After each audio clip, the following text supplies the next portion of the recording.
remind everyone.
Can I turn it?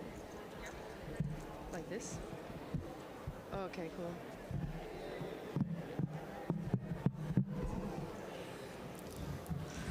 Good morning, everyone. We have, we're gonna go ahead and get started. I think we have more people filtering in, and we're so excited that everybody's here. We worked our duckas off to get this to get this set up, and we're so excited. I was gonna start, there's two things I wanted to start with. Since last year, we've had a lot of people learn more dances. Margie and Aaron have worked with a lot of people, a lot of young people to teach everyone dances. So we're really proud to have more dancers this year, and some men that learn how to drum and sing.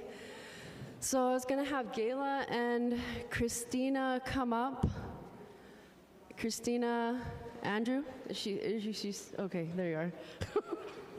So I was gonna introduce, the three of us will welcome everyone as the Chogleong tribe, and introduce some of our guests that have traveled here to share with us, to share their culture, to share their songs, their recovery stories. Yeah? Good morning, everybody. My name is Gayla Hossett, and we have Christina Andrew and Tiffany Webb of our tribal chiefs here. I know that some more, oh, and Frank, come up, please. Frank Woods just walked in the door, and he's also on our tribal council. And I'm just really happy for this week that we have with all of you for the Hope and Healing Conference, and very proud of our tribal council. I'm very proud of Tiffany and the team at the tribe putting on this conference and really working hard with the agenda and gathering all of our guests that have come far to share with us. I'm excited for a really healing week that we have and the messages, and I really hope that our lives have already been touched by discussions that we've had through this, and there's a lot of good things that are happening amongst all of the issues that all of us are dealing with individually within our homes, our families, our loved ones, and those that we care about. So I'm looking forward to having tools of how we can use to integrate into our own lives, and then to extend that and help other people. So, Liana.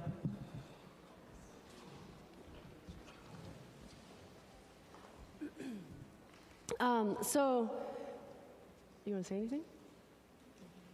Do you want to say something? Go ahead. Well, for those who don't know me, I'm Frank Woods. I live in Dillingham, born and raised. It's good to see men here.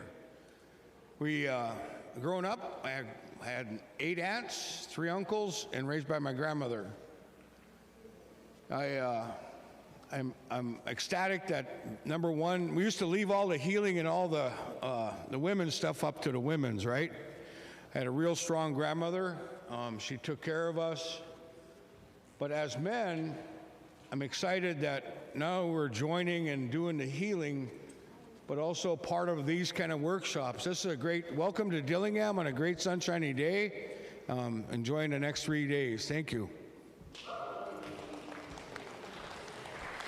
So really quick, I don't know where, okay, Tish and Amber are over here. We have Evelyn and Julene, Clarissa, Cindy. Everybody like hoot and holler for the planning and the organizing. They worked hard.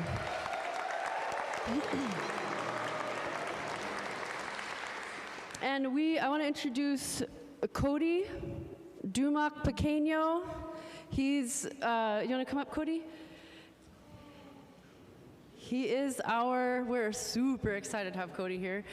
And we have the Shakehead dancers, Patwin dancers from California.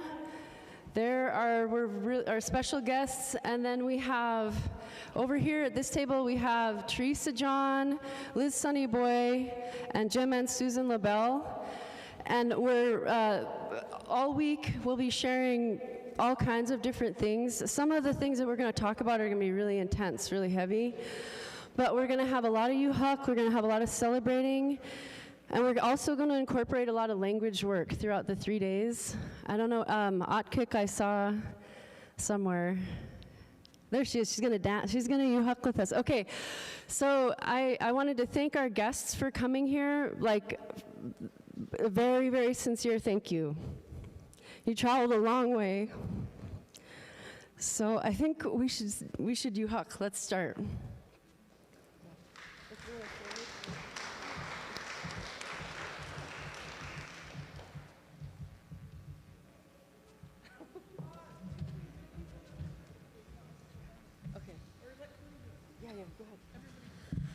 Waka, good morning, everybody. Good morning, Tamakpachi.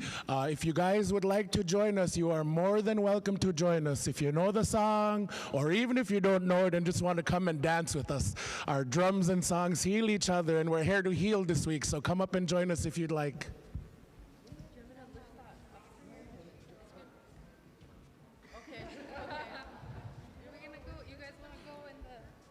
We made this space.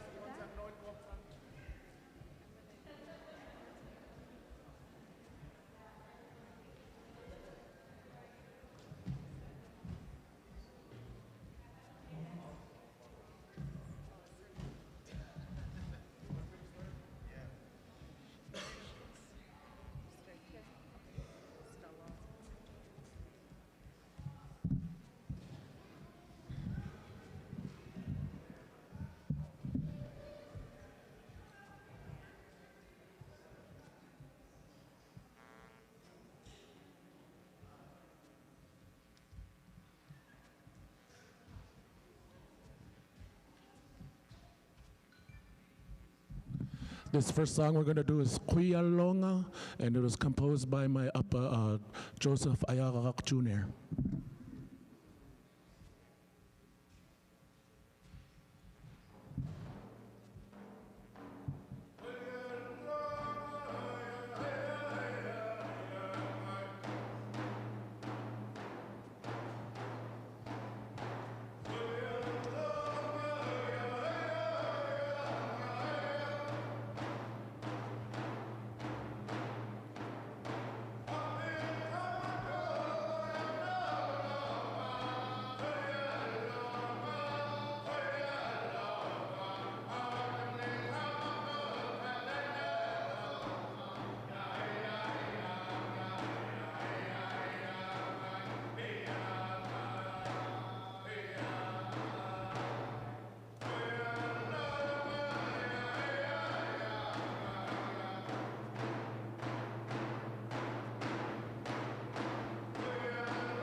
Rihanna, that's a great way to start this healing conference this week. Give the dancers another round of applause.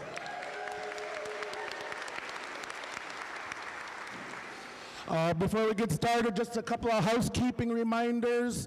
Trashes are back there. If you can see, there's 4 exits that have exit signs. There's one out the door you came in. In an emergency, please help our elders out the building.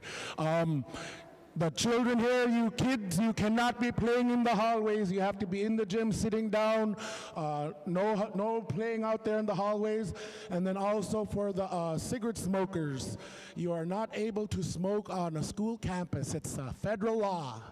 It's a federal law. We don't want to be breaking any laws this week. So if you do smoke cigarettes, please go next to the tribal building across the parking lot. The parking lot is included in school grounds.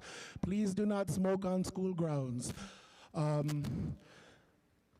Like to say Kuyana to Cynthia Rogers, Jennifer DeWinnie at BBHC for sponsoring the refreshments during the conference this week and sponsoring Northwest Strategies for technical support and streaming. Also, Kuyano Chaknok to Chogoyong Tribe, Bristol Bay Native Association, United Tribes of Bristol Bay Native Corporation, Chogoyong Limited, and the Native American Cancer Foundation. Let's give a round of applause for our sponsors, Kuyano Chaknok. Without all these sponsorship and all these amazing people who put this conference together, it wouldn't be possible, and it's great that we get to come together, heal with our culture, our songs, our knowledge, and bring it all in one place so we can heal together. I want to let you guys say something that my Uncle Peter Achak always say when we're in gatherings like this. When you come to these gatherings, listen with an open heart and open ears. Whatever you learn here, take it back with you. Use it in your life, and also share it with your family and friends. Another saying that late elders from my village of Chivak like to say is, these words that I'm about to share with you, they are not mine to keep. They were passed down to me by my teachers, my elders, my parents, my peers. And it is my job while on this earth to share as much knowledge as I can. Don't be stingy with your knowledge. Share it here, and then also share it with your family back home and your friends so that they can also benefit from this conference this week. Even if they're not here, you can bring it back with you to your homes. Also, Kuyana to Margie and Aaron for coming out so they could help out with you this week. Kuyana, Margie, and Aaron.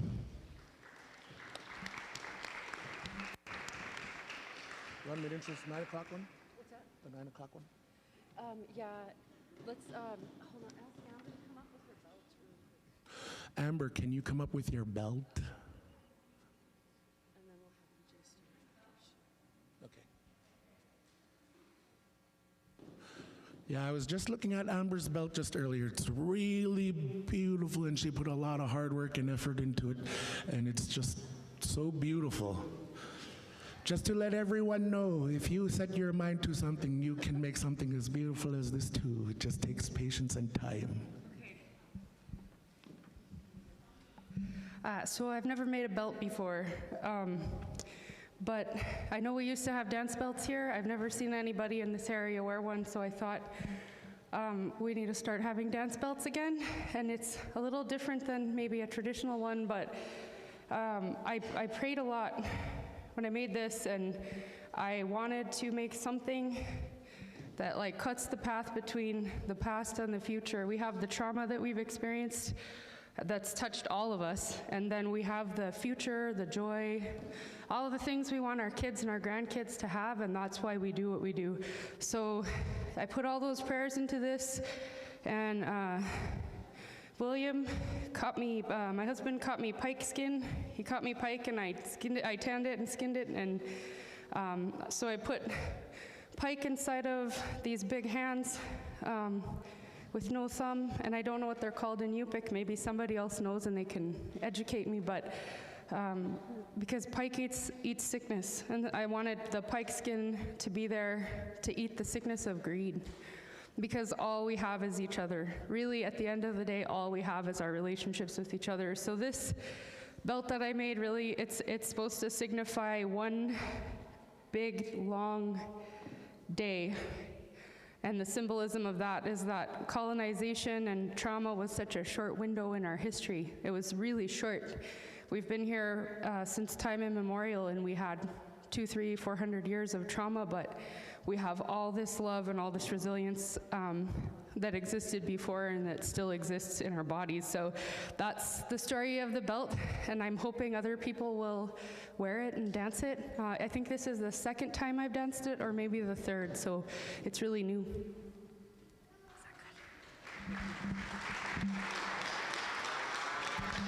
Kuyana Amber, that's very beautiful, and all the work and dedication you put into that belt. And if you want to look at it, it'll be over here next to the hoop. So moving along, we have Achchak Achchakakshot Yuperstun Kalarachak. Let's prioritize our languages with Atkik Michelle Ilutsik Snyder. Please welcome Michelle, everybody.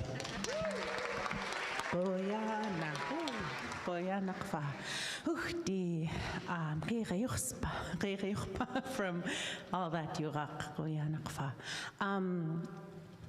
I did send slides. I don't know if we have them queued up. Oh, Goyanakfa. Yeah. Jamai Maululka Anamkun Atkek Lina Pal Ilutsik Duyagam Yongolhok. Abaululka Anamkun George Ilutsik Lukam Yongolhok. Anaka Aganak Esther Lutsik Galaktak Yongolhok. Atalka Angun David Snyder Connecticut Yongolhok. Wika Aipaka Kamulre, Marcus Coons, Maptare Itlakamiolhok, Banika, Akanakaknasu, Dakach, Myla Coons. Winga at Euro, Atusauro, Balina Roslu, Alaknakirmi Jurimisu Anglishunga, Daromatam Nashini Anchorage Miunga, Kasadunlu, Michelle Ilutsik Snyder, Runga. Kuyanakfa, my name is Atrik, Michelle Ilutsik Snyder. Grew up in Alaknakik and Joryong, also known as Alaknakik and Dillingham. Currently live in Anchorage. My maternal grandparents were George and Lena Ilutsik. My mother is Achanak Esther Ilutsik. And I'm so happy, so happy and so privileged and so honored and humbled to be speaking for you all today, Guyana.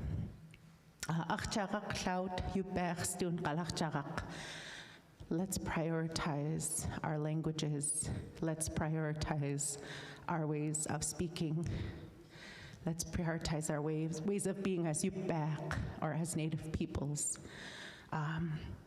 Let's uplift our languages. Next slide, please. So I'm going to talk first a little bit about the work that I do, my work with Igiagik Village Council, and then we're going to have a little discussion about our languages, the state of our languages, how we can really put our languages back into our communities, into our schools, so that we hear them everywhere we go, in our places, in our homes, in our community, the language of the land, the language of the place, the language of our heritages. So I work with Igiagik Village Council under the grant Iliamna Communities Teaching Culture Through Native Language. We're in year 3 of our grant. And then we're very blessed we've partnered with the Bristol Bay Foundation, and we'll continue under another grant for another 3 years to work on revitalizing the languages of the Bristol Bay region. Alutixtun, Suxtun, Yuxtun, and Dena'ina. Next slide. So this was put together, this slide was put together at the beginning of our program. So we really work specifically under this grant. We're expanding under future grants, but this grant specifically is working with the Lake Iliamna dialects of Yupik and Dena'ina. And those dialects in particular are very endangered. There's very few speakers of the Lake Iliamna dialect of Yupik, and also that dialect of Dena'ina. And this just kind of shows the total number of speakers that we have in the Lake Iliamna region. And I think that since this has been made, there's even fewer speakers of those dialects. And they're all elders. And are getting older, so it kind of really shows the dire need for this kind of work. Next slide. Some events to share what we've done. This last year we had virtual classes open to anyone, everyone. We mainly focused a lot of our outreach into, because we had a partnership MOU with Lake and Penn School District. So classes were offered for all of their students. K through 12 were able to join in and joined into our virtual classes. And then we also opened up to community members, anyone who wanted to take them. So we had those virtual offerings in both Yupik and Dena'ina, and we hope to continue that this next year and and continue and grow it within the 3 years of our next grant. We also had a BBR CTE language intensive. I saw some of our students, you worked with some of our students that we had for a week-long intensive for Alutik, for Dena'ina, and for Yupik. So we've been involved in a bunch of different things, a bunch of different assets, done different culture camps, virtual and song and dance sessions. And then, yeah, we hope to continue all of those. Next slide. So here are two of our first interns that we had under the program, and they're working with elders it was actually at BB&C's culture camp, but they had time to do one-on-one master apprentice learning with elders. And really that's what our focus was for our young ones, our interns, to learn. The best way to learn is just to hear the language, and if you can be with a fluent speaker and do a master apprentice style learning with that speaker, it's a really good way to learn. So we had two of our interns doing that. Next slide. So for our internship program, we also offered classes for college credit. We had weekly language learning, cohort learning, and by the end, at the beginning, all our students came in with very little language knowledge, and at the end, they were able to do full final presentations completely in their language. No English, completely in their language. So it was so wonderful to see that progress. And the commitment that our students have for learning the language, the passion that's there. And these are just some examples of final presentations. We had one student write a children's book and illustrate it entirely in Dena'ina. We had another student translate One Fish, Two Fish into Yupik, and then some others who introduced themselves, shared about themselves in the language, and had slides for that. Okay, next slide. So our virtual courses are really trying to, as much as possible, we know that the best way to learn language is to be immersed in it, to have no English, just to have the language, which is really hard over Zoom, right? Especially when you have beginners, to try and just stay in the language. But as much as possible, we would use visuals, we would use sign language, we would use gestures, we would act it out to try and stay as much as possible in the language. So these are examples of some of our first units. So Jaskak in Lake Iliamna dialect, Jayuk, Janik, having tea time for that first unit. And then you'd notice pretty much all of these slides completely in the language, and would try and stay completely in the language and use props and stuff. Next slide. Okay, so that's about the work that I do. Now I really want to talk about the why we're doing this work. So languages really are tied to our culture, the lifeblood of our culture. You can't separate languages from our culture, right? They're intrinsically tied. And I put up some quotes from people I admire who've done language work, who've been in in this realm. So the first one's from Michelle Ravenmoon, who I work with as well. She says, I believe that the Dena'ina language encompasses the soul of my people. Describing how intertwined a language is to a people is difficult, especially since language encompasses the deeper meaning of our identity. Oscar Coagley wrote, my ancestors made my language from nature. When I speak Yup'ik, I'm thrust into the thought world of my ancestors. And then Kune Lance Twitchell from Southeast said, you go out on the land and you speak the language, and that knowledge of our ancestors comes back to you.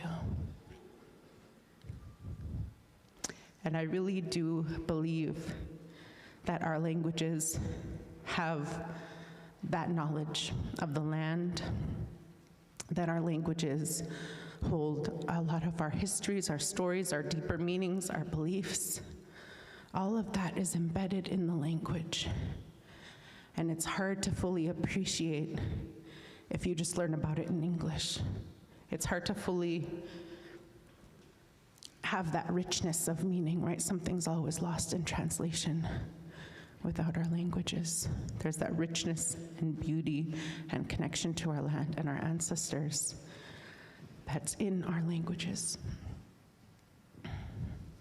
Our languages reflect a different worldview than English, a different way of seeing the world, a different way of interacting with the world. Our place names have meanings in them, stories behind them. We need to be bringing back our place names, using our correct place names, and bringing back our languages and hearing our languages on the land. Next slide. So our languages are healing. Our languages are very healing. As you all know, and as we've talked about, with Western contact, with colonization, our languages were stripped from us in many different ways, right? Whether it was students being abused for speaking their language in school, or belittled, or made to feel ashamed. Many different ways that our languages were taken from us. And I think there's lots of healing that goes with this work, right? Because there's so many of us, myself included. I'm a beginning language learner. I'm trying to learn. And for the longest time, I'd feel guilty that I couldn't speak. I'd feel guilty when elders would talk to me and I couldn't understand. I'd feel ashamed. And we need to realize it's not our fault if we can't speak our languages. And that we can still learn. Sometimes I think there's this idea that, oh, I didn't learn it as a child. I can't learn. I won't be able to learn it. That's completely false. It's different to learn as an adult. It's very hard, but it can be done. So I got this quote from the International Journal of Equity for Health. Language maintenance or revitalization has been found to have health benefits for a broad range of issues such as suicide, obesity, diabetes, and educational performance. And there's studies that found this correlation with communities that have higher language use. There's lower suicide rates. Another from First Nations, those communities with greater cultural retention, that they should indexed by language use had significantly lower rates of diabetes. And then another study that was pointed out by the First Nations also talked about the role of language and resiliency. Those communities with language had community members that were more resilient. They were able to overcome obstacles, hardships. So our languages are very healing, and bringing our languages back can really help heal a lot of the hurt that is there. Liana, next slide. I really like this from William Pila Wilson from Hawaii. Language revitalization is about two things: protecting the speakers you have while making new ones, and making sure that your language is the language of power and use. So when we're thinking about our languages, those are the two things that we really need to be thinking about. Is our language the language of power and use? Do we hear our languages, are our languages being uplifted? Is it our language that we hear first in any gathering? Do we close out a gathering in our language? Do we hear the language in the community? And then really protecting and uplifting the speakers that we have, honoring their time. Our elders and speakers have such immense knowledge and wisdom. And we need to make sure we get that, and then also appreciate that and appreciate those with this knowledge. I feel like so often, it's so often where people or organizations or entities expect people with this knowledge just to come in and share it for free, you know? And we'll do that because we love it. It's a part of us, it's our language, it's our culture, we want to share. But people need to be honored for their time. We need to put this in the same place or uplift it more than anything else. I feel like for different, professional developments, trainings that I've been at, school districts, other organizations will spend lots of money to bring in outside experts on such and such topic and then expect elders or speakers to come in and share their knowledge, and they aren't compensated the same. And that needs to change.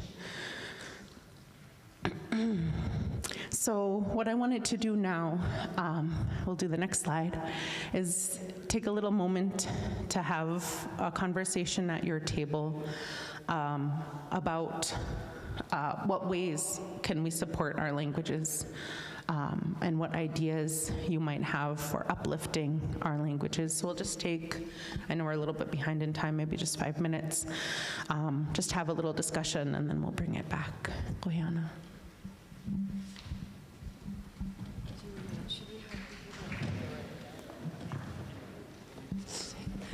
If you have just a few people at your table, maybe you can join another table. You could come join Cody and I, or just kind of group up a little bit too. But before we start that language knowledge, can we just like make some noise for Atkik for all of what she shared just now?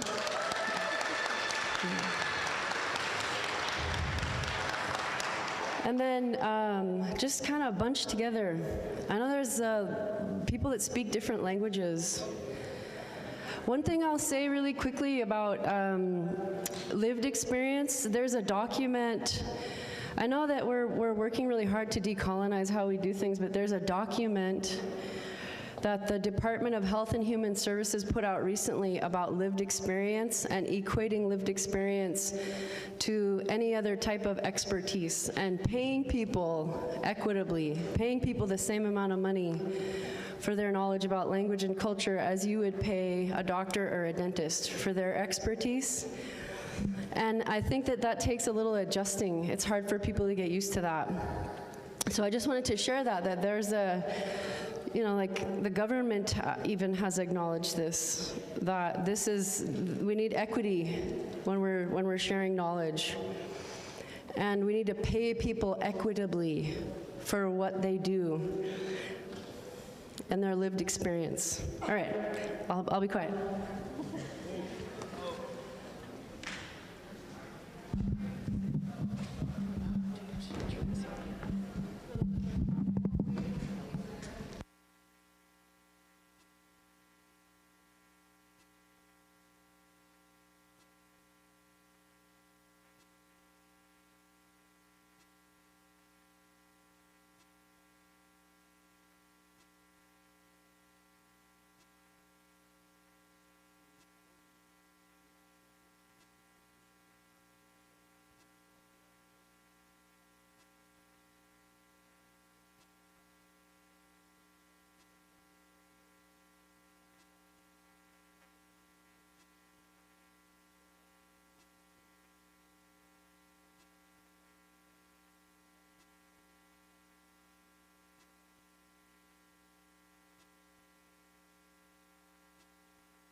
So just one more minute to wrap up any final thoughts. Liana.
Okay, with that, Liana, we're going to wrap up the table discussions.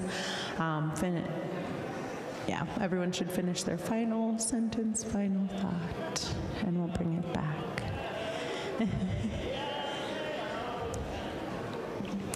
Yuri Amahul Sharamkaan, Yuri Amahul Sharamkaan, Yahichi, Yahichi, Yahichi,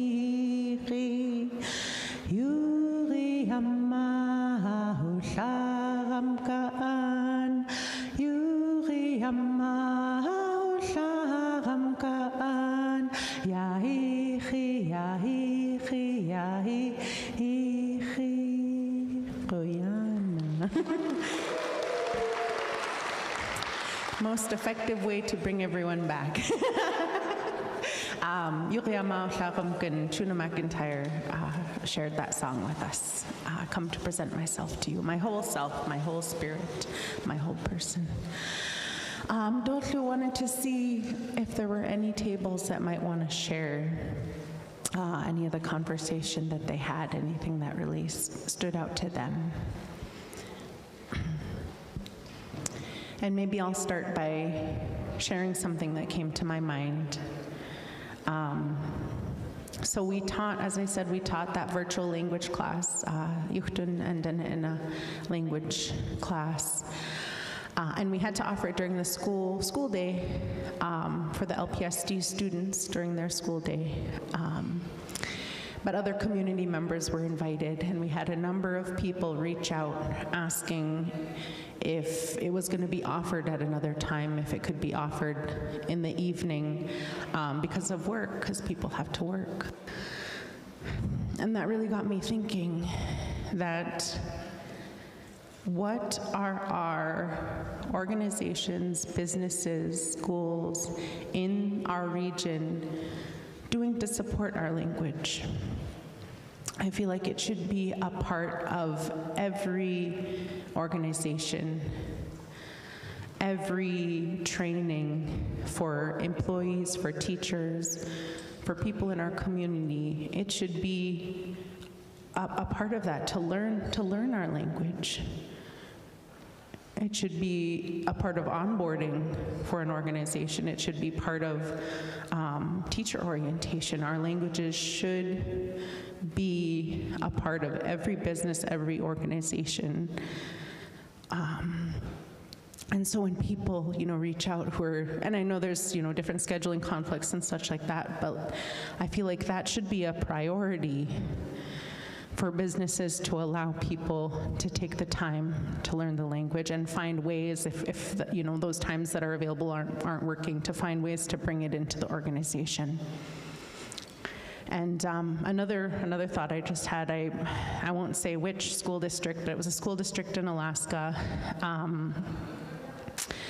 And someone who worked in the admin office wanted to take a language class, and it was fully paid for, but the only offer was during the school hours.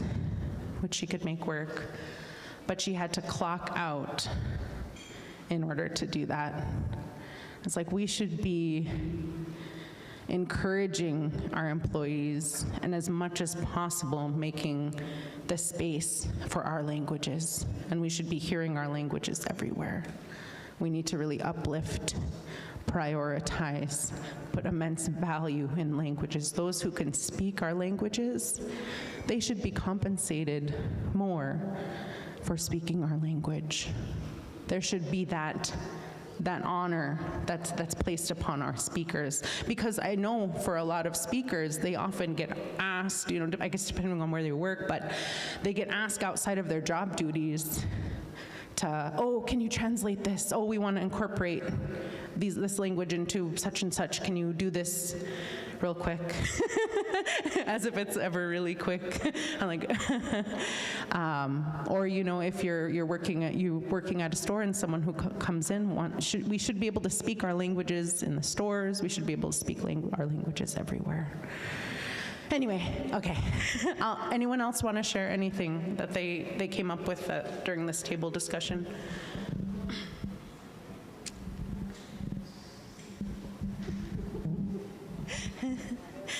Quiet room today. Generate auch if not. Okay. Oh, over here, Koyana.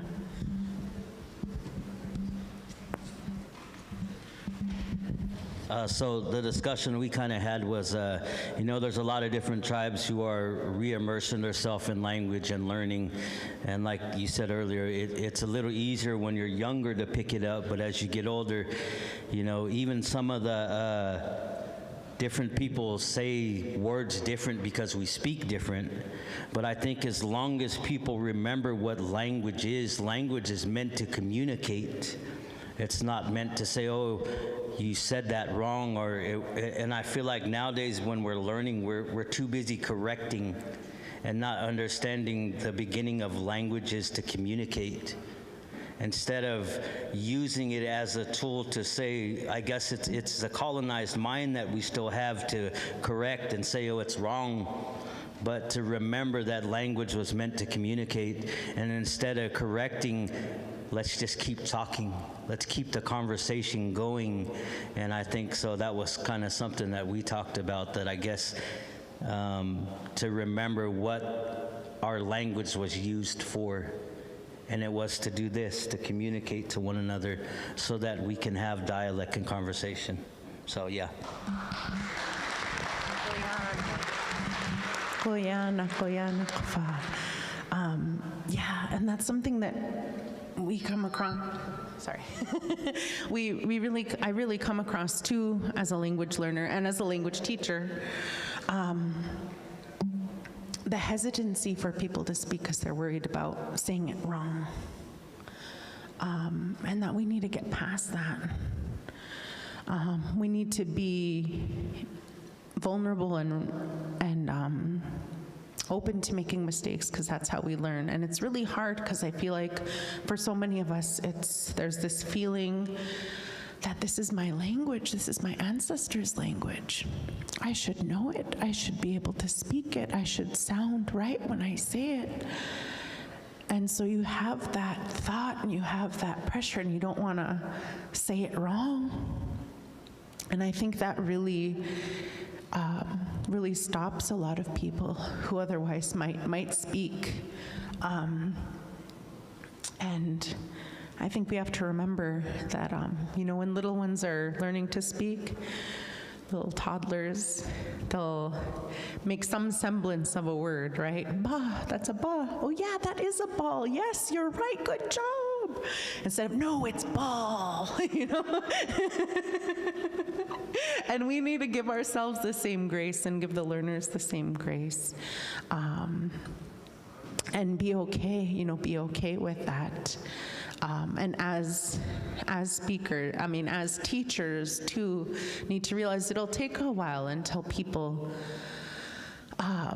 can get it, right? It takes hearing a word like 500 times before it's really in there. the repetition, and hearing those sounds and practicing. And yes, it's important for us to speak correctly and to get there, but it'll take a while to get there, and giving ourselves grace and that space to make mistakes.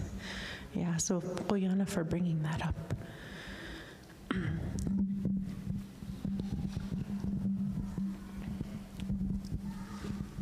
Chamay. The reason I say that, I start out for Chamay is I heard that. I didn't understand a word you said except Chamay, because I'm from Kashaya, which is California coast, and there was a Russian, the Russians came down with some Alaskans, some people. And so we learned that word, just like kushka. Kushka, I guess, is cat. A lot of different, and I remember growing up hearing those words. And then as I got older, I learned where they came from, and from the elders. I learned Spanish when I was a teenager from immersion. And it was so easy because I wanted something. I wanted to communicate. As I grew older, learning a language got harder for me. But the desire in my heart was so strong that I dedicated every minute of every day, and I thought about it. And now as I'm a little bit older than I started, I can say a few more words. But when people ask me, how do you say this, Tony? I may not know exactly how to say it right then, but I'm learning how to put the sentences together. And it's them encouraging me by asking. And that challenges me, because in our dialect, the one that I was learning, there's only 2 speakers left. And they both don't talk to each other. So it's very difficult to I can't get either one of them to help me. And so I'm on my own with my ancestors and the books and the writings. And so we're plowing forward as a people, but it's going to take the young ones to challenge and get into it so that we can practice together. And so it's how do I start the fire? Because I hear our language in our songs. I hear our language in our culture. I hear the name of our language in where my grandmother's from is Chaitanu. Chaitanu means wood words. Words from the land. And so I hear it everywhere we go in the names of our mountain. Our sacred mountain is Kanakatai. Kanakatai. Kano is mountain and Katai is 2 women together. And from our side of the lake, it looks like 2 women there. And so just our language is everywhere. Like you said, place names. So I just needed to say that.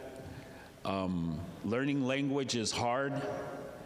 It's very hard, especially when you don't have speakers that speak it every day, but it's not impossible. I heard the youth say this morning to have an open mind. And so it's not impossible, because we are learning how to do the computers. We're learning how to do Xbox, and we're learning how to book flights and all these credit cards, and we're learning so many things that don't pertain to real life. But our language is so easy because it's already in us. It's already inside our hearts. And when we dig out that, eat that, those ancestral foods. In our place, we eat a lot of acorn mush and fish. We eat abalone and seaweed and acorn mush. And when we eat those foods, my ancestor told me, when you eat our indigenous foods, you're going to learn the indigenous land, because Haitanu comes from those trees. The words come from those trees. So. Oyana for sharing. Yeah. Oh, over here.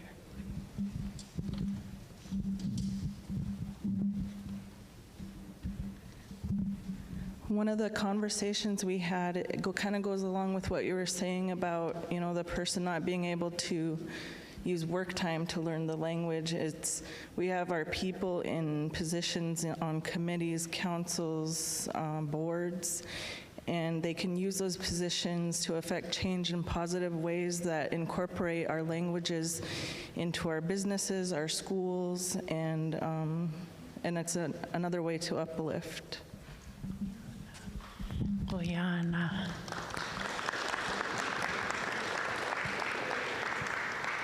Nutan. Yeah. We have to affect change. We have to be the change makers. Yeah, Guyana. Oh.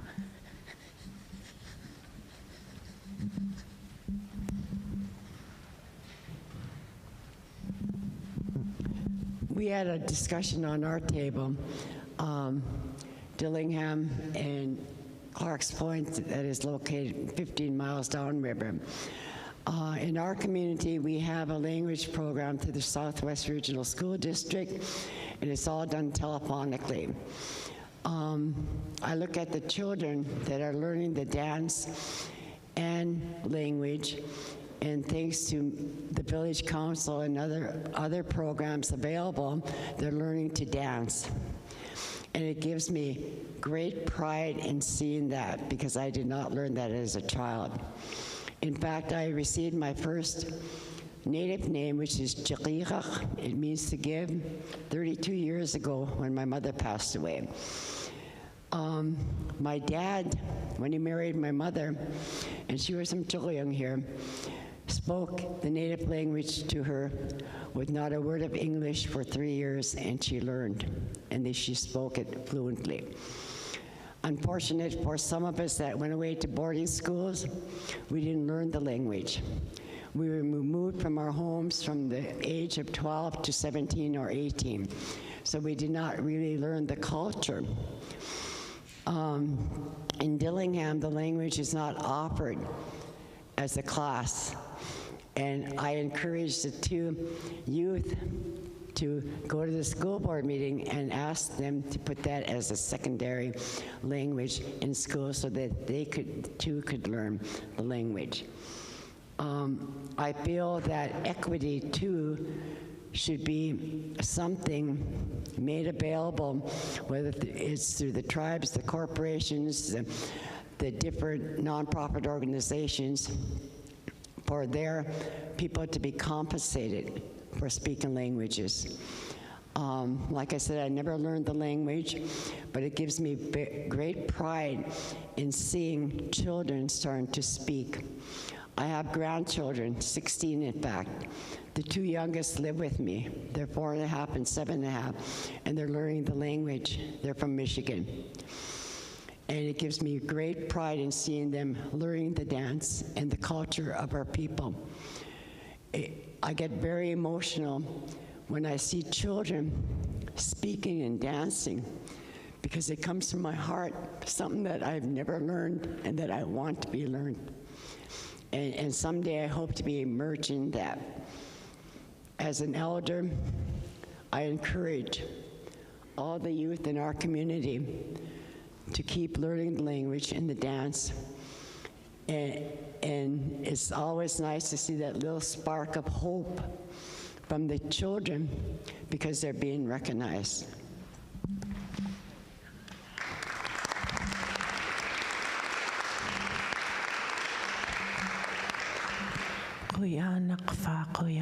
My heart's just full hearing everyone share Guyana.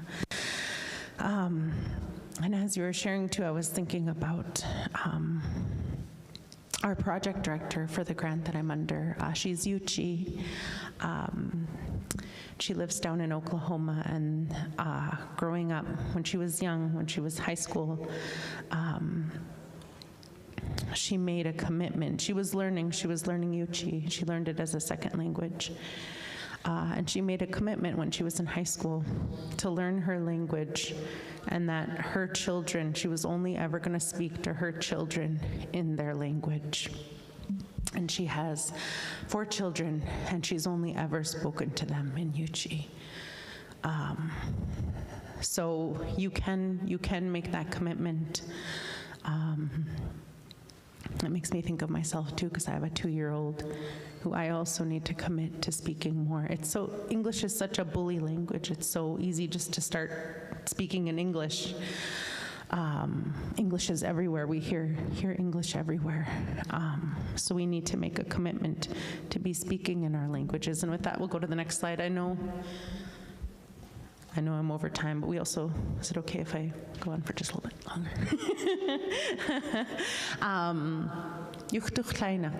We always say this with our cohort, only in Yupik. We shouldn't be hearing English, and we play this game with kids that we have and among our cohort, where we do what we call never again in English. Once you know it in the language, don't ever say it in English again. Or at least, say it in your language first, and then if someone has no idea what you're saying, then you could say it in English. One big thing, Guyana. We should be hearing Guyana everywhere. There's no need to say thank you. We all know what Guyana means, or everyone that's here in Dillingham should know what Guyana means. We don't ever need to hear thank you. Guyana, we should hear Guyana, and you could respond, ah. Yeah. So everyone say, Guyana. Ah. Or it should have been the other way around. Guyana. Ah. Yeah. Yeah, something even just as small as that. I mean, you go to Hawaii, you go to other places, you'll hear, even if, in Hawaii, you'll hear mahalo. Probably most of us know mahalo. But how many of our 20 state-recognized languages in the state of Alaska do we know how to say thank you? I myself, I want to learn how to say thank you in all the different ways. Anabasi, Masicho, Goyanak, Gonachchish, Hawa. We have 20 official languages in the state, and we should, I think at the very least, know how to say thank you in those languages. And everywhere we should go, we should be using those words for thank you. That's one small step that you could take. You could take that commitment to from now on to say Guyana. So we hear it, and the response,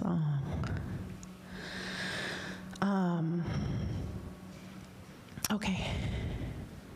I was maybe going to do something more with this, but I think we'll forge ahead. I don't know, I was going to do a little mini language lesson, but I know we're short on time, so I might just go ahead and wrap up. We'll do a really short little mini language lesson, so next slide. So Yuktun app, one way that you can incorporate language into your everyday life. If you don't have this app, download it. My mom was a big part of this when she was the director for Southwest Region Schools. She advocated for the creation of this, and with the UBIC teachers across the district, and then with the help of the campus, they put it together. Even if it's something as small as practicing, Changachit, Asikhdo, how are you? I'm good. Even if it's something that small, if you just practice and practice and practice, you have to hear a word 500 times before you're used to it, and you could listen to the audio so you could hear it. There's a little recording button. You can record yourself, hear yourself speaking, compare it to how they say it, and that way you can figure out if you're saying it right or not. The weather, how's the weather today? Learn the different ways you can incorporate even something as small as that. Even during this conference, during breaks, let's practice. Let's practice. So with that, let's do a little mini language lesson and let's practice. So we'll do, we're gonna do weather, because that's something we could always talk about, right? Every day you could ask someone, call someone up, okay, next slide. So, next slide. Everyone follow along, do the same motion I do.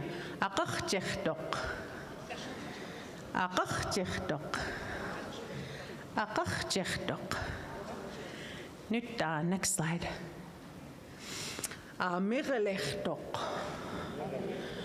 Amegelechtok. Amegelechtok. Next slide. Shalechtok. Shalechtok. Shalechtok. Doshu. Next slide. Anuklechtok. Anuklechtok. Anuklechtok. Nuta. Doshu. Next slide. I'm going to say something and you guys are going to try and do the motion. Akachechtok. Inuta nakachechtok. Everyone do the motion. Akachechtok. Oh, Guyana nakchengtok. Akachechtok. Akachechtok. Doshu amechelechtok. Anyone remember the motion? Everyone, amechelechtok. Amechelechtok. Doshu anoklechtok. Ui, anoklechtok. Tamachpachi, Kiki, anoklechtok. Ja, nutan. Doshu shalechtok. Shalechtok. Shalechtok. I was going to have you do stuff in your, I think we're, oh, okay. Where do I? This way. Oh, this way. No? The clicker? I don't know. Okay, well, next slide. Oh, maybe it's not on.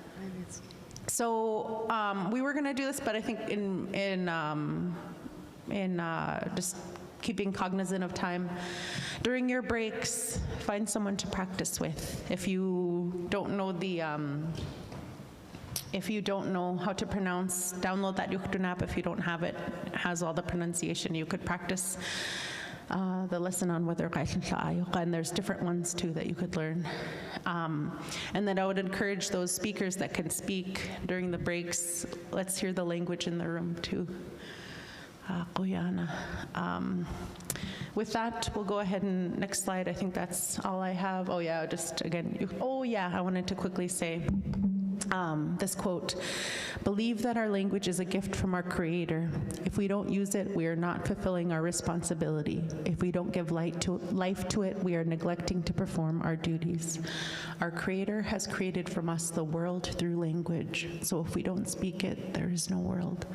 And that's from the participants of the American Indian Language Development Institute. So speak what you know, even if it's just one word, a few words. Speak what you know, use it, let's hear it. Practice, learn, support. If you're not able to commit to learning, support, uplift. How can you do that? Okay, Guyana Qfal.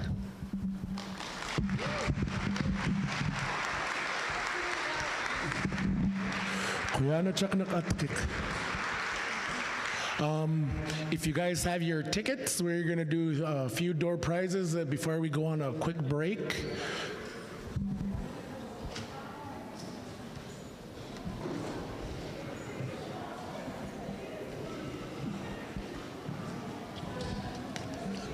Can we get the tickets up here?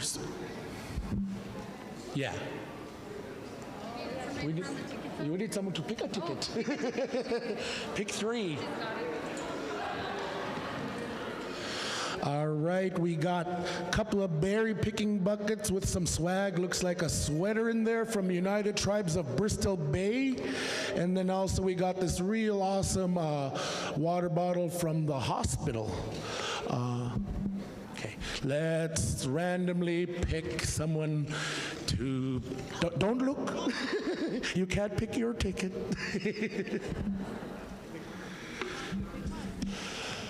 All right, guys. Gonna do this real quick. 785-5503. I jokes. Okay, here we go. 785-5038.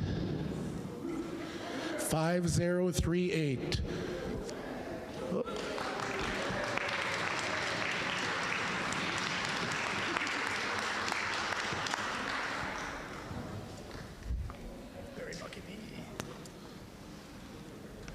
And we got a winner. Okay, next up we got this really nice water bottle that says, "I am resilient," from the Opioid Overdose Prevention Program.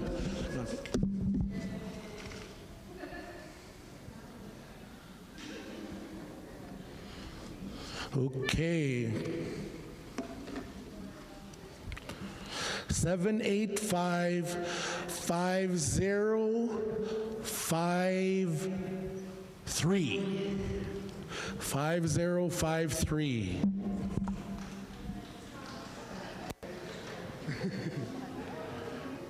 Anybody?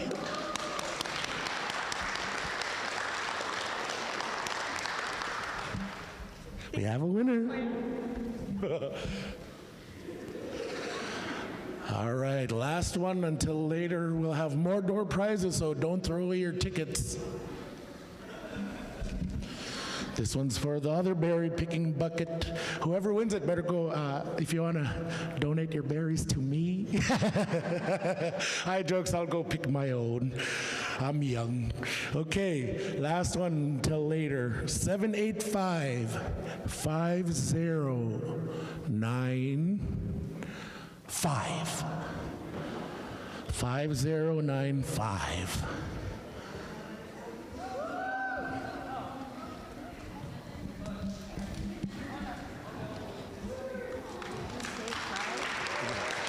We have a winner.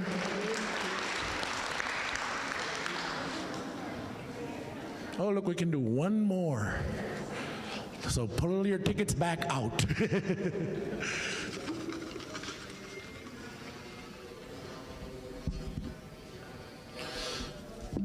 785-5023. 5023.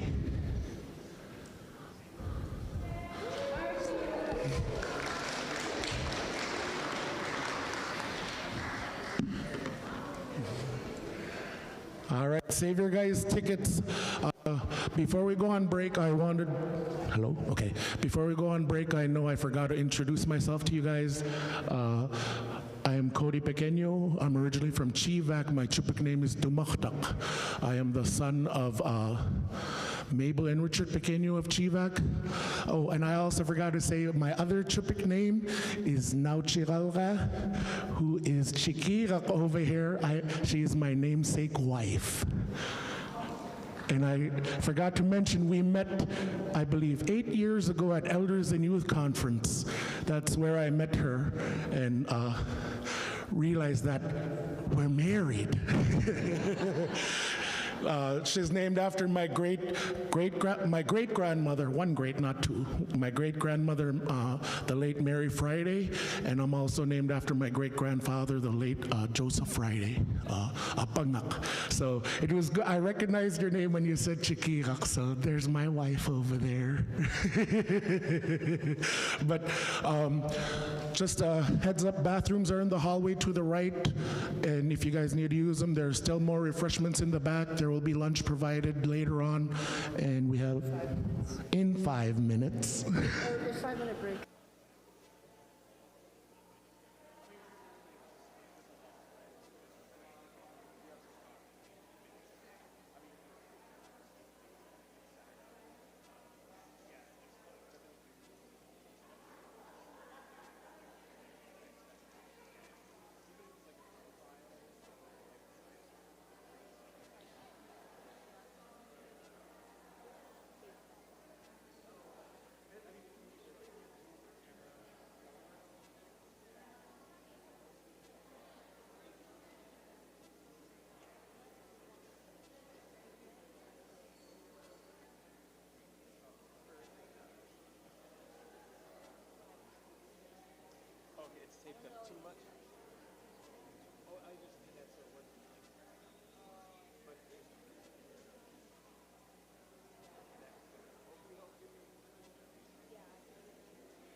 we can start making our way back to the tables. I'd like to Kuya Atkik for teaching me that.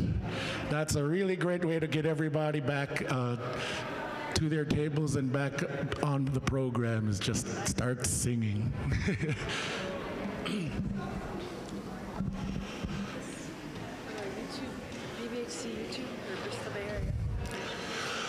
For those of you that might be leaving later on the day, and if you want to continue to be watching this conference, you are able to search for us on YouTube. Just search BBAHC. It's being broadcasted live on YouTube. You can also tell your friends and family they can tune in. BBHC.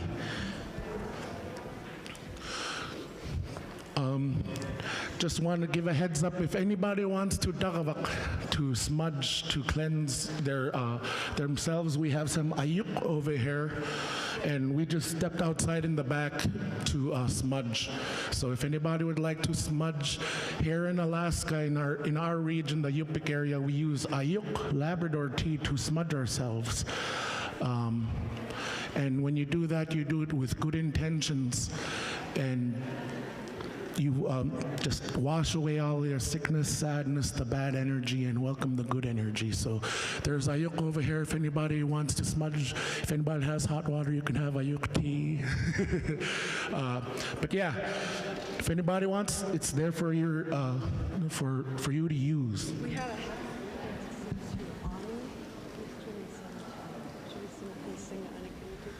All right, we got a special birthday girl here, Ani. Boy, sorry, boy. She didn't tell me if it was a boy or girl. Ani, can you stand up?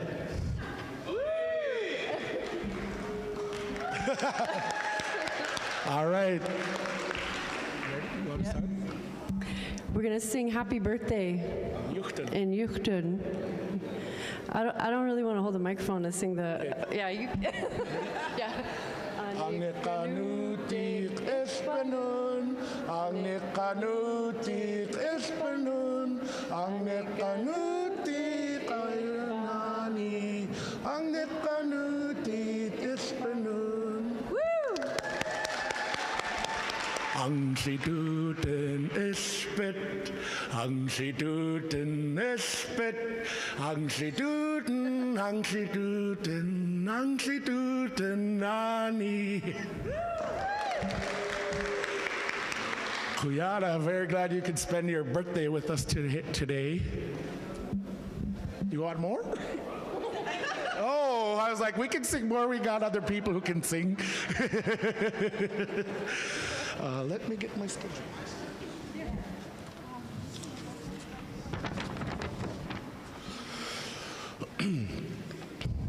All right, it looks like, so next on the agenda is to internalize and lateral oppression with Dr. E.J. David, the author and director of Alaska Native Community Advancement in Psychology ANCAP program, among many other things. So can we give a warm welcome for Dr. E.J. David?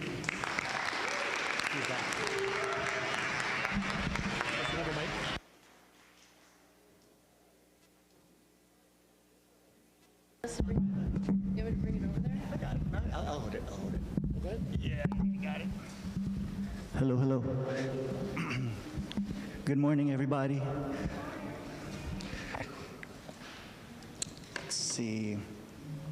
So good morning. My name is E.J. David, and I'm very happy to be here with you all today. But first, Kuyana, to Amber, Tiff, Tish, also Cindy, and really the rest of the team for putting this gathering together.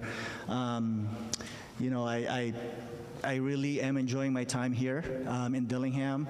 I think I shared with some folks already. Last time I was in Dillingham was, I think, over 25 years ago when I was playing for the Barrow Whalers. There. So the last time I was in this gym, I was kicking y'all's butt. No, I'm just kidding. But yeah, so that was a while ago. I think I just dated myself. So that was over 25 years ago when I was last here in your beautiful community and in this gymnasium. So it really is nice to be back here again. So Kuyana for inviting me. As you can see from the title of my presentation here today, I want to share a little bit on my work about internalized depression and some of my thoughts about how we can heal from that. But before I do that, as I do with every presentation that I do, I want to first do some acknowledgements. First, I want to acknowledge my ancestors. So, although I identify as Filipino, as that is the term that is most familiar to many people, Filipino really is a colonial name. The peoples in the lands now known as the Philippines are very diverse. There's a lot of different ethnic and cultural groups throughout the islands. My ancestors specifically are Kapampangan in Tagalog. They are people of the riverbanks and people of the river, and it is them who I must acknowledge, and it is them who are with me here today. I also must acknowledge my family. My wife is Koyukon Athabascan from Tlaologa, or Ruby, from the village of Ruby by the Yukon River. Together we have 4 children, as you can see them right there. Their names are Malakas, Kalayaan, Kaluguran, and Tala. So my children are Filipino and Athabascan. I call them Philibaskans. And actually, I've been calling them Philibaskans. My oldest just turned 15 just a few days ago. And I've been calling them Philibaskans for at least 15 years now. And actually, I did not expect something like this would happen, but because I kept using the term Philibaskans for many years, they ended up inspiring a Molly of Denali episode called The Philibaskan Chefs, where Molly and her friend, they ended up making lumpia, which is a Filipino food. So yeah. So anyways, I want to acknowledge my family because just like my ancestors, even though you don't see them here physically with me, I am a reflection of my family wherever I go. And then finally, I want to acknowledge that I'm joining you all here in your community from the traditional lands of the Dinaina people, otherwise known as Anchorage. That is where I live. That is where I work at the University of Alaska in Anchorage. All right.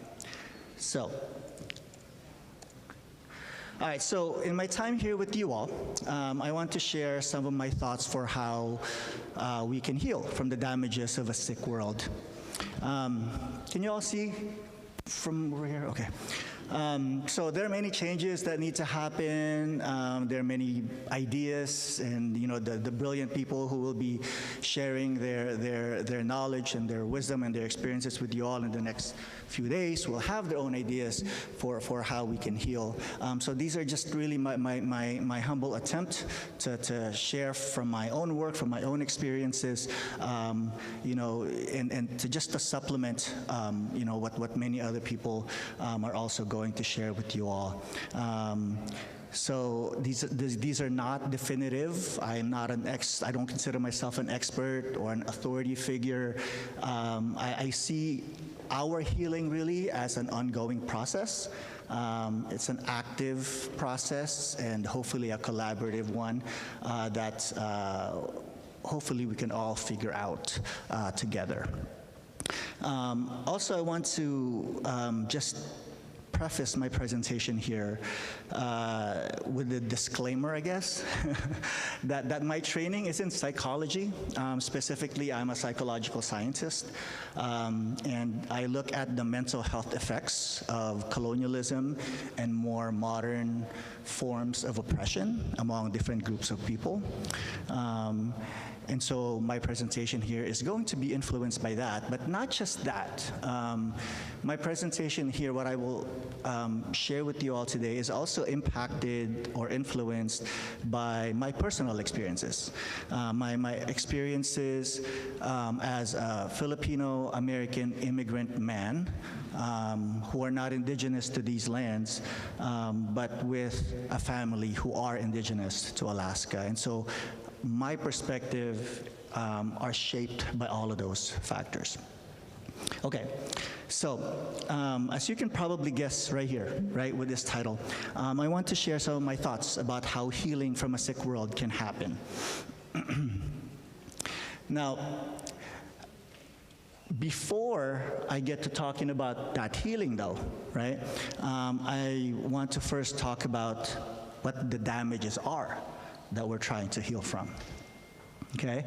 And where those damages came from, okay? So these three underlined words right here really will serve as an outline for what I wanna share with you all today.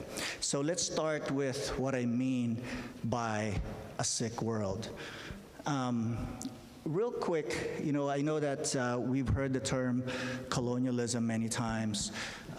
Without going too deep into it, you know, I just want to summarize what typically happens in a colony, right? There are usually four main, I guess, phases in a colony. First, there's the forced entry of a group into this new land, new territory, with the intention of exploiting the land and the waters and the people of this new territory, right?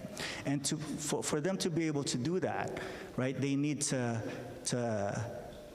inferiorize the indigenous peoples of this new land, this land that they're trying to colonize, right? So now this is the second phase, where everything of the indigenous peoples are associated with inferiority, right? It's associated as being uncivilized or being less somehow, and then everything that is off the colonizing group is portrayed as better, more advanced, more enlightened, more civilized ways, right? And so the intention there really is to create a clear contrast between the supposedly better, superior ways of the colonizer, right, and the supposedly inferior, savage ways of the indigenous peoples. Because once you establish that clear contrast, then really what you've done, right, is you've created a rationale, right, to put oppression and domination into practice. Because now you can say, well, now it's our duty to teach, to educate, to civilize, to uplift, right, the indigenous peoples. Okay? And so then now you can establish institutions. You can establish structures and systems like schools, right, that will save, teach, civilize, uplift, Christianize the indigenous peoples, right? So then eventually the fourth phase is established, where everything in the colonial society is set up, right? It's set up to reward people who are able to move closer to the ways of the colonizers and punish those who do not. Okay? So that's the kind of society that becomes established in a colony.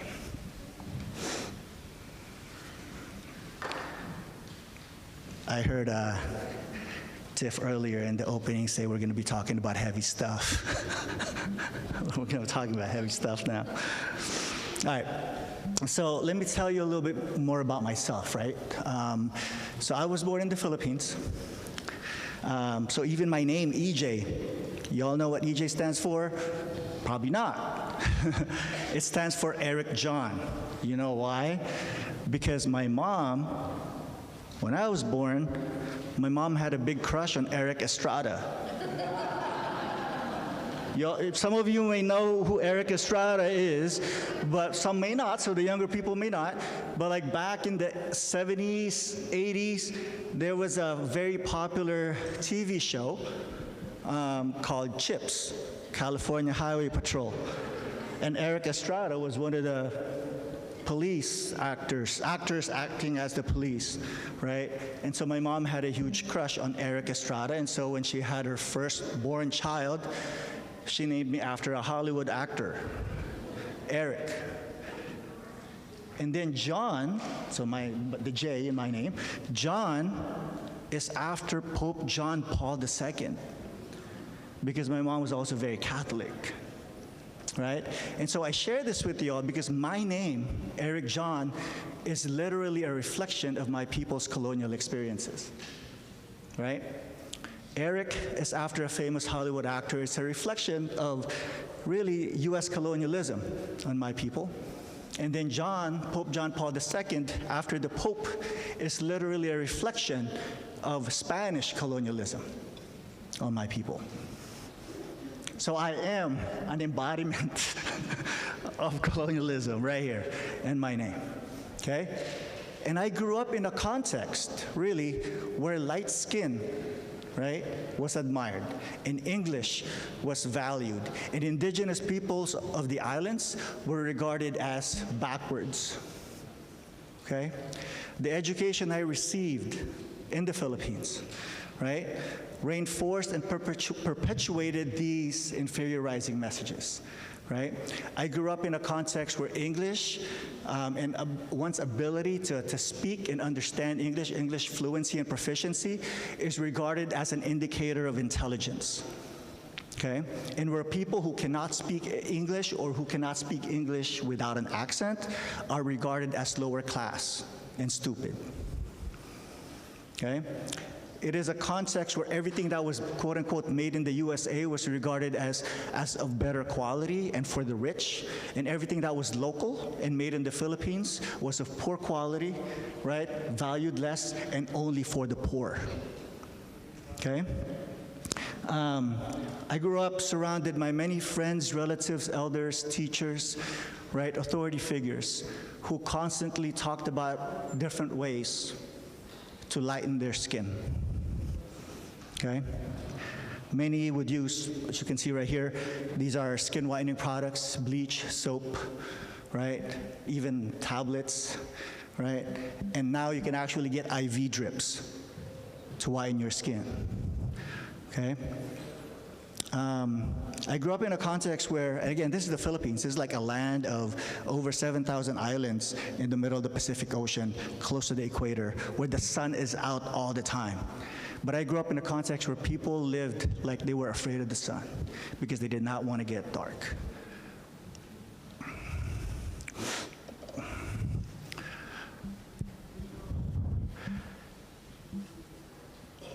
I grew up in an Americanized educational system, again, where English was used for teaching, where I was taught that Spain, quote unquote, discovered and civilized us and that the US liberated us, where I was inculcated with American values and ideals, where I was taught that America was the land of milk and honey, and that America was the promised land, and where I was taught that anything American is better than anything Filipino.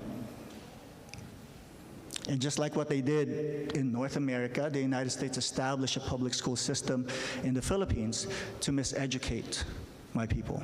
And education was the tool, right, that erased my peoples in our ways of life, our worldviews. It was the tool that my people's bodies and cultures were inferiorized. It was the tool through which my people's minds were colonized. So the reward system in the Philippines were designed to be pro-white, right? And this reward system still exists today, okay? And so for Filipinos, for many of us, our success and even our survival depended on how much we understood and adopted whiteness. So, right, so before I and many other Filipinos who immigrated to these lands, right, other Filipino immigrants like me, before we even set foot on these lands, right, we have already been educated and socialized, right, for many generations to be pro-white. Okay, it's been normalized and it's been deeply, deeply ingrained, right? For centuries, we've been educated to be that way, right? That for us to survive, we need to be pro-white, for us to succeed, for us to advance, for us to move up.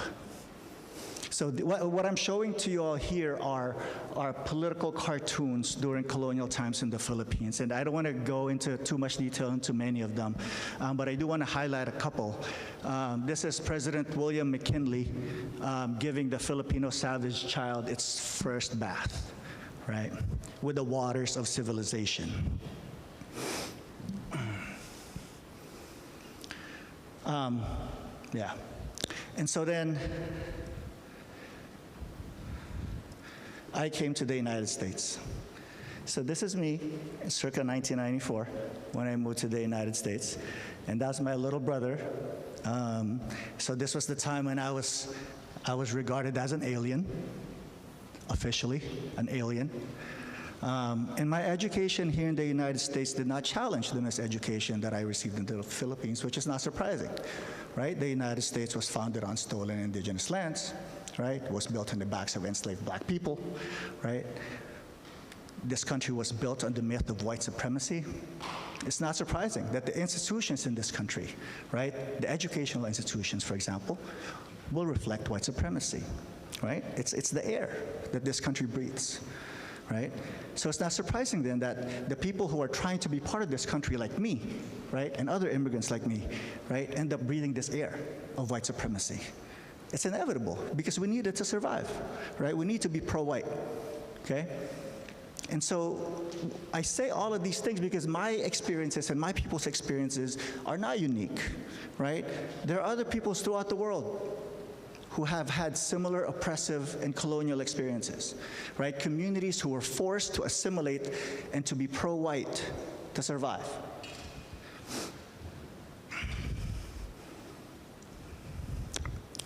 Oops. For example, I shared this editorial cartoon earlier. And if you look closer, right, the savage, quote unquote, savage students needing to be trained and educated by Uncle Sam are the Philippines, Hawaii, Puerto Rico, and Cuba.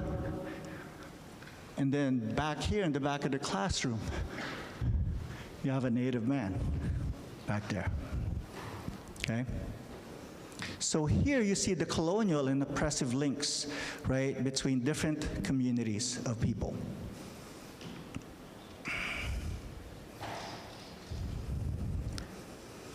Here's another example. So here you have a native man talking to a Filipino man and a native Hawaiian woman, and he's saying in a quote-unquote prophetic way, "I see your finish." Here's another one. So here you have a native man talking to Filipinos, and he's saying, speaking from experience, "Be good or you will be dead." And then in the back, you can't really see it, but in the back there you have Hawaii waiting. And then here's an example more specific to Alaska, right? Many of you may have seen this before.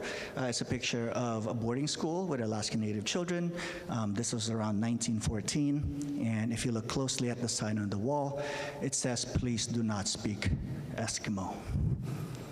Okay, this is an example of how Alaskan Native culture was suppressed and inferiorized and replaced by what was portrayed as better or more civilized. Also, some of you may have heard of the Human Zoo during the St. Louis World's Fair in 1904, where Filipinos were really displayed. Filipinos were displayed to show the American people that Filipinos were savages needing to be trained, educated, and civilized by the United States. And here are some photos of that. So as you can see, here's a poster for that human zoo, right? It's saying that, hey, you know, we have 40 different tribes of Filipinos in 6 Philippine villages and 70,000 exhibits, 725 native soldiers. So they show, you know, soldiers and then quote unquote regular savages to show the American people what we can turn the savages into, like how we can civilize them. You see what I'm saying? So that's the poster for it. Here are some of the newspaper articles and photos from that zoo, from that human zoo. But 1904 wasn't the only time that this happened. The United States did this again in 1909, closer to us here in Alaska, in Seattle. But this time, they did it with both Filipinos and Alaska Natives. In the 1909 Seattle World's Fair, the Alaska Yukon Pacific Exposition is what it's called, right? They showed the American people, right, the United States' new acquisitions, quote-unquote acquisitions. And here you see the Igorotes, which is one of the ethnic groups in the Philippines, and the Eskimo. So they had like a Filipino village and a quote-unquote Eskimo village in this World's Fair. Some more pictures from that. Here you see an Igorote boy, a Filipino child, and an Alaska Native kid during the 1909 fair in Seattle. So again, right, clear links and similarities between the experiences of different peoples from different parts of the world, right? And a core component of these experiences is that, again, in this case, Filipinos and Alaska Natives were seen as less than human, right? They were seen as inferior savages needing to be civilized and taught by the United States, right? That's the rationale for why the United States needed to expand. So peoples were dehumanized. So yeah, right, we live in a sick world, okay, where assimilation and pro-whiteness is part of the Americanization process. And many people, especially peoples of color, have succumbed to this, right? And to me, this is the saddest, most insidious effect of this oppressive world, right? So this is what I mean by a sick world, okay? So now, what are the damages of this sick world? So I'm just going to go through this real quick. I don't want to get into the weeds here. But in psychology and the medical field more generally, we understand that all people face stress. We all face stress, and these stressors may impact our health, right? And those are, what are in the white boxes there. Like everybody, we all experience stress, and our stress can impact our health, right? But we also now know, okay, that for historically oppressed groups of people, okay, they face additional stressors, and those additional stressors, right, can impact their health. Okay, so they face additional stressors, making them more vulnerable to the negative impacts of stress on their health, right? We just have a lot more to deal with. And not only do oppressed peoples have to deal with the additional stressors that we experience, right? We also have to deal with the indirect or vicarious stressors, right? That can also affect our health, right? And included in those indirect stressors are historical oppression. Okay, and again, right, so internalized oppression, which is what I'm talking about here. Internalized oppression is right here. So you have these more like direct experiences of oppression that can then lead to internalized oppression, okay?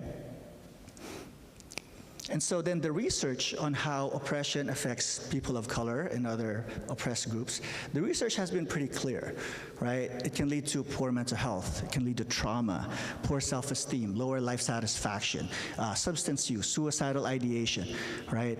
Depression. I mean, the list goes on and on, okay?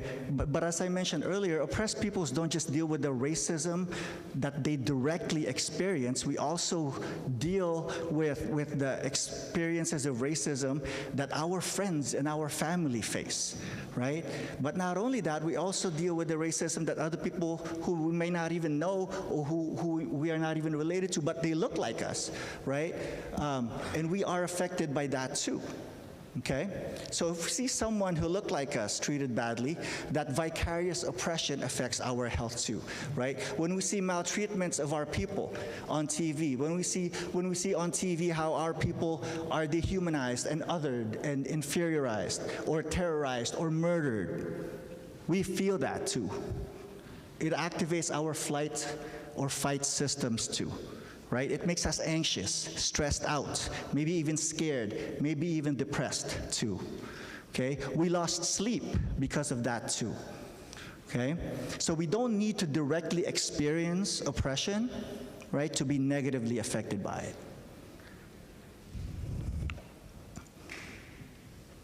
And then to take this concept of vicarious oppression even further, right? The oppressive experiences of our ancestors, right, also affect us today. So historical trauma and its effects can be passed down to later generations. There's some emerging epigenetic research that supports this, right? So all of those historical experiences of racism, of colonialism, of imperialism, right, that regarded our communities as savages, as uncivilized, as inferior, those messages that damaged and messed up our ancestors, they can still inflict damages on us today, several generations later. And many of us have internalized these oppressive messages and have succumbed to them, right? Coming to accept and to believe that our peoples are indeed inferior, right? So today many of us might feel ashamed or embarrassed, right, of who we are. Many of us, like with my peoples, right, might use skin whitening products, right? Many of us might look down on other people in other communities, be hostile to them, inflict violence on those who we think are not Americanized enough, right? We call them backwards, we call them too village, we make fun of their accents, right? We regard them as less intelligent. Many of us might even get to the point where we minimize the oppressive experiences that we face, right? Thinking that the oppression is okay because it's for our own good, at least we're here, right? And that we should just need to work harder.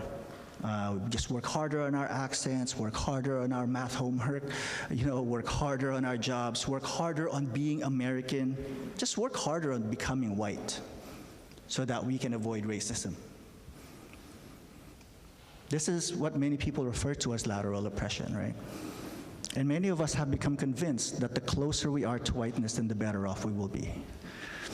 And as I mentioned earlier, many of us have come to believe that our success and even our survival depends on how much we understood and adopted whiteness. So sure, right? The damages of living in a sick, oppressive world include mental health consequences like psychological distress, trauma, low self-esteem, anxiety, depression, substance use, suicide. But the effects of living in an oppressive world also include loss of culture, loss of pride, loss of connection to our ancestors, loss of identity, the loss of who we are, loss of connection to our peoples, to our community, therefore putting us in a very vulnerable position to replace what was our own with what white people tell us is better, putting us in a very vulnerable position to accept white supremacy. And so now that we've covered the damages brought on by a sick, oppressive world, let's get to a discussion of what can help us heal from them.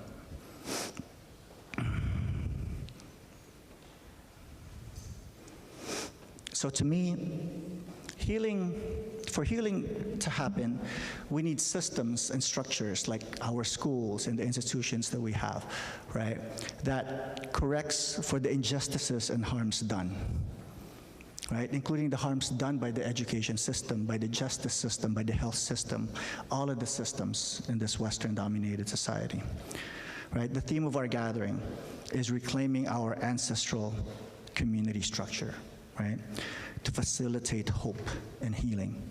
And so I think the systems and the structures we need must heal or free or liberate the individual and the community, right? The structure and the systems must heal or fix this broken, sick society. So what is a healing system or structure, right? What does that look like? To me, healing structures need to facilitate 4 kinds of connections. And so now, I share with you my 4 thoughts on healing. So y'all remember that game? I play that game sometimes with my kids, and actually inspired me when I was thinking about this, right? So I'm going to share 4 important connections that we need to make, okay? So I thought Connect 4 is a good visual for it. So the first connection is that we need to make historical and contemporary connections, okay? We need to connect the oppressive pasts with the oppressive present. We cannot just say that that was a long time ago, it's over, it's done with, let's move on. Because that's not reality, right? The reality is that many of those oppressive systems that were established during colonial times, they persist today. Okay? And so for healing to happen, we need to see the connections between the violent, oppressive, traumatic systems established in the past, right? Like during colonialism, during slavery, right? To the modern structures and systems that we still have established today and operating today, okay? We need, for example, to understand, right, that Jim Crow and slavery is still very much alive in our modern day policing and justice systems, and in the jails. We must see that the anti-immigrant sentiments of the past, right, are still showing up today, right, with like Muslim bans and regarding immigrant communities as job stealers or virus carriers or whatever else. They mirror the anti-immigrant sentiments and policies of the past. The education systems that we have now continue to regard test scores as the ultimate measure of success, failing to see that these tests are mostly asking about white knowledge, white culture, and white worldviews. The education system today continues to not understand that these tests are not tests of intelligence, but they are tests of assimilation to whiteness. So proximity to whiteness continue to be equated with success to this day, just like in the boarding schools of the past. Making historical and contemporary connections, right? Seeing that oppression in the past is still happening today is healing, because it connects us with our ancestors and their struggles and their fights and their resiliencies, okay? Making these connections can help us address many of the damages of this sick world, right? Like identity confusion, lack of connection with our community, right? Loss of culture, low self-esteem, low pride, and feelings of inferiority. So this is the first connection. The next connection is we need to make connections between environmental or social factors, right, with the issues that we are facing in our communities. So we, as a westernized society, we have a tendency to prioritize and put more weight on intra-individual factors, so like things that are inside of us, like our genes, our biology, our thoughts, our feelings, right? So, we look at, when we're trying to explain things, we look for things inside of us, right? This is a direct result of the dominance of Western worldviews, right? Western ways of thinking, because it's a reflection of Western values and emphasis on individuality, right? On elemental thinking, of breaking things down to separate parts, right? So our problem-solving strategy, the dominant problem-solving strategy we have, is to break things down. Let's identify that one thing that causes all of these problems, right? Right? So that's the way that we tend to understand and address issues in our society, right? Is to identify that one thing and then change it, eliminate it, maybe modify it, right? And all of those things are inside us, okay?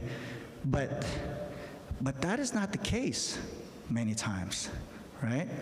Because Many of our issues are not caused by something inside us, especially for historically oppressed peoples, right? This is especially important for us because many of the concerns that we face is not because of something inside us, right? Our problems are not because of something inherent about us or because of internal processes like our thoughts and our perceptions or our genes. What's wrong is not those things. Our suffering isn't because of something inherent about us or inherent about our community, right? This tendency to problematize our bodies and our worldviews and our being is very colonial. I changed that, by the way. In my notes, I have, it's colonial AF. But, so I'm changing my language a little bit. So this tendency, right, to think that way is very colonial, right? To problematize our cultures, our worldviews, and our ways of life as the problem, that's very colonial, right? That's victim blaming.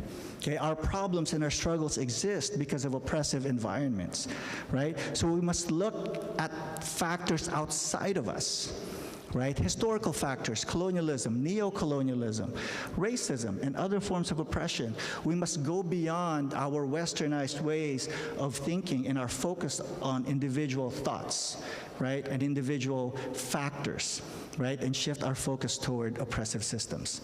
And an example of this, and I'm going to share this with y'all here real quick, is this trend to overemphasize the concept of resilience, to exploit and misunderstand the concept of resilience. Okay, so just to be clear, right, I think resilience is a good thing, okay? But I think an oversimplification of the concept as a factor inside of us, right, is dangerous, right? Because it can lead to blaming people for the problems that they face. Okay? And this is really a very subtle and, maybe even benevolent type of victim blaming, right? Because by conceptualizing resilience simply as a factor that is inside the person, we can fall into the trap of essentially telling people who struggle that all they need to do is just to be more resilient. And if they don't succeed, it is simply because they are not resilient enough. Okay, so resilience really has become victim blaming 2.0. Okay, and besides, right, the issue is not our resilience. Did we go back? Yeah. The issue is not our resilience, right? The question should not be whether we are resilient or not, or how we can be more resilient. We have already proven our resilience for many generations over and over and over again. We don't need to keep proving how resilient we are. The world needs to stop oppressing us. Okay?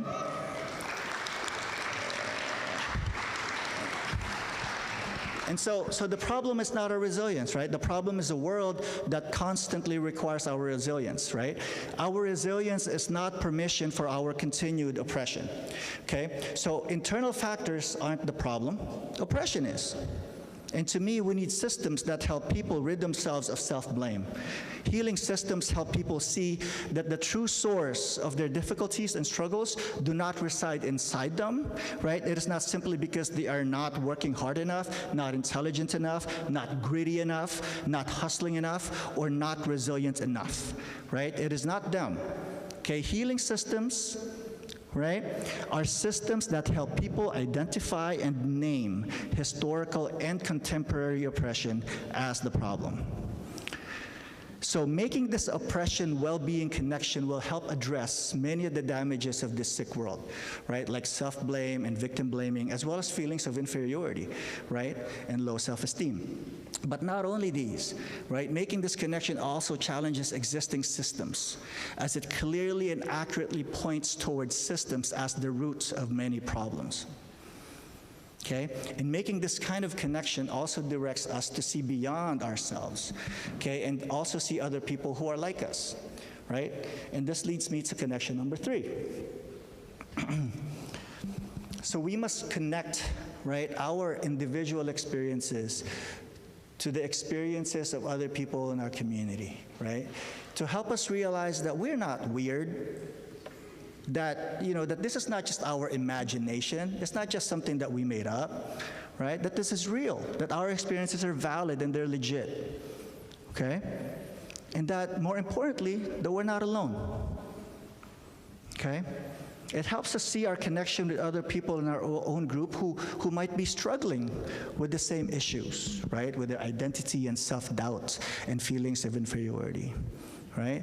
So it helps us feel validated, right? And helps us realize that our confusions, our difficulties, our pain, our anger, our sadness, right? Our feelings of desolation and despair sometimes, right? Those are legitimate responses to a sick, oppressive world, okay? And this might address one of the most critical damages of this sick world, horizontal oppression or lateral oppression, okay? This not only helps us connect with others in our group, right? Not just others in our group today, in our modern, living life, right? But it also helps us connect with our ancestors, right? So in addition to addressing the damages of a sick world, right, this connection also gives us strength, right? As it reminds us of the strength and the resilience of our peoples, right? So let's combine this now with connection number 2, right? Which asks us to look for factors outside of us to explain the issues that we're facing. So extending this idea, we can also break from the individualistic worldview, right, by looking outside us for strength, right? And so here, we can look at our own peoples, our ancestors, and our long histories of survival and thriving and success despite systematic attempts to erase us and deny us of our humanity, right, as our most important source of strength. So our strength should not just come from inside us, it can also come from outside of us, from our community, from our peoples, from our ancestors, right? Okay? So going back to the notion of resilience, right, that I ranted about earlier, right, we can look at resilience differently.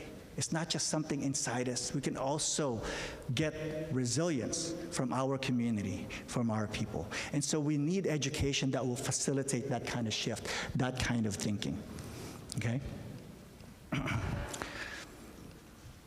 This is now related to my last connection that I want to mention.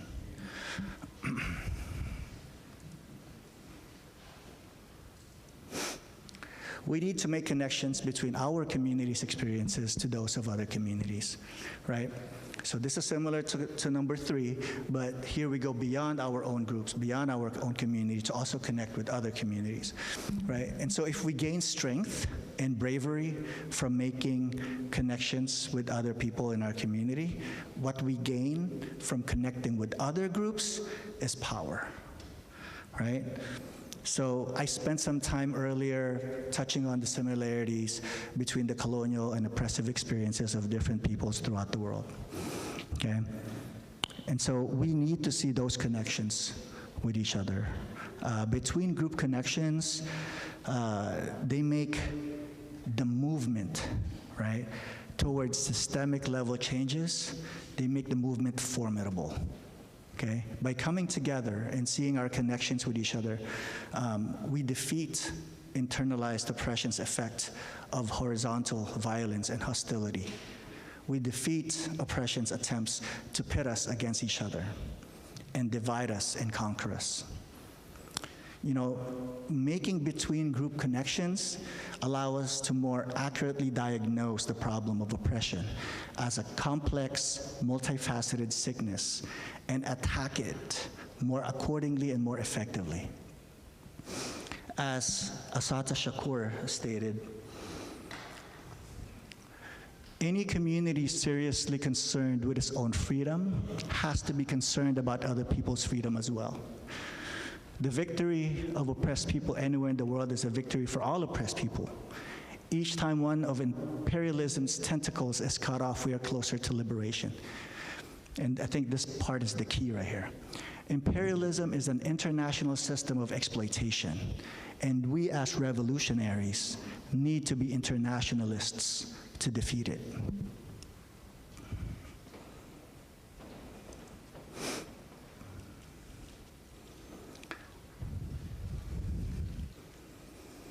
And so moving beyond our individual selves and seeing our connections with our other people, right, and seeing our group's connections with each other, right, this is to challenge this westernized individualistic worldview, right, a worldview and value system that has been imposed on us, right, and has damaged us. And so to me, for healing to happen, we need to shift toward a more collectivistic, more horizontal and not vertical worldview, right? And I want to share now like a core value for my peoples that I think can help this in some way, right? For my peoples, our core value is called kapwa, okay? Now kapwa, oops. There you go. Is our core value, right? It means fellow being. Essentially, it reminds us that we are connected to and equal to our fellow beings, right? So, without going into it too much, those are the important things to remember about kapwa. It's like we are connected to each other and that we are equal to each other. Okay, that we do not create differentiation between us, okay? And to lose kapwa, because it is the core of who we are, right? To lose kapwa, right, is essentially losing yourself, using your humanity, right? It makes you less human, okay? So going back to the damages of a sick, oppressive world, right? And as I mentioned earlier, an all-encompassing damage is internalized oppression, okay? This is consistent really with, there you go, with what internalized oppression is, right? It involves the oppressed person becoming so much like the oppressor that the oppressed even begins to adopt the oppressor's prejudice attitudes, right? So then one effect of internalized oppression is this desire to separate oneself from others who are perceived as inferior or less than. So in essence, colonialism has damaged our worldviews and forced us to see ourselves as separate from others. Oppression has led us to lose connection with others. It's led us to create hierarchy, right? It's led us to create this vertical worldview instead of a horizontal worldview. It made us want to strive to be separate and better than others. It made us lose our ancestral community structures.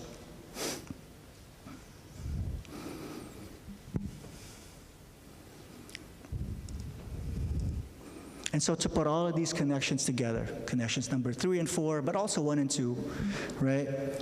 In my view, for healing to happen, we need to restore, cultivate, and strengthen kapwa. We need to foster connections between ourselves and our ancestors, right? Between ourselves and the world around us, right? And between ourselves and other people and other groups. We need to break away from this individualistic worldview.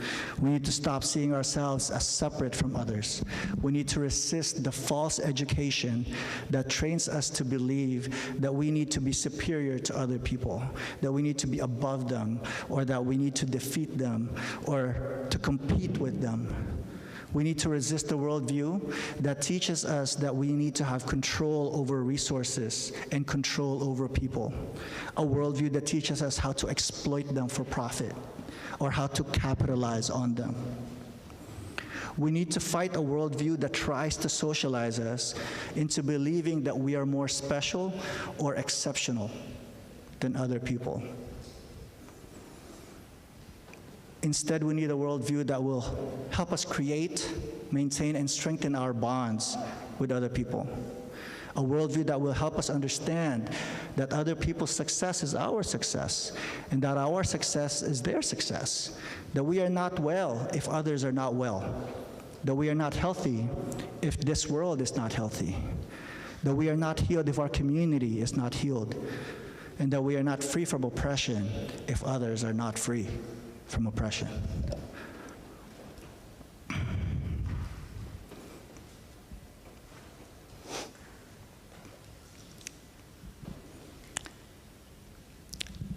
So this is just a summary of the connections that I discussed.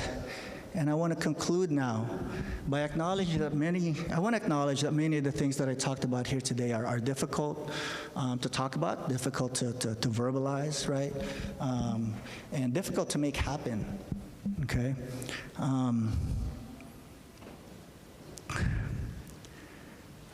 It might even be seen as too risky, right?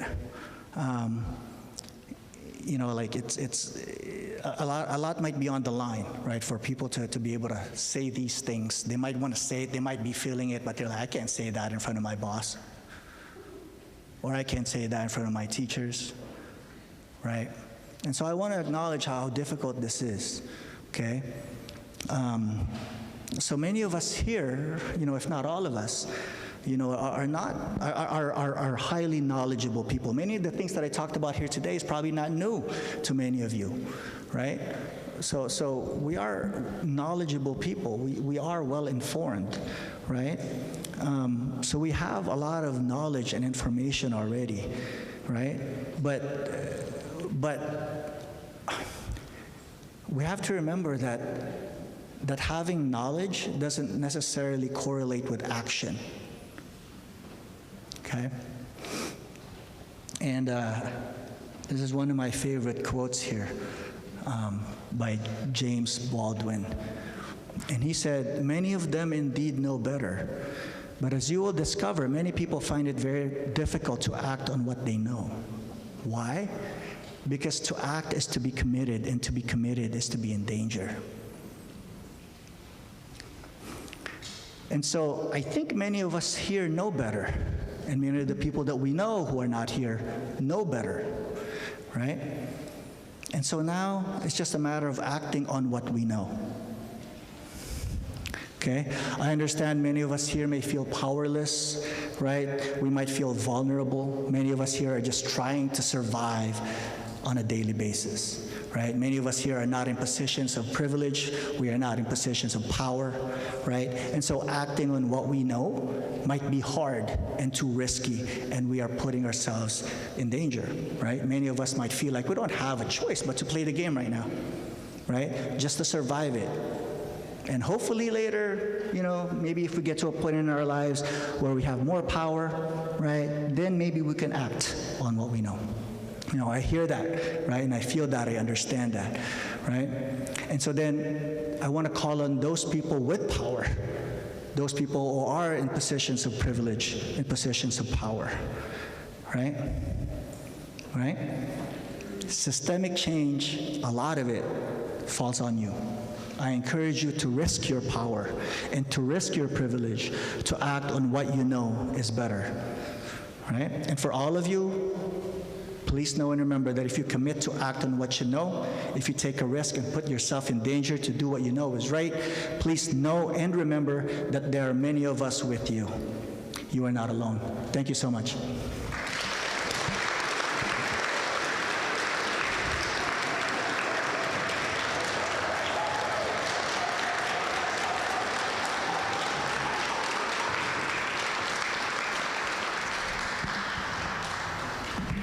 All right, we're going to take a real quick break, but if you have any questions for him, we'll give him a chance to answer some questions after the break. We know we've been sitting around all morning, so stretch your legs, get some coffee, get some water. We'll be back in 5 minutes.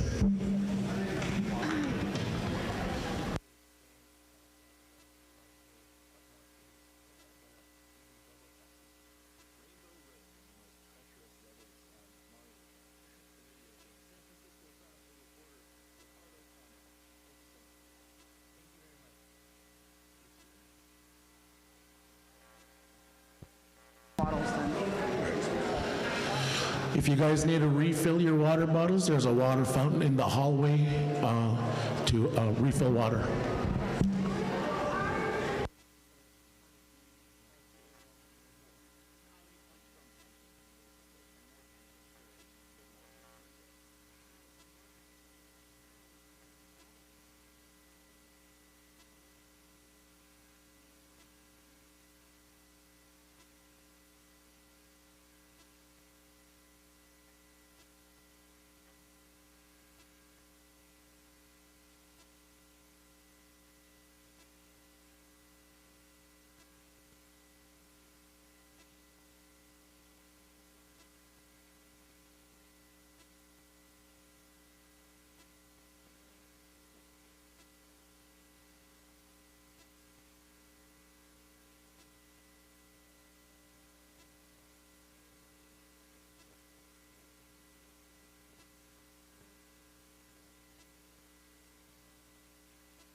If anybody would like some, there's some ayuk tea over here in the corner.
All right, guys. You guys can go ahead and start pulling out your tickets. We got some door prizes. How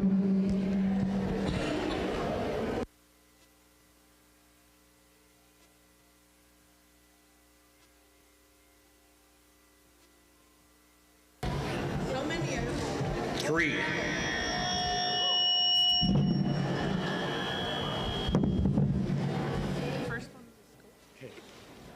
All right, so we got 3 door prizes. We got the first, a nice jacket from Bristol Bay Native Corporation. So pull out your tickets.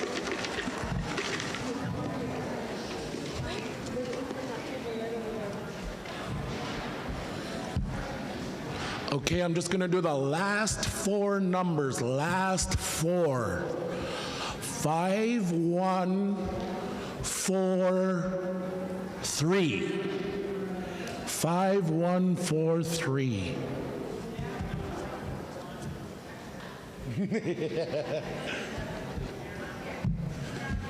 Five, 1, 4, 3. Good job, Mila. You can keep it. No, it's 5, 1, 4, 6. Oh, that's 5146. Oh. Almost. Oh, you need to go in here? Oh, it needs to go in here. We thought you won. We thought she won. 5, 1, 4, 3 going once. Anybody out there in the hallway in the bathroom? 5, 1, 4, 3. 5, 1, 4, 3 going twice. 5, 1, 4, 3 is gone. Okay, I don't want to live. All right, you guys get a second chance for this really nice jacket, even though it's hot out. Last 4 numbers. 5, 1, 3, 3. 5, 1, 3, 3.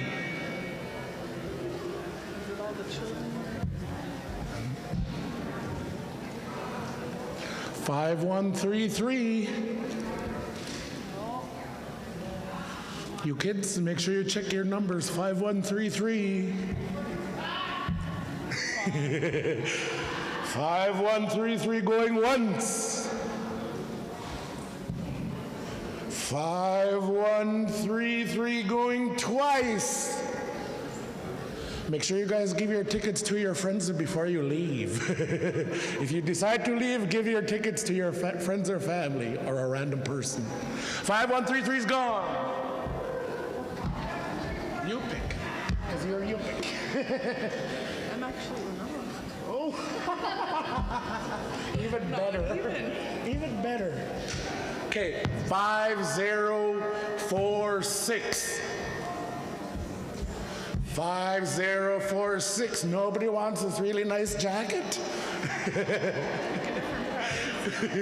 5, 0, 4, 6. 5, 0, 4, 6 going once. Holy cow, nobody wants this. 5, 0, 4, 6 going twice.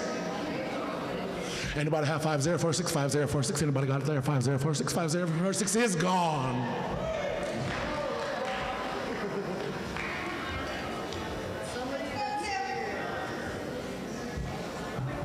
Okay, I have a feeling this person is sitting down right here listening to me talk. You guys ready? Maybe if I read all the numbers. 7, 8, 5, 5, 0, 7, almost 3. 5, 5073. 5073, I heard 5072 over there, almost. We'll call you almost. 5073, nobody? Come on. 5073 going once. 5073 going twice. Nobody? 5073 is gone. Gee whiz. Okay. Maybe we gotta mix it up a bit. Here we go, maybe this will work. Okay, here we go. Be in here, guys. 5117. Anybody? 5117.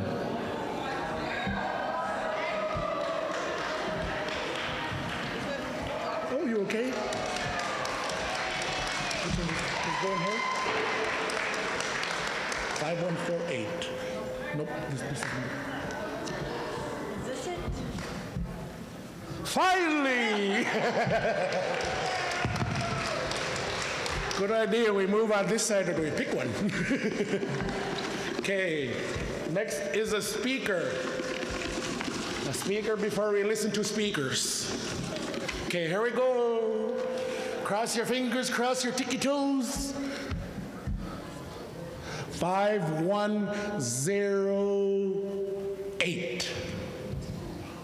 5108.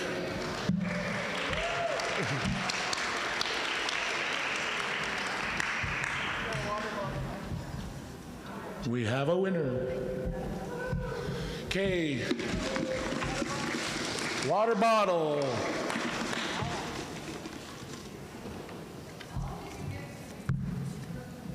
Five, 5113. 5113.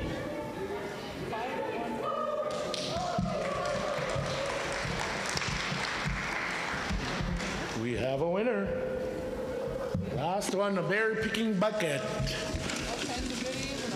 And a hoodie. Just in time for berry picking season. Here we go. 5034.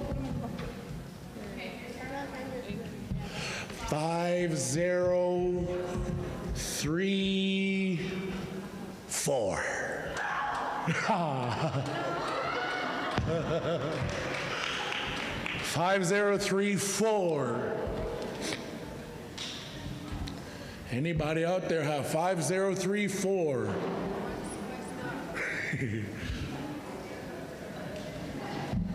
5034 going once. 5034 going twice. 5034 is gone. Okay, please be in here. Let's see. Maybe I gotta move closer. There we go.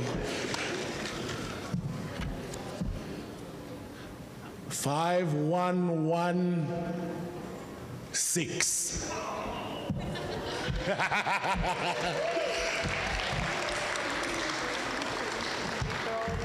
And Quiana to UTBB, I almost call him YouTube. UTBB. Quiana Chuck UTBB.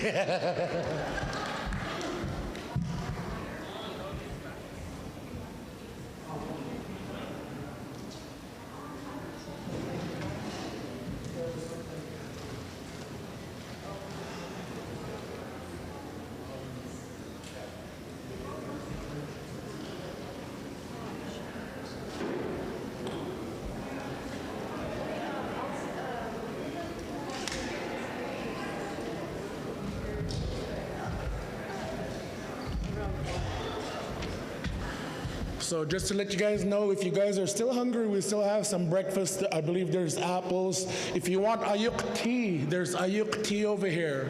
If any of you elders want ayuk tea, we can bring it to you. There's ayuk tea in the corner back here. Lunch will be around 1 o'clock, hopefully sooner, but that's when lunch should be. So if you're hungry, grab some leftover breakfast, some snacks. And just a couple of reminder, housekeeping, bathrooms over here to your right, emergency exits are you big signs with the exit. Help your elders out in case of an emergency. Let's make sure our elders have water, tea, whatever they want, coffee. Let's take care of our elders. And then I guess we can go back to Dr. E.J. David, and if anybody has questions for him from his presentation just earlier before our break. Where is he? Did EJ already leave us? All right there.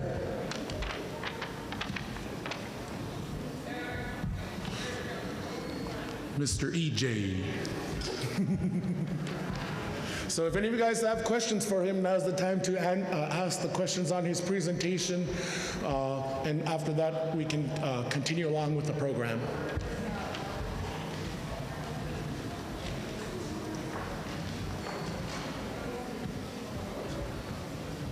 If anybody has questions, just raise your hand. I'll bring you guys the mic.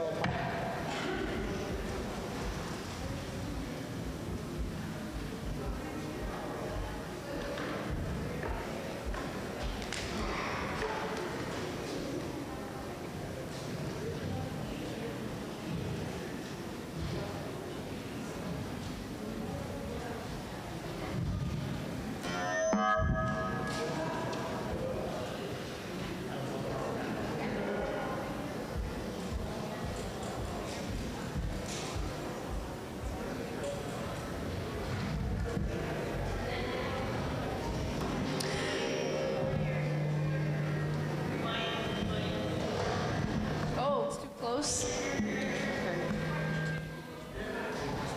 You?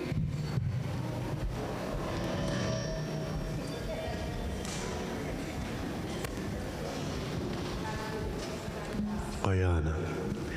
EJ, my name is Quentin Simeon.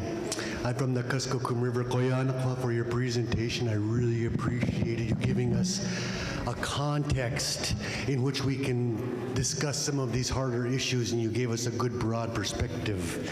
And my question to you is, you mentioned in the beginning that you came by as a whaler long time ago, Akatamani, and how do you think that your perspective growing up in an indigenous community helped your framework, being an insider, outsider, if you will, in the community of Utqiagvik? Thank you. That's an excellent question. And Quentin, thank you for Guyana for reminding me of a lot of painful experiences. I appreciate it. No. No, Utqiagvik, that's actually an excellent question, because Utqiagvik is where I started to, I guess, wake up a little bit. And it's largely because of, what I experienced, with the Inupiaq people in the community over there. I was beginning to question. I was young. I was 14 years old when I moved there, and I saw how many people took pride in their language and took pride in their ways. They were whaling, and they were hunting, and they were speaking their language, and there I was, feeling ashamed of my language, and feeling ashamed of who I was, and feeling ashamed of my ways. And so I was like, why is that? I came from a country of over 7,000 islands, like I shared with y'all earlier, but I was not taught how to fish. So it made me ask myself those questions, like why what did I lose? Like, why was I not taught how to live and thrive in my own indigenous lands and what the lands had to offer us? Like, I did not know how to fish. I did not know how to swim. You see what I'm saying? And so Utqiagvik really was instrumental in making me wake up a little bit and learn a lot more about the history of my peoples and why I had the attitudes and the feelings and the behaviors that I had. And to this day, you know, I owe a lot to the community of Utqiagvik. Yeah, so thank you for asking that question. Actually, I want to share a personal story related to basketball, and it's actually, you know, I got to a point, you know, my internalized oppression was so strong that I got to a point where, so I was forgetting who I was, denying who I was, and because of that, you know, the lateral oppression, the violence that I was inflicting on other people was so bad, right? I was discriminating against other people who I thought were not Americanized enough, or at least not as Americanized as I was at that point. And there was one time, it was game day. We had a basketball game that day, and I don't know if you all do this here, but in Barrow High School, when it's game day, like the spirit squad, you know, the cheerleaders, they decorate the lockers of the players, right? They they decorate it, and people can write things on the locker, like good luck on your game tonight, blah, blah, blah, blah, blah, right?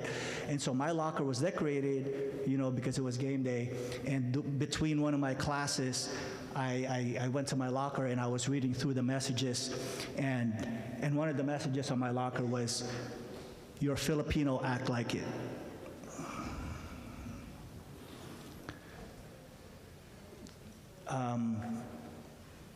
So yeah, that really was one of the more powerful moments of my life.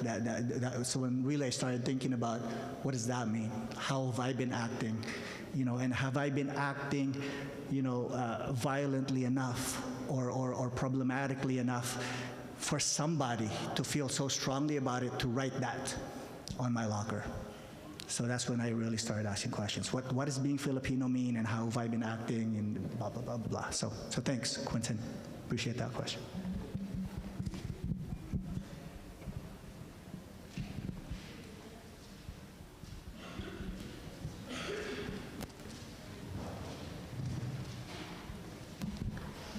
Hi, I just want to say, Koyana, again, and to echo what Quentin said, the context and the way you organized really hard things to talk about, I'm just so thankful for. I've never seen anybody be able to communicate it in the way that you have. And so I guess my question for you is, how do we bridge the things that you're talking about that all of us feel and know and have lived and are awakening to with community? How do we bridge academia and community? And obviously this is a really good example of one way that it's being done. But I just constantly think about, like, there's a teacher in service happening in the gym right next door, and how helpful would it have been for them to sit through that when they go in and start teaching our children and forming their minds next week. Like, so many people need to hear and understand these things to be good partners in our communities, right? And so I guess any wisdom, any ideas you have on how we bridge what you're doing in academia and put it to work in community in a real way, we're all ears. Thank you, Koyana. That was a very important question, right? It's you know, I wish I had an answer that I can, you know, it's like a magic bullet, if you may. I hate to use such violent metaphors, but, you know, like a solution, right? Like, that I can quickly share with you in 30 seconds or so, but I don't, right? I mean, it's, as I was talking about earlier, this is systemic, and it's been going on for many, many generations, that it's hard to to break away from the systems that we already have established, the systems that we have, as problematic as it is, as I was just talking about. The reality is that we are comfortable with it, right? And many of us are benefiting from it. And so it's hard to dismantle systems when the people who have the power to dismantle it are benefiting from it. Does that make sense? So it's a hard battle, and to be, I'm gonna share again. This is what I do. I share my own struggles with it. Like, as much as I've studied and talked about internalized depression, I will be the first to say that I still struggle with it. Right? So I didn't share many of my work here today, but one of the key pieces that I found with my research and my experiments is that internalized oppression can exist and operate outside of our awareness, intention, or control. And so to me, it's been so deeply ingrained that even when we don't want it, even we don't want to be affected by it, it can still affect us. So it's almost like tying your shoelaces. Like, we all have been taught to tie our shoelaces, and now we can tie our shoelaces without even looking at it, without even thinking about it. We just do it automatically and effortlessly, right? And so now I can go around to all the teachers and to all the policymakers and say, hey, tying your shoelaces is a bad thing. It's bad for your health. My research says so, right? You need to unlearn how to tie your shoelaces. We can't. You will forever know how to tie your shoelaces. You following me so far? Right? So that's how deeply ingrained oppression has become for many of us. Not for all of us, but for many of us. That it can exist and operate and impact us outside of our awareness, intention, or control. Right? So now, you may not be able to unlearn how to tie your shoelaces, but if we're for sure tying your shoelaces is a bad thing, then we can start making shoes that don't use shoelaces. And that's the system change that I'm talking about. It's a completely different shoe. We need a completely different system. It's a metaphor. It's not direct, but yeah, that's my response for you in my 60 seconds. But yeah, thank you so much. But I think we need to always ask that question.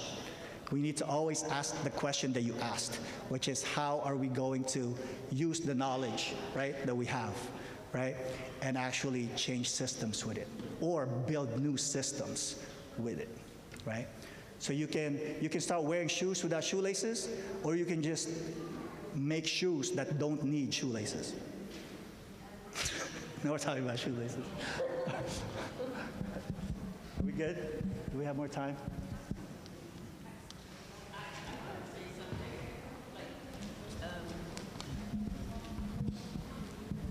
So I'm going to try not to take my other personality. But this morning, we heard from our sister, the land and the language. That would be part of the system. And if they're sitting in four walls over there, and they're gonna teach your children in four walls, why aren't they out on the land? And the shoelace thing, and getting a different shoe, how about you take the shoe off and you go out on the land, you stand in the water?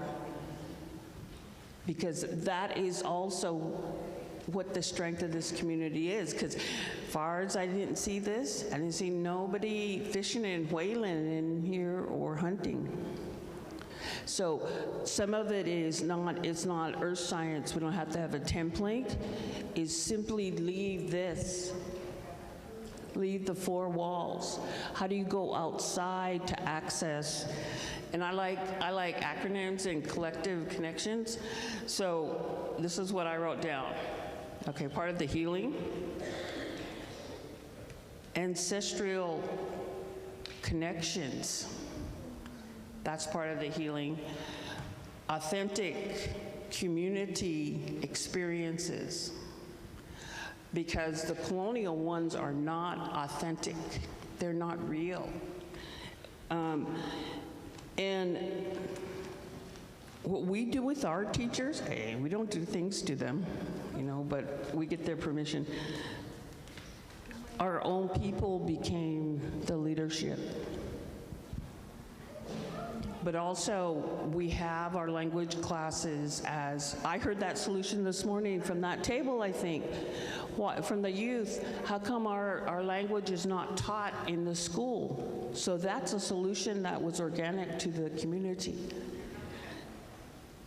But I like things like authentic collaboration, authentic collective agreements, stuff like that type of language, because you're working with the language of the oppression.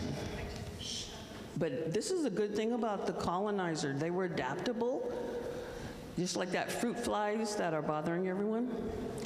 So you can use that English language because you already have that genius in you of your ancestors. So part of it is, even if we have internalized moments, through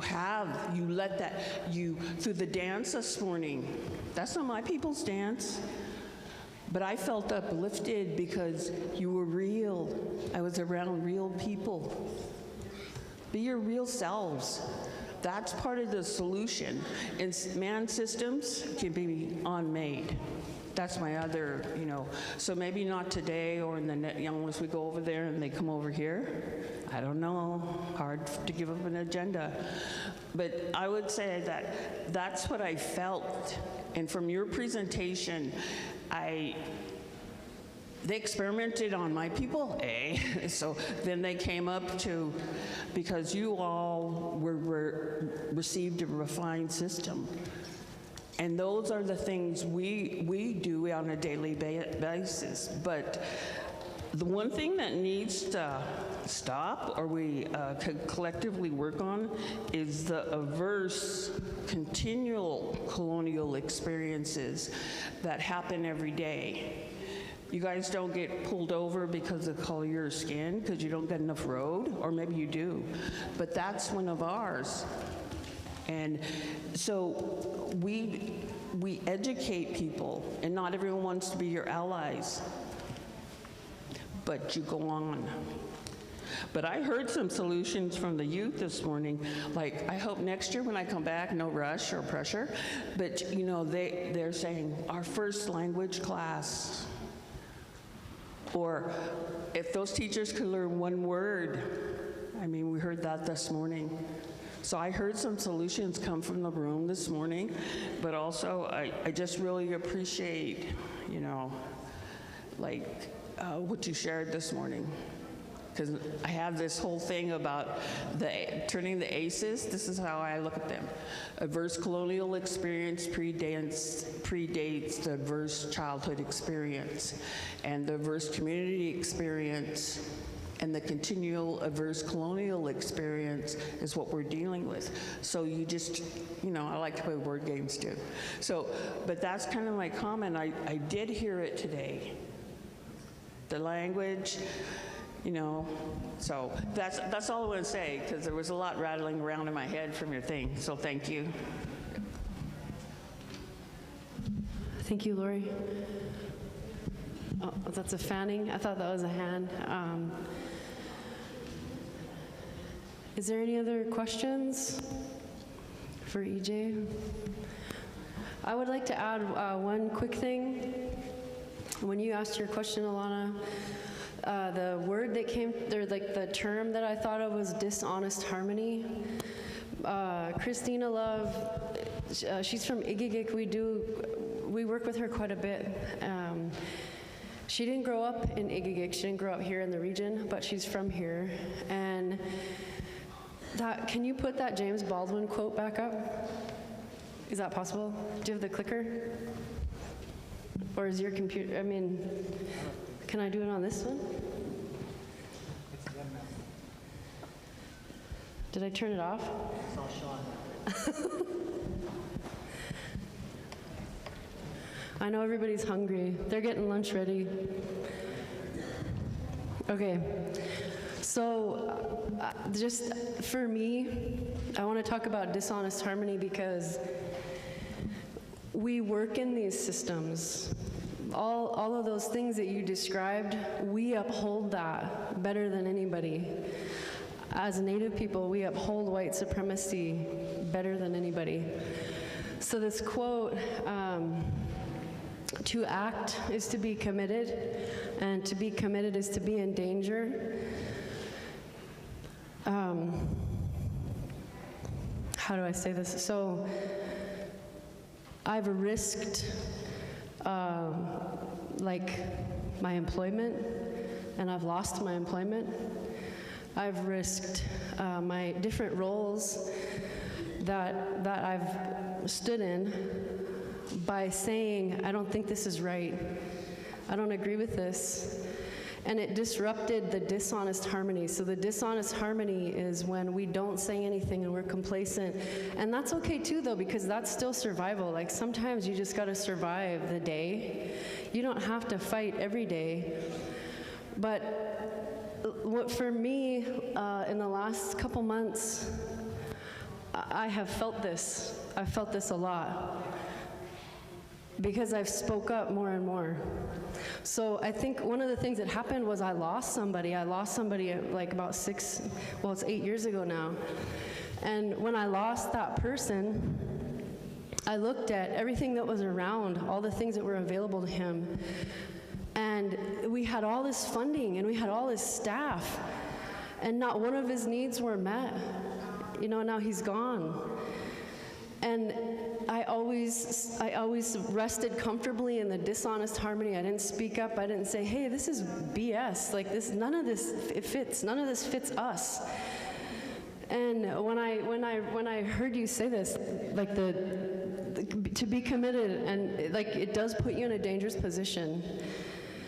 But I want to say something will always come along.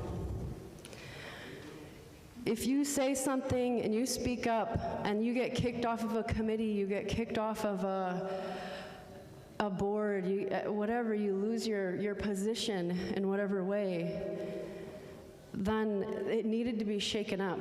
It needed to be shaken up and reorganized. And all of our BBs, all of our organizations, like we all work together to put this on. So I know that we can work together. But we also had a lot of conflict. There was a lot of like stressful moments. And if we stayed in that dishonest harmony, nothing would change. And so when you speak up and use your voice, it's scary. Even just talking about it, I get shaky, I get sweaty, I get scared, I get nervous. My nervous system's activated. But if you have the courage to do that, I really believe that our ancestors and Creator will come along and help you. They'll help you keep going. And the dream that they have for us is not to be stuck and miserable. It's for us to know who we are, speak our languages, sing our songs, dance our dances, be who we are, and not feel bad about it.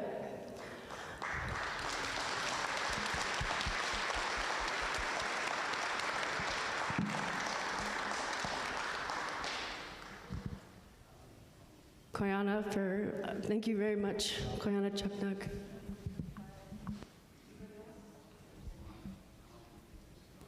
Are we ready for food? Are we rushing you guys? Okay, here we go.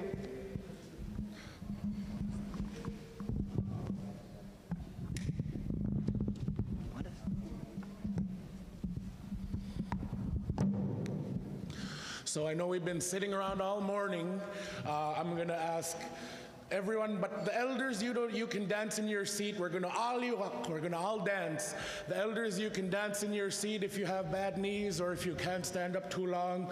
It's a very easy, short yuwak. And I'm gonna ask everybody to stand up.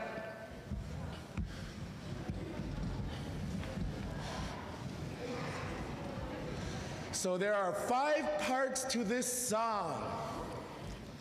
And I'm gonna walk you through it, then we're gonna dance it.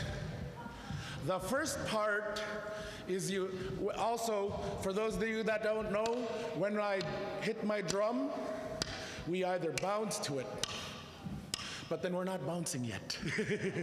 So the first thing, we're gonna tap our foot. Everybody has to tap their foot. And I'll sing the song, and then once I sing it once, the next part is we're gonna tap our foot and we're gonna bounce. I'll sing the song once, and then we move on to the next part, the third part. I'm gonna start singing the song, we're gonna tap our foot, we're gonna bounce, and we're gonna shake our hips. Do it like you're going out dancing. We are dancing. And then the next part after I sing the song, get out your air guitars. You're gonna get your air guitars, you're gonna tap your foot, bounce, shake your hips, and you're gonna jam out with your air guitar. I'm gonna sing the song, and once we're done, the last part. Okay, last part, y'all gotta get loose.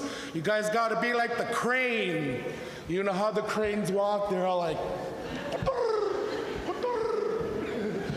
so at the end, we're gonna tap our foot, we're bouncing, shaking our hips, jamming out with the air guitar, and then we're gonna use our necks.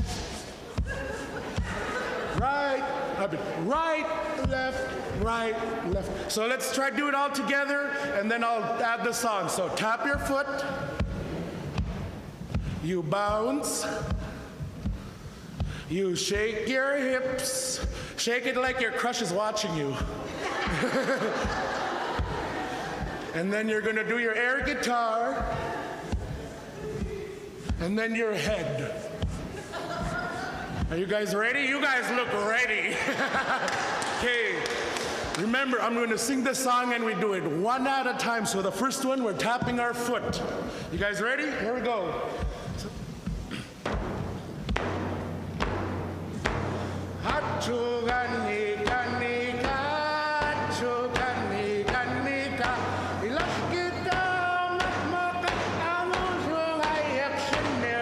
Now bounce.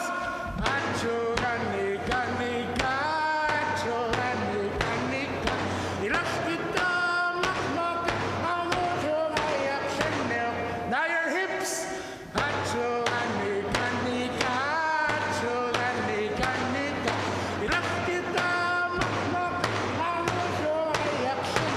Air guitar.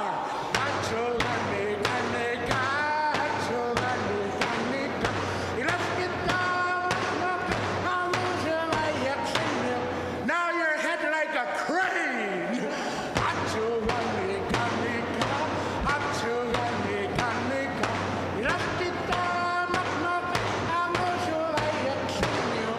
Okay, let's try it all at once. I won't guide you. Here we go.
Is the lunch ready? Okay, since we are a little bit behind schedule, but that is okay. That's what natives do. We're on native time. Schedules are a colonizer thing. Before we start eating, would anyone like to do an opening prayer for lunch? And then once we do that, can we have our young people serve our elders? Let's get our elders to plates at their table so they don't have to line up. Make sure that all our elders have plates before the rest of us, because we got to take care of our elders. And then, you know, in our culture, elders first. I always be like telling my cousins, I can't wait to be an elder so I can be first at the potluck. Get all the good food. And then my other cousin who got married, she was like, guess what? It's my wedding day, so I'm at the front of the line. so we'll make sure we serve our elders, and then the rest of us can go afterwards. Is there anyone that will volunteer to pray over the food?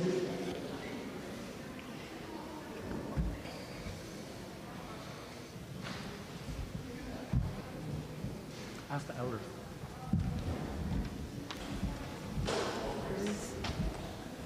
Will you say prayers? Oh yeah, before we get started with the prayer, after you guys get your food, we're going to come back to our tables and we're going to continue on with the agenda so we can get back on track. So you guys can eat and listen. I know that's what natives do best, is eat and listen.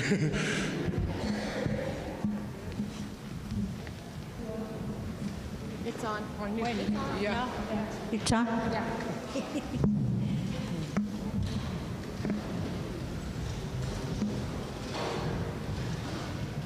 Atan kuya we come to kan asavat nakskilaw sunangakaulan.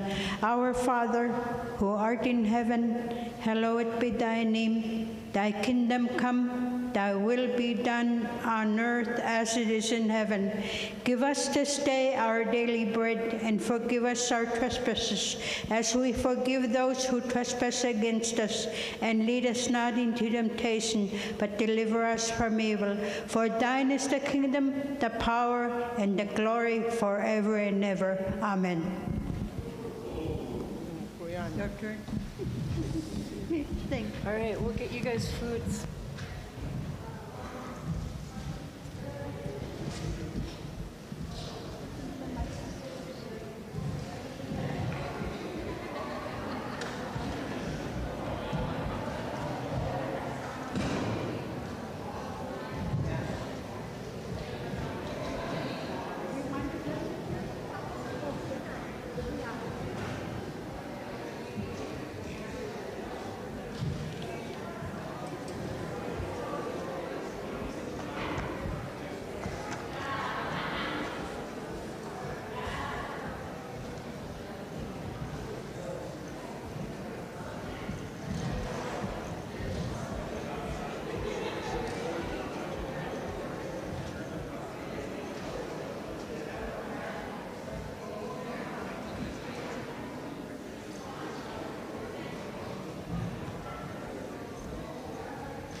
so we can get back caught on time. We are at Childhood Trauma, Augmented Reality Application for Tribal Health with Tim Collins, and he's with the Alaska Native Epidemiology, that's a big word, Center Senior. Tim? Hey, Tim? Tim? There you are. I was looking for you.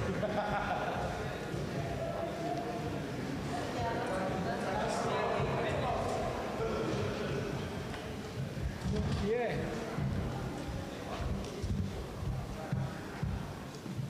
Testing 1, 2, 3. Okay, does this work?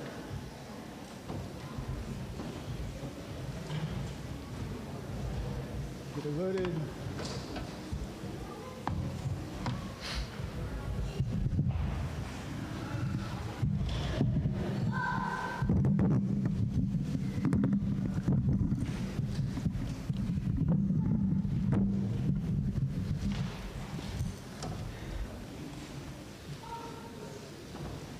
Perfect.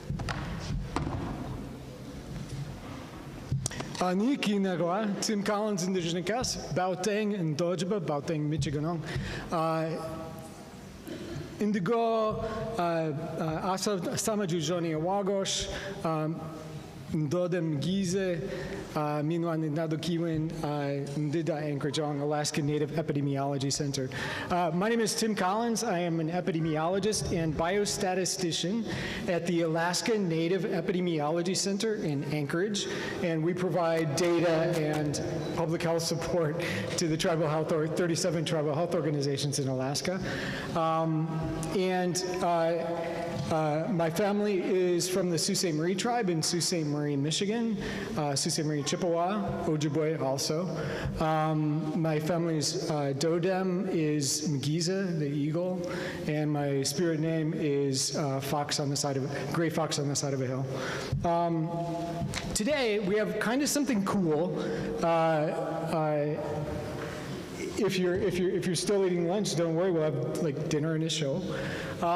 Today we have these lenses, and we're going to be talking about a project where we made an effort to explain to survivors of childhood trauma and people with substance use, when they come in for care, a lot of times they don't get an explanation of their medical condition, and they have a right to have that.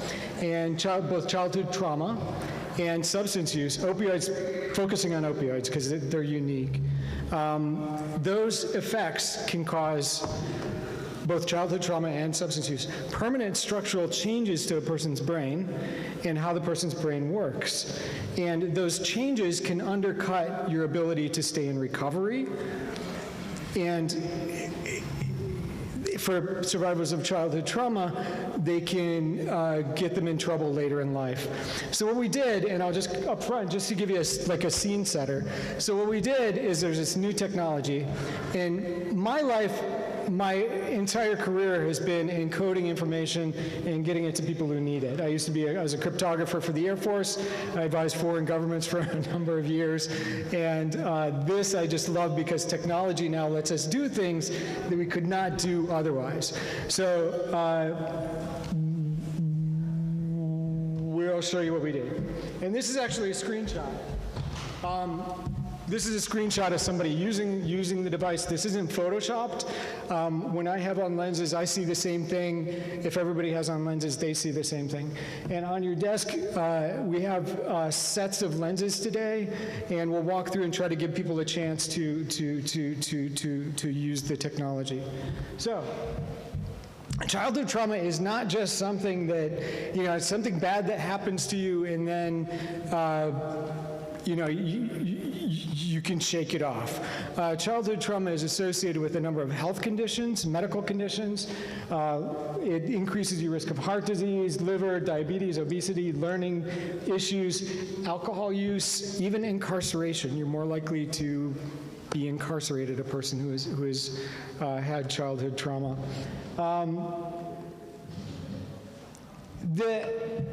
specifically to me, if you've known somebody who was traumatized and grew up, the effects when a person grows up can be different.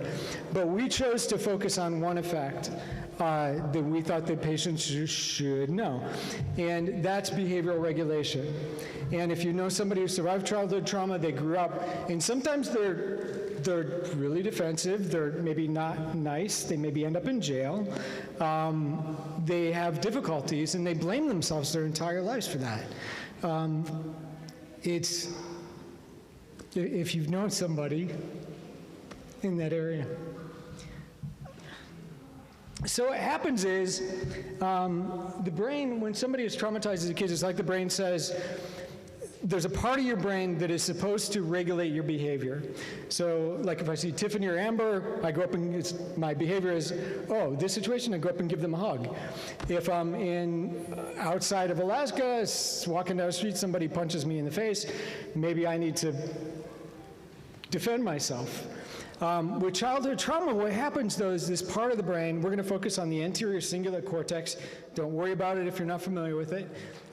It's a behavioral regulator in your brain up in front of your limbic system, part of your limbic system. It's like that part of the brain says, it's supposed to regulate you, on this continuum from give a hug or punch someone, and we're speaking in really broad terms here because we don't have a lot of time. But it's like the brain says, okay, you're always under threat, and to protect yourself, we don't have time for you to figure out what your behavior is. We're just going to set you to 11 all the time, so you're just always going to be defensive.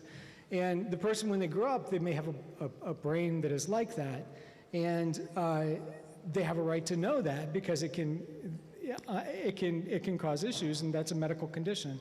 The problem is, it's not really billable to tell people that. There's not a lot doctors can do with childhood trauma, and a lot of the advances that we make and a lot of the advances we see are actually from billable medical conditions, and that's why childhood trauma just doesn't get a lot of attention. So that part of the brain is associated with reward and emotional information processing and behavioral regulation. So that's the part of the brain that interprets what you should do. And on the opioid side, we chose to focus on the amygdala, which is, and this is structural, when we're talking about the brain parts, we're really cheating a little bit. We have to talk about the parts in a structural way. All parts do different things, but the amygdala, fear and emotion part of the brain, we focus on that, and the prefrontal cortex. So when somebody is somebody's in recovery, and they go out and they meet an old friend has some substance, and they end up using. They maybe invested a ton of time in their recovery. They maybe were really proud of it. They put a lot of investment in it. The first chance they get, they relapse and they blame themselves. They have no idea what's happening. And life spirals after that. What should happen in a healthy person, in a person who hasn't used that particular substance, or in that individual, what should happen is when somebody offers you, some heroin or a drug, your amygdala should go, hey, that's interesting, but it's probably not really a good idea. And the amygdala makes a phone call to the prefrontal cortex. This is your executive smart part of your brain. The amygdala makes a phone call, the limbic system makes a phone call to this part of your brain, and this is your analytic thinking. And when it gets the phone call, it goes, no, wait, are you nuts? You can overdose, you can die, you go broke, you lose everything, you invested all this, don't do it. What happens with opioid use, though, is that those structures they can be reduced in volume, and they don't talk to each other like they should. Not everybody, but some people, that's what's happened. So for that person, if that's their situation, when they're in a situation where somebody offers them something, this part doesn't get the phone call to keep them out of trouble. And they blame themselves for that, and that's not a good thing. With survivors of childhood trauma, they can end up in jail, and also blaming themselves. People say, you're just bad, you need to be good. But they have this behavioral regulator. Actually, this part of the brain, right here, that part of the brain is between those two structures. I'm not used to using a microphone. That part of the brain is between the amygdala and the prefrontal cortex. And its job, it listens to that phone conversation, and its job is to figure out how big or how small or how appropriate your response should be. So that's the scene setter that we'll make. And I see Rachel back there does, for those of you who do treatment and induct people into treatment, sometimes when somebody comes in to the clinic, they're ready, they're done, they're ready to be treated. They maybe probably used that morning or used that day. They're not, in a sense, you cannot have a conversation with them about their amygdala, their prefrontal cortex, and neurosignaling and all the brain parts. You can't do it. You can't give them a brochure that they're just going to throw it away. They want what they want. That's that. But if you can, for that person, if you can make it real for them, what we decided to do is we said, hey, we have this new technology. We can make a hologram of a brain, and you can see exactly where the structure is, so you don't have to blame yourself and think you just have brain damage, because that's what a lot of people think when you try to have a conversation about brain health. They think brain damage. Somebody said Swiss cheese. It just turns your brain to Swiss cheese. Some things do, yeah, some things really damage it, but what we're talking about is an adaptation, and we're not talking about brain damage. So that part of the brain, remember this part, the anterior cingulate cortex, the behavioral regulator. There was a study where they gave prisoners a brain scan when they're released, and they had the prisoners with this part of the brain that kind of resembles childhood trauma. The signaling isn't all there. It's not where it should be. The volume isn't like it should be.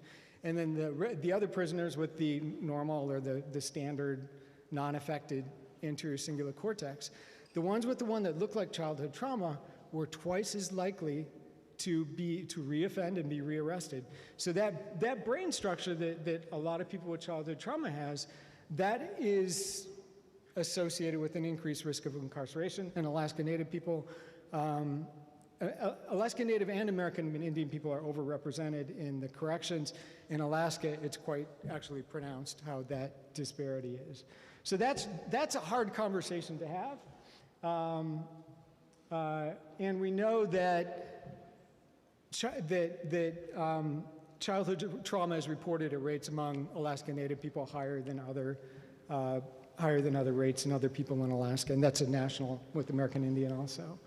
The issue is, so the patient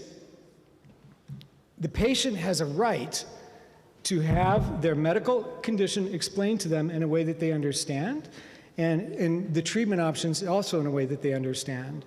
So not just give them an explanation of their medical condition, but the treatment options they need to understand. What is this? And a lot of people think that some of the treatments for opioid use disorder, some people think that that's just replacing one addiction with another, but that's not really it. And what if you could have that person see an actual brain and see how it reacts to these different medications?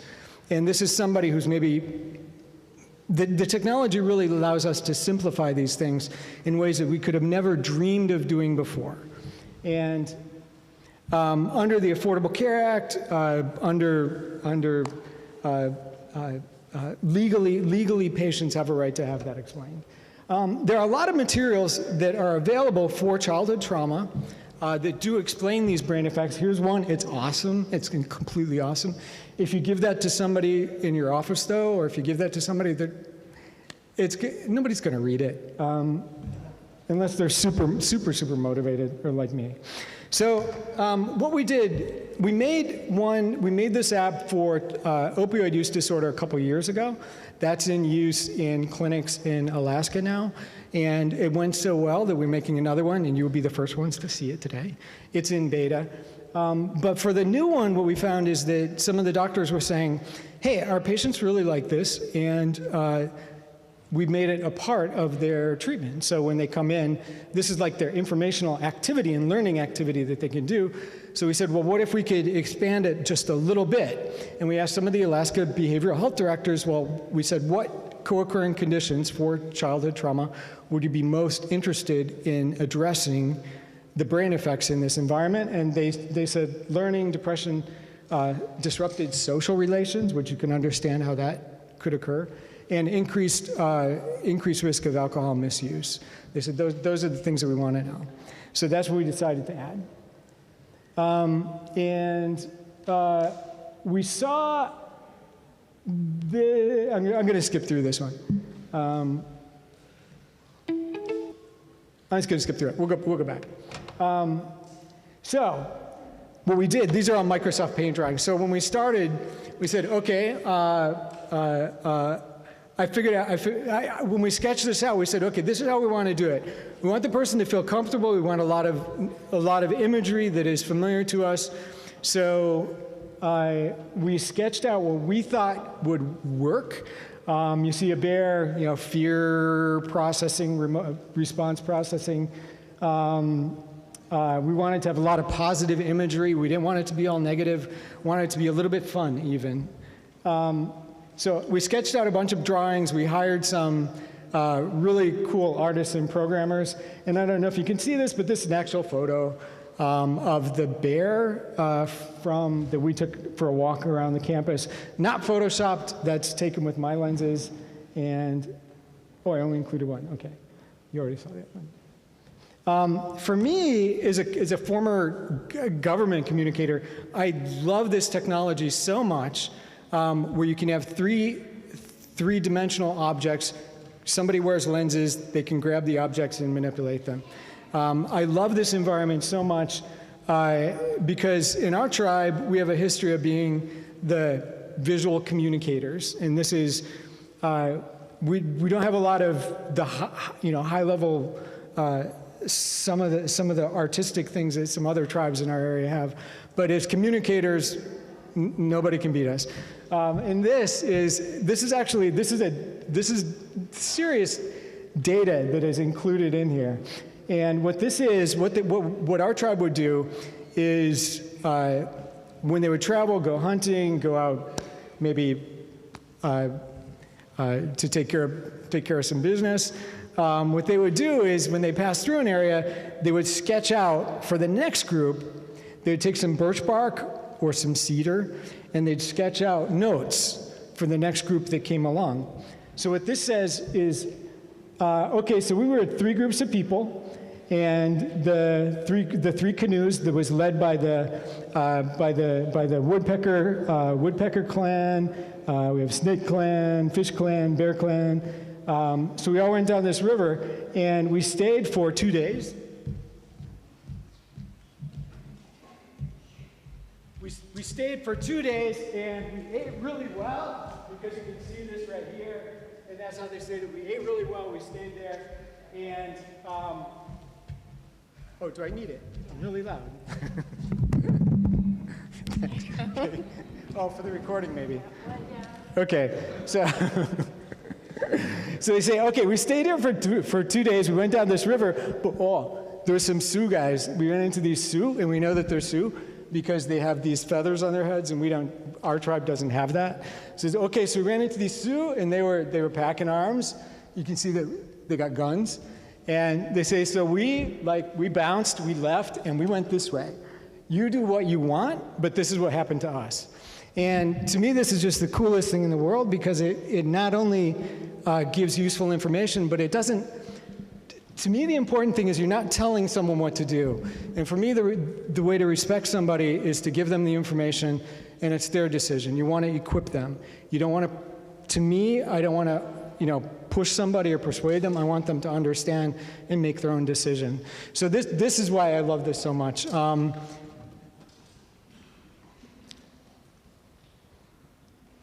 So what we did, so this is, so after we made our first app has a brain, and the first app has a brain, and you get to interact with it and learn all about things. There's a bear, there's a fish camp.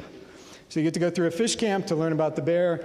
You're on an ice field at one point, and when you're learning about how to assess a risky situation, the ice under your feet cracks. And I have that app too. If somebody wants to see that, I have that today, and it's also free for tribal health for anybody who wants it. But what we found was that a lot of times people would internalize everything and think when they're going through that content, they would think, oh, well, I must have that, I must have that. And we didn't want that to happen. So we said, well, what if we could make a holographic doctor and a holographic patient, and then the patient, the real patient, can drop in on this induction talk. And they can see and hear a doctor explaining this medical condition, and then they can join in and help. They can pitch in. So I sketched this out. These are my ridiculous drawings. We gave this concept. We wrote a bunch of scripts. We had a bunch of doctors look at it. And what you're going to see when you do the app today, you will see Doc Hollow, and Doc Hollow will give you a pad. And the pad is an information pad. And if you want to navigate your experience, you don't want to listen about depression, you want to listen about alcohol, you press whatever button you want, and you're in control. And that's another thing that we heard from the physicians, is that it's really cool for the patient dynamic. The patient has never been in control in this office ever. And the response is really incredible when they are. So we made these holograms. This is a holographic patient sitting in a real chair, holographic notepad, holographic brain, information panel, and that's that. And then you will join in on this. That's the information panel concept that we made. We don't want to have any, make it as simple as possible. So social relations, learning and cognition, depression, and alcohol. And that's a holographic, that's a actual person holding a holographic pad. And then you touch it, and then it goes into what you want to know. So then we said, okay, well, we can exploit this technology massively. We can do cool stuff here that we couldn't do anywhere else. So we know that because of the brain effects of childhood trauma, a lot of times survivors of childhood trauma see the world differently, and they see it as they're defensive, and they see it more threatening than they probably should. So we said, so what we did is, for our trauma patient, see our trauma patient is sitting here, we said, well, let's make this glass, this vision glass, and you, the real person, can step around and look through it and see things from the perspective of the patient who is there with childhood trauma. So this is the sketch of the happy pictures, and then this is the sketch of the glass going over it to see what that looks like. And when you use the app, instead of glass, this was really memory and computationally intensive. So what we did, any gamers here? So what we did is we made it's like a glass, you grab it, and you will see in the app, you will grab it and you'll be able to see things from the perspective of the patient. For depression, depression deals with networks that are disrupted, so we said, hey, let's use a salmon trying to get out to sea as our, but the salmon can't because the rivers are blocked. We use that as our illustration of neural networks. And then this is my personal favorite. So if you go into the app, I love this. It's still in beta, it still needs work, but we use the predator of the predator stress model of alcohol use, where it's a study where it's a group of studies where they took two groups of rats, and one group of rats you expose to predator urine. They usually use bobcat urine, so they expose those rats to bobcat urine, and the rats think they're going to be eaten. They think, oh, there must be a bobcat here, and the rats freak out. And then they take the two groups of rats and they put alcohol in the cages. And the rats who were traumatized by the bobcat urine drank more alcohol, and the thinking is that they're actually self-medicating, that they have real physiological pain that they are treating with the alcohol is the understanding. And we thought, well, what if we could do this in this holographic environment? So we made a digital bobcat, and it's okay if it's fun in this environment. It takes the edge off for the patient. So if you do this one, and it's still in beta, it's still being built, But you will see at one point the bobcat jumps in, you hear a peeing sound on the floor, and then you drag the bobcat icon into the cage. It's super cool. It's going to be amazing. But that is, that's a medical school level study that you would cover, and we take it down as about anybody can understand it. Then we looked at ways to have the stress response, and in the child, you can actually, to show the effects of cortisol, you can actually dump cortisol, a container of cortisol on the brain. When you get in that environment, when you get to that part, I'll give you a hint. You have to dump all the cortisol on the brain in order for the lesson to advance. We're still working on that. But you can pour the cortisol on the brain. And then recovery rates. It's like, for medication, there are 3 main medications for opioid use disorder, and nobody that we talked to knew the success rate. I use that term, success rate. But nobody would know the effectiveness of those medications. So what if you can't do a math lesson for people who are coming in for that induction talk. But you can use this technology to hold up their hands and say, if you're on methadone, buprenorphine, 60% recovery, and this is generalizing, 60% recovery, 50% recovery, and you can see the recovery rates by holding up your hands, and the icons of people will split into different groups. And then we thought, well, okay, well, let's take this further. What if you can drop a molecule of the medication into a brain receptor to see how it worked? And so we made that, so you can drop a molecule into a brain receptor. We use nicotine addiction as a baseline to show how an addiction works that a person recovers from fairly quickly. Nicotine is massively addicted, but when you stop using it after about 3 months, your brain recovers.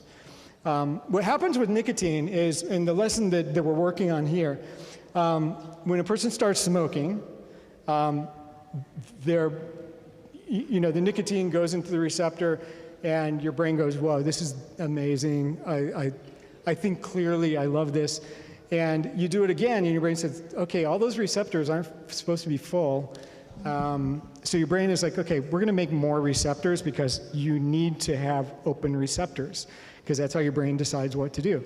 So the brain will actually make more receptors for nicotine. And you smoke again, your brain will make more receptors. And then when you stop, you have all these receptors expecting something to come into them, and there's nothing there, so you feel like garbage, and that's where the withdrawal symptoms come from. But after about 3 months, the brain withdraws those receptors, they go away, and the brain goes back to like a baseline. Opioids, not everybody goes back to a baseline. The physiological effects can last a whole life. A person may need to be on medication their whole life, and that's okay. That's a medical condition. So this is what we're working on here, is to show this in this environment with these Microsoft Paint drawings. Yeah, so this is somebody, you drag the nicotine down, and then we had these little dopamine Ds going around saying, wee. Yeah, and this is naltrexone, and this is opioids bouncing off of little shields that naltrexone puts up. It blocks your receptors. So this is what we got. We made a holographic doctor, and for our childhood trauma, we started out with a female patient, and somebody said, hey, the guys are, you don't want people to think this is just a female issue. It is men too, and boys. So these are our patients. The doctor speaks Yupik. The whole thing is Yupik in English. It's made to be translated into other languages. When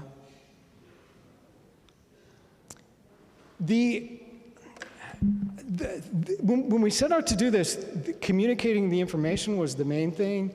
That's the main goal, is they come away with the lesson. But what happened was something kind of cool, because it takes about 15 minutes to go through all this. And during that time, what we found was that was 15 minutes that they were leading a conversation with their doctor, with a nurse, with a provider, and building relationships. So we think it could probably used in some contexts improve relationships with providers. It gives them time to make a decision, and it lets them externalize their medical condition to an extent. It also, by putting them in control, it gives them a nice, we think it can improve self-efficacy. And of course, by people understanding they have a medical condition and they're not just bad people, that is directly could potentially benefit their self-esteem. So that's the thing that we made. And what we'll do, I think that's, so does that make sense? Have you guys seen this, any of these lenses? You may have seen, if you're a gamer, you may have seen the games, the VR headsets. And the VR, there's virtual reality. This is augmented reality. So virtual reality is where you put on a headset and it blocks your view, and you see the screens, you see everything on the screens. That's like an Oculus gaming set. But the problem with that is a lot of patients have co-occurring conditions. They maybe have not comfortable even interpreting reality when they come in. So these lenses, they're just like a regular pair of glasses, and you can see your doctor, you can see your environment, and it's not as constrictive or frightening as virtual reality might be.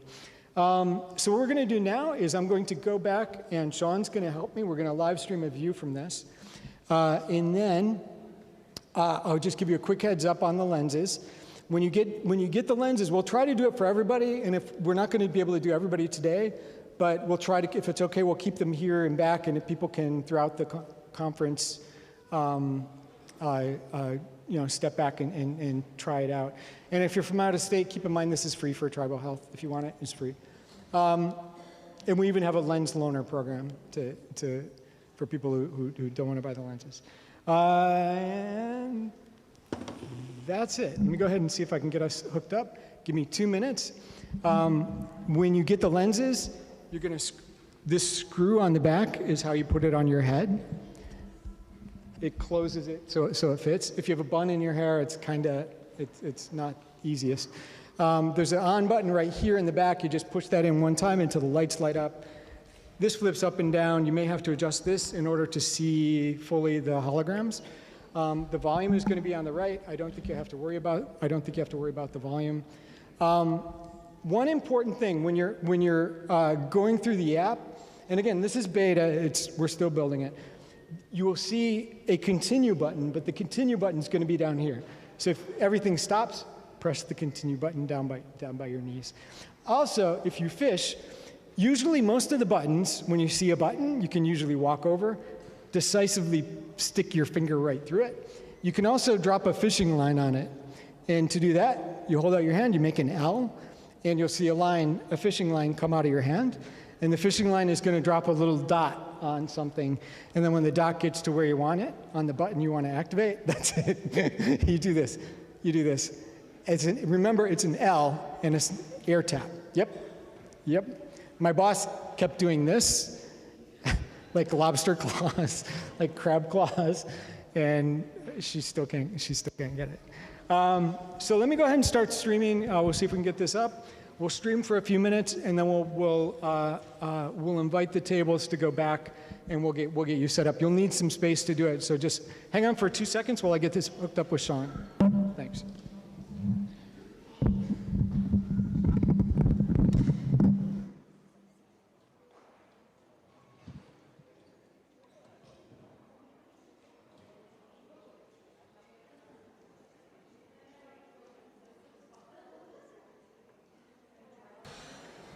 While he's getting that ready, I'd just like to thank our sponsors, to Cynthia Rogers, Jennifer Dewin at BBHC for sponsoring the refreshments during the conference and for sponsoring Northwest Strategies, the technical support and streaming over there. Kuyana Chaknak, Kuyana to Bristol Bay Native Association, Kuyana to United Tribes of Bristol Bay Native Corporation, Chuguyung Limited, and the Native American Cancer Foundation, Kuyana Chaknak, to our sponsors.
Testing, testing.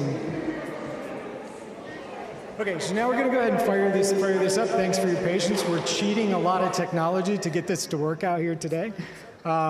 Usually we have a whole team that works on this. So what you're looking at right now, if you should be seeing my control panel in the lenses. So just with your finger, that's how you activate something. And I'm going to go ahead and open up the app. That's how you activate something. And I'm going to go ahead and open up the app. And the app, there's a delay because my bandwidth is so slow. The app, there's a delay because my bandwidth is so slow. Oh, thank you, thank you. So you won't have to do this. I will go ahead and set this up for you. But these are the two sides of the app. The childhood trauma is on one side.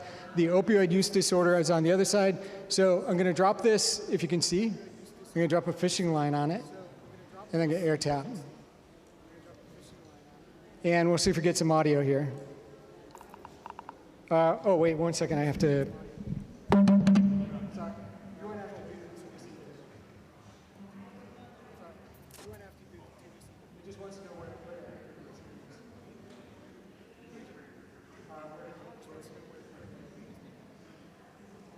So this is the disclaimer, and again, you can drop a fishing line on it. So this is the disclaimer, and again, you can drop a fishing line on it. Thank you. Hello, oh. I'm Doc Hollow, and this is GNU. Hello, GNU is a survivor of childhood trauma. GNU. 1 second, 1 second. I get mad at 1 second, 1 second, 1 second. I'm gonna read. I'm gonna. I didn't finish school. It's hard finding a good job. I get mad at people for no reason. I feel sad a lot. I didn't finish school. It's hard finding a good job. I feel sad a lot. How have you been coping? Sometimes I might have a drink. Thank you so much for sharing. Here's your special touchpad. All of GNU's health concerns are here, each with its own button. You can move the pad around freely. Grab the handles on the side to put it where you want it. What you're feeling could be related to what you went through when you were young. Trauma can change how your brain grows and how it works. Even verbal abuse can permanently change brain structures. You mean like brain damage? No, it's not brain damage. While he gets this, while he adjusts the technology. Are you ready? Everyday things can be harder for us, like making friends, learning new things, feeling happy, and staying away from things that can hurt us. So another trick you can do is when you're in the environment, if something happens, you can just hold up your hand, and a control panel will appear on your wrist, and you can get back to your controls in that way. 1 second.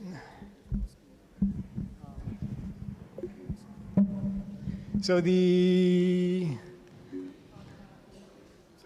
app already started. So what we're going to do, I'm going to go back. Sean had a great suggestion. He just said, just put the mic up to your microphone, up to the speaker. So.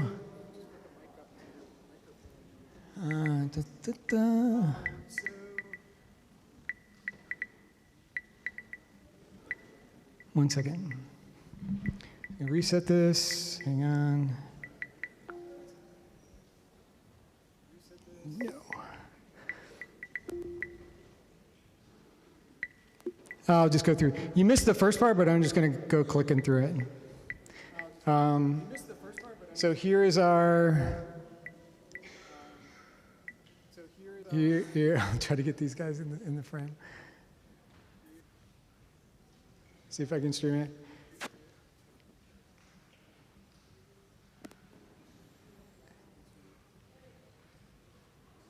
Okay, so there's the Doc Hollow. There's the GNU is our patient on the left. And I'm like jumping all over trying not to, we have a real delay here. Oh wow, it's a big delay. Okay, so that's the doctor, and let's go through, I'll see if we can get some audio here. Let's look at healthy stress. Let's go through, I'll see if we can get some audio here. Let's look at healthy stress. Not all stress is bad. When we're under stress, our bodies make a special chemical called cortisol. When we're under stress, our bodies make a special chemical called cortisol. You can help us learn about the healthy kind of stress. Grab the container of cortisol and pour it onto the brain bottle. You can help us learn about the healthy kind of stress. Grab the container of cortisol and pour it onto the brain model. So here you just follow the instructions. I think you get the idea, and I think we can go back to the live, having the hands-on part of it. But here you just grab it. Go back to the live, having the hands-on part of it. But here you just grab it.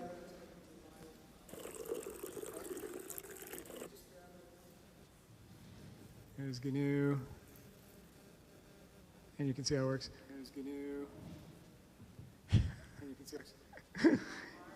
Believe me, it looks better in here. That's good. You get the idea. It's a bunch of holograms, though. Believe me, it looks better. So what we can do is... You get the idea. It's a bunch of holograms, though. What we're going to do is we're going to go back here because you're... if you want to come back here, actually I could do some up here. We have plenty of room right here. So we have 4 tables, and we'll use these lenses too. And if you want to bring up your lenses, I'll go ahead and get them set for you because there's like a trick to getting it. Again, it's all in beta, and then you guys can go through. We're interested in your feedback today and this week. This is in beta, and the way that we did this previously is we got feedback at the last one, and we put all that in here. So if you get a chance to give feedback, please do. And I'll go ahead and get the alcohol wipes with these guys. So if you have lenses at your table, go ahead and bring up here.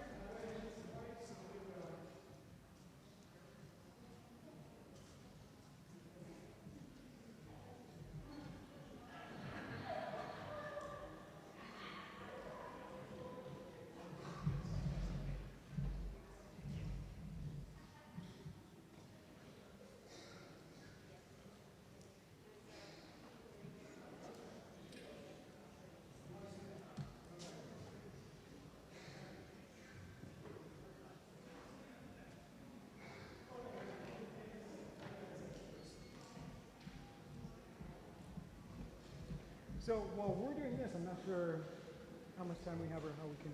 Jordan, you coming up? Who else? Who has lenses at their table? Come on up. Come on up. Cheater, Angie, I saw. Jordan, can I see your lenses? What do you see?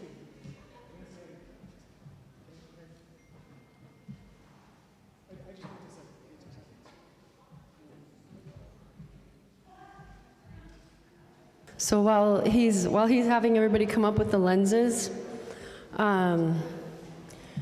when we shared the HoloLens that had the opioid information, the information about opioids and your brain, overwhelmingly, I heard people were relieved that some of the things that they were doing, some of their behaviors or their responses to life were not entirely in their control.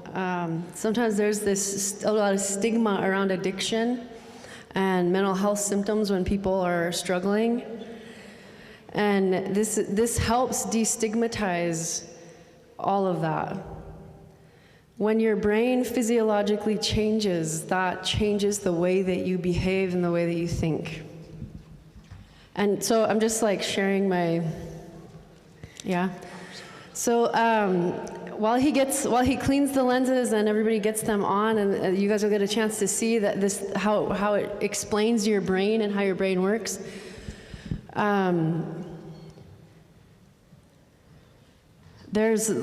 When we would share them with kids would figure this out really quickly.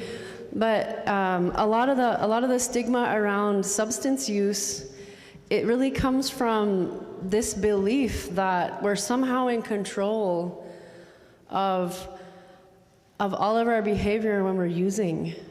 And I think in the beginning, I feel like in early recovery, I felt like I was a little bit like I felt really out of control. I would do things and I'd have these reactions and I'd feel really ashamed and embarrassed about it.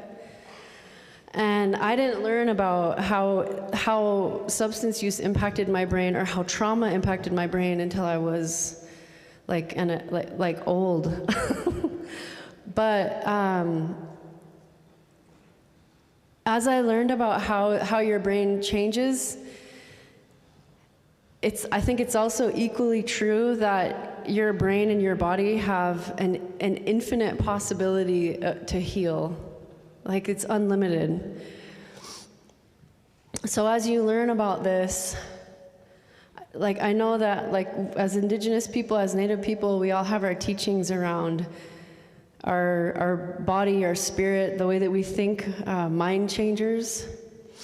And when last year we had Dr. Michelle Johnson Jennings, and she presented on Zoom. It was really hard to hear her in the room, but in the recording you can hear it really well. She talks about epigenetic changes to our brains and our bodies from history, from the intergenerational pain and violence, all the things that EJ was talking about. But she also talks about how love and safety can reverse all those changes. So all the research around epigenetics is showing that we can heal our bodies, we can heal our brain, and the way that we do that is by being safe people to each other, for each other, with each other, which is easier said than done, I'll just say that. It's easier said than done, but it can be done.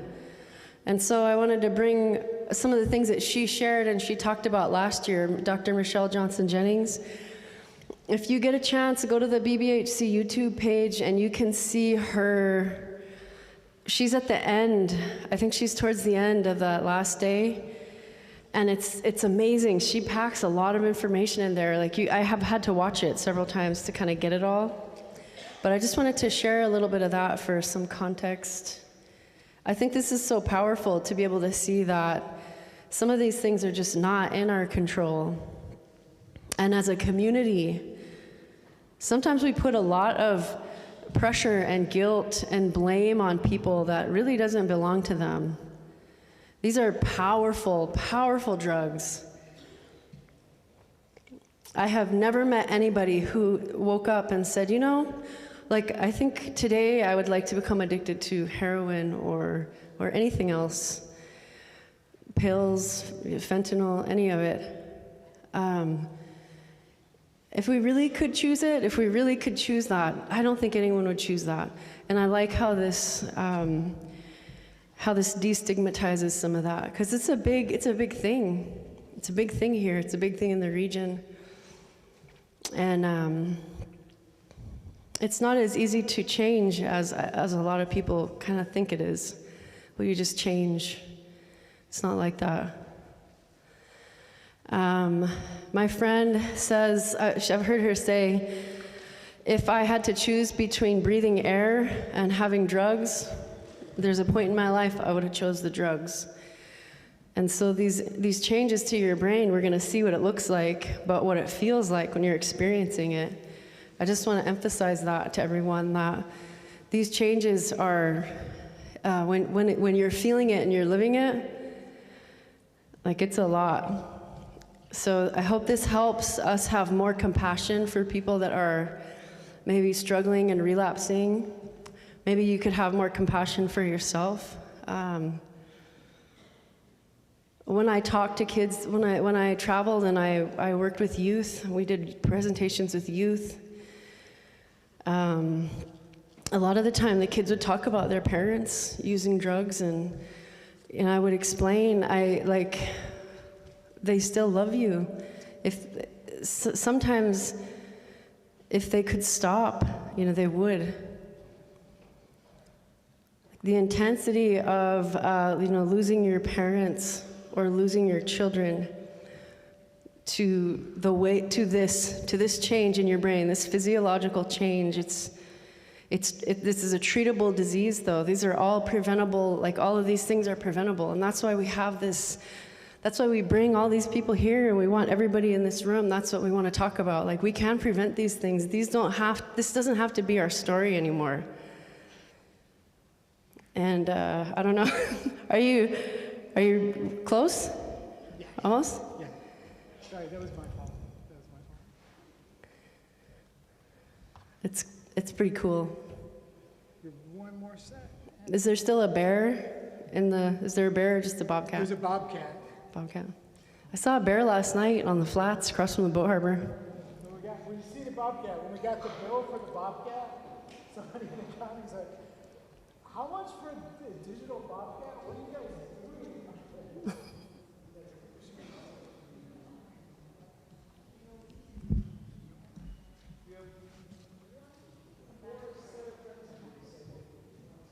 Oh no, you guys got them all. Easy.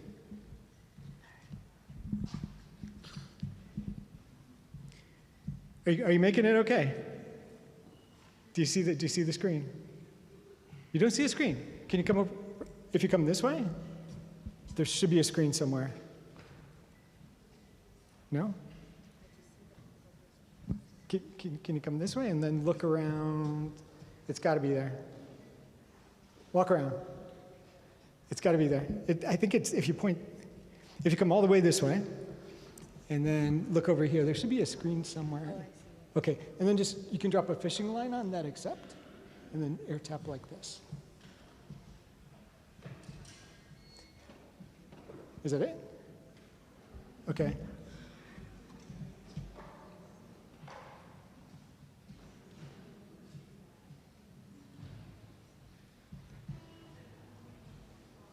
So, do we have time to do a few questions? Is it okay? I think I'm just on time. Okay. We start at 1. Is that okay? Yeah. Okay. Yeah. Did anybody have any questions? I could run the about how it mic works? for questions. For me, this is kind of a labor of love because I knew somebody who died blaming themselves for things that weren't their fault. And it's wrong that somebody should grow up and experience that. It's just wrong. This technology lets us do something that we could have never done just a few years ago. It's become more and more affordable. So what we're doing is we're offering this free of charge to any tribal health facility. The lenses, if you want the lenses, they have to pay for the lenses, but the actual app is available to anybody. Any questions on how it works, or on development, or what it does, or costs, or? What's that? Does it need Wi-Fi? It doesn't have to have Wi-Fi. For this, what we're doing right now, it needs Wi-Fi. And in a clinic, what some clinics have done, what one clinic has done, is we give them a bunch of lenses, and they use it for group. So they have people come in, and everybody has the lenses on. And in this app, it's the one with the fire pit. So when you open up the app, there's a fire pit with a fire, and people sit around the fire, and they talk story, and then they go into the content from there. And everybody sees the same thing, and it's just a really, if you're, a lot of times going into those doctor's office visits aren't really nice, and people feel bad about it, and this kind of takes a little bit of the edge off of that. But yeah, it does need Wi-Fi. For him to talk, if you want to share the experience, it's called the shared experience function, it needs Wi-Fi. And I'm using just my hotspot here, which is why the connection is so bad. We brought our own hotspot, but even that isn't really working in Dillingham. Just really quick, if people want to be able to share this experience, how can they get ANTHC to visit, or you or your team to visit their community with the HoloLens? What does that take if people want that? All you do is give us a call. We have a full-time person who does technology adoption. They can advise on what we have available and how we can support it. But yeah, it's meant to be used. Just give us a call. And if you want I'll give you my email or give you a business card if you want it.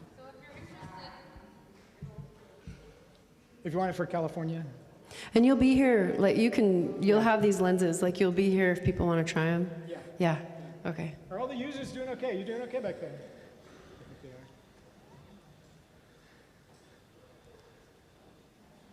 Any other questions for Tim about the lenses? And the question? One more.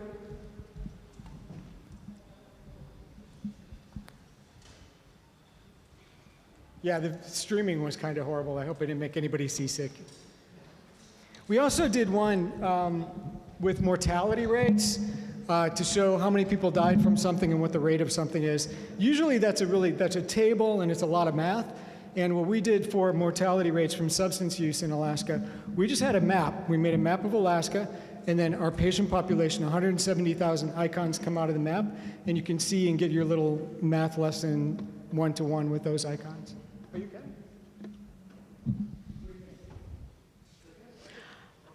I just want to say thank you to Tim for engaging our young people. Technology goes over my head, but what an interesting, innovative way to connect with young people and teach them about this. So thank you for trying new things and getting young people involved, because they're up there, they're trying it out. It's intriguing to them, so thanks so much. Oh, thank you. It took me a really long time to figure out how to use it. Like, embarrassingly long time. Thank you so much for listening today. And we'll be back with the lenses in the back if anybody wants to use them over the next couple of days. We have plenty of time. Easy.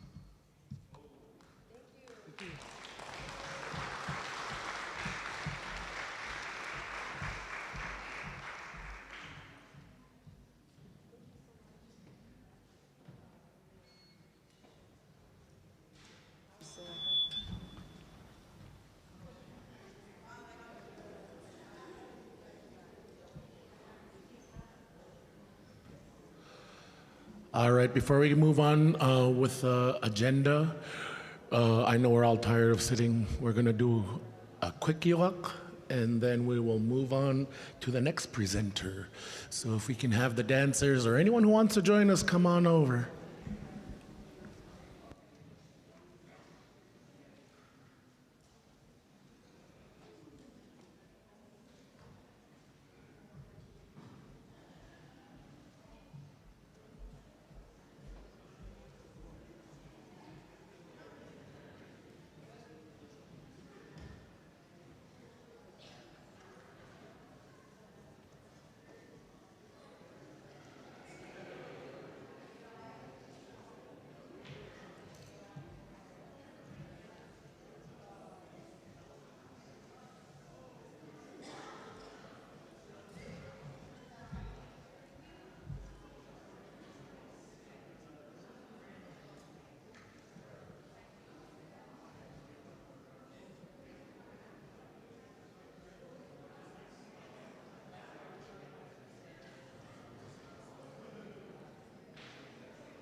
So as our dancers and our drummers get ready, we're gonna do a couple of songs. We'll do Seal Boy, which is a song composed by Asi Kairiok, and it talks about the boy who went to go live with the seals. It's an ancient story from our Yupik region that's been passed down to us. And this song is a fairly new song. It was made, I believe, like 5 years around there, 5 years back. but then it spread like wildfire all over our region because a lot of our people know the story about the boy who went to go live with the seals. After we do that, the second song we're going to dance is Iyakayanga, which is a Kaluya Kamute bladder festival song. So these are the two songs that we're going to be dancing. If you want to join us, feel free to join us and just come down to the middle and stand where you're comfortable. Usually whoever knows the song in front of you is a good person to stand behind, to follow them. And you guys are more than welcome.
move along with our agenda.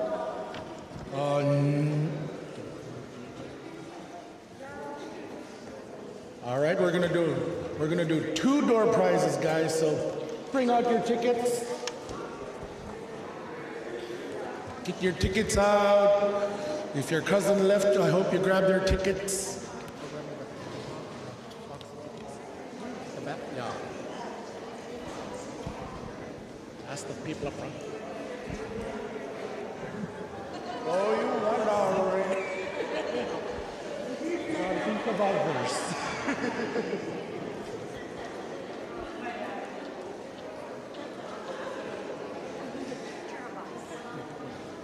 Okay. The first ticket, we're just gonna do 2 door prizes. Last 4 numbers, 5066. I heard a woo. Okay, I don't know what your door prize is, they never bring it.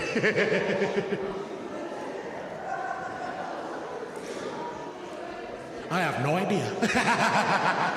We have a winner, but no prize. Just getting the prizes. Okay. You want to pick a ticket?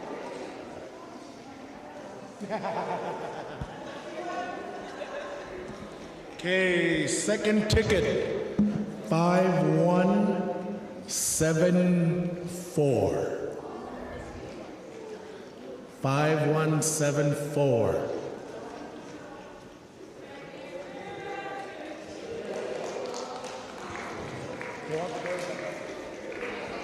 Five 5174.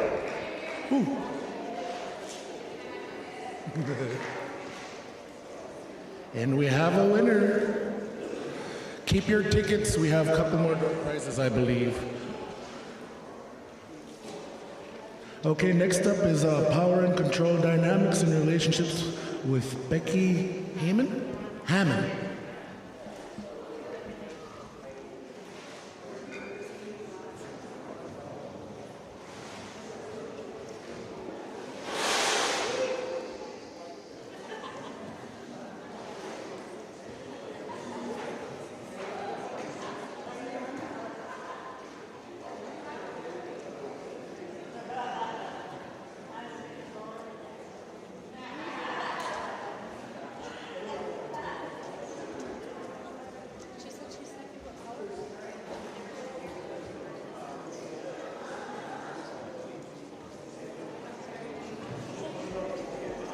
How about now? Ooh, yeah. All right. So, hi everybody. My name is Becky Hammond. I was telling folks the other day, I was born and raised in California, and came up here 26 years ago to King Salmon, and we were going to come for 2 years, and we've been here ever since. So this is this part of the world is where I've raised both my kids, and about 20 of those years I have worked for Safe and Fear-Free Environment, which is a advocacy agency here in Dillingham. And so I've been a victim advocate for about 16 villages, and a lot of that time, yeah? Sorry, I'm so sorry. Can you mention Juliet is here in case anybody needs to? AJ? Okay, all right. You know. Yes, I will. So, where was I? Oh, no, it's okay. So we, SAFE has hired me to cover the other side of the bay. So I've covered all the Lake and Peninsula villages, King Salmon, Naknek, South Naknek, and down the chain as far as about Adak, as maybe the furthest that we've offered services to. So I've been doing that for 20 years. About 2-3 years ago, Stevie joined me, and I finally have somebody to work with me. And so Stevie's it's been amazing to have a helper. And yeah, the reason for my awkward standing is I broke my foot right at the end of fishing. At least it was the end. Got all my fish in first. Anyway, so the reason I'm interested, the reason I started doing a lot of work on relationships is that relationships, I realized early in my personal life and in my career, relationships were the center of so many problems in people's lives, but also the center of so much good, and also maybe the solution to many things that were wrong. So relationships just seem to be the center of everything. And I was asked to go in and talk in schools about, I think it was when Bree's Law was passed and they wanted things about violence prevention in relationships and things. And what I found is that there's a lot of going into schools and telling kids, don't do this and don't do that and don't do this other thing. But what does a good relationship actually look like? And what are different people's ideas and cultural norms about good relationships? And do we ever talk about that? And I started thinking about it like window shopping for relationships when you're young, starting to look around and see, what do I admire about relationships around me, and what do I identify as things I never want, and how do you go about choosing those things and looking for it? And that's a really big question. So it's just gotten me thinking a lot over the years about relationships and wounds in relationships. I mentioned the other day that at the very beginning of my life, I think I was 4 when I first experienced child sexual abuse. And it was from somebody very, very close to our family. It was a church leader and a very close friend of my parents, and actually the father of my best friend. And I experienced that from the time I was 4 until I was about 11. And then there came a time when it became public. And then there was the reckoning of the whole community trying to decide how to handle this very revered, loved person who has this dark side and would hurt a vulnerable child. And the decision of my religious community was to sacrifice the child. And I find that I've seen that pattern repeated many times, where there's someone who has power and someone who has prestige in a community, any kind of community. It can be a spiritual community, it can be a literal community, it can be a workplace, but often victims are pushed aside in favor of someone with power. And someone with power is able to retain their privileges, and victims are silenced. And that's something that I've experienced a lot of my life, and I'm finding the older I get, the angrier I get about it. And the more fight there is in me about seeing that happen. This year, the church that I grew up in was very high control, very conservative, fundamentalist Christian organization, lots and lots of laws and rules I grew up with. And our church had a huge scandal, and in fact, the FBI is now investigating the church for a systematic child sexual abuse. I always thought I was the only one. I just thought something about me. That's what victims think a lot. Like, there's something about me that caused this to happen.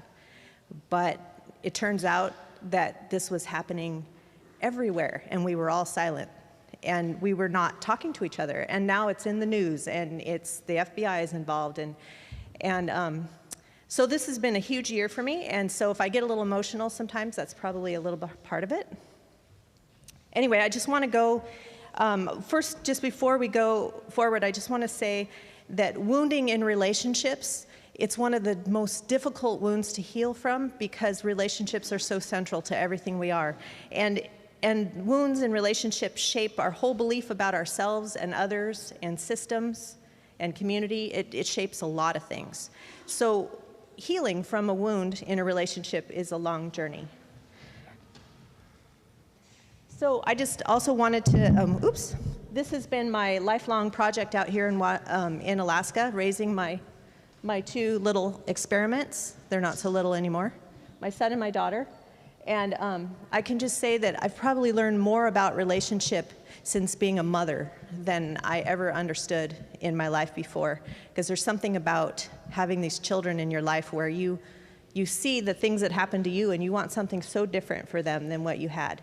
And I have worked harder for these 2 than I think I've ever worked for anything in my life. It's not perfect, but yeah, it's something worth fighting for. So So those are, and that, by the way, that's my daughter's first moose. She's pretty proud.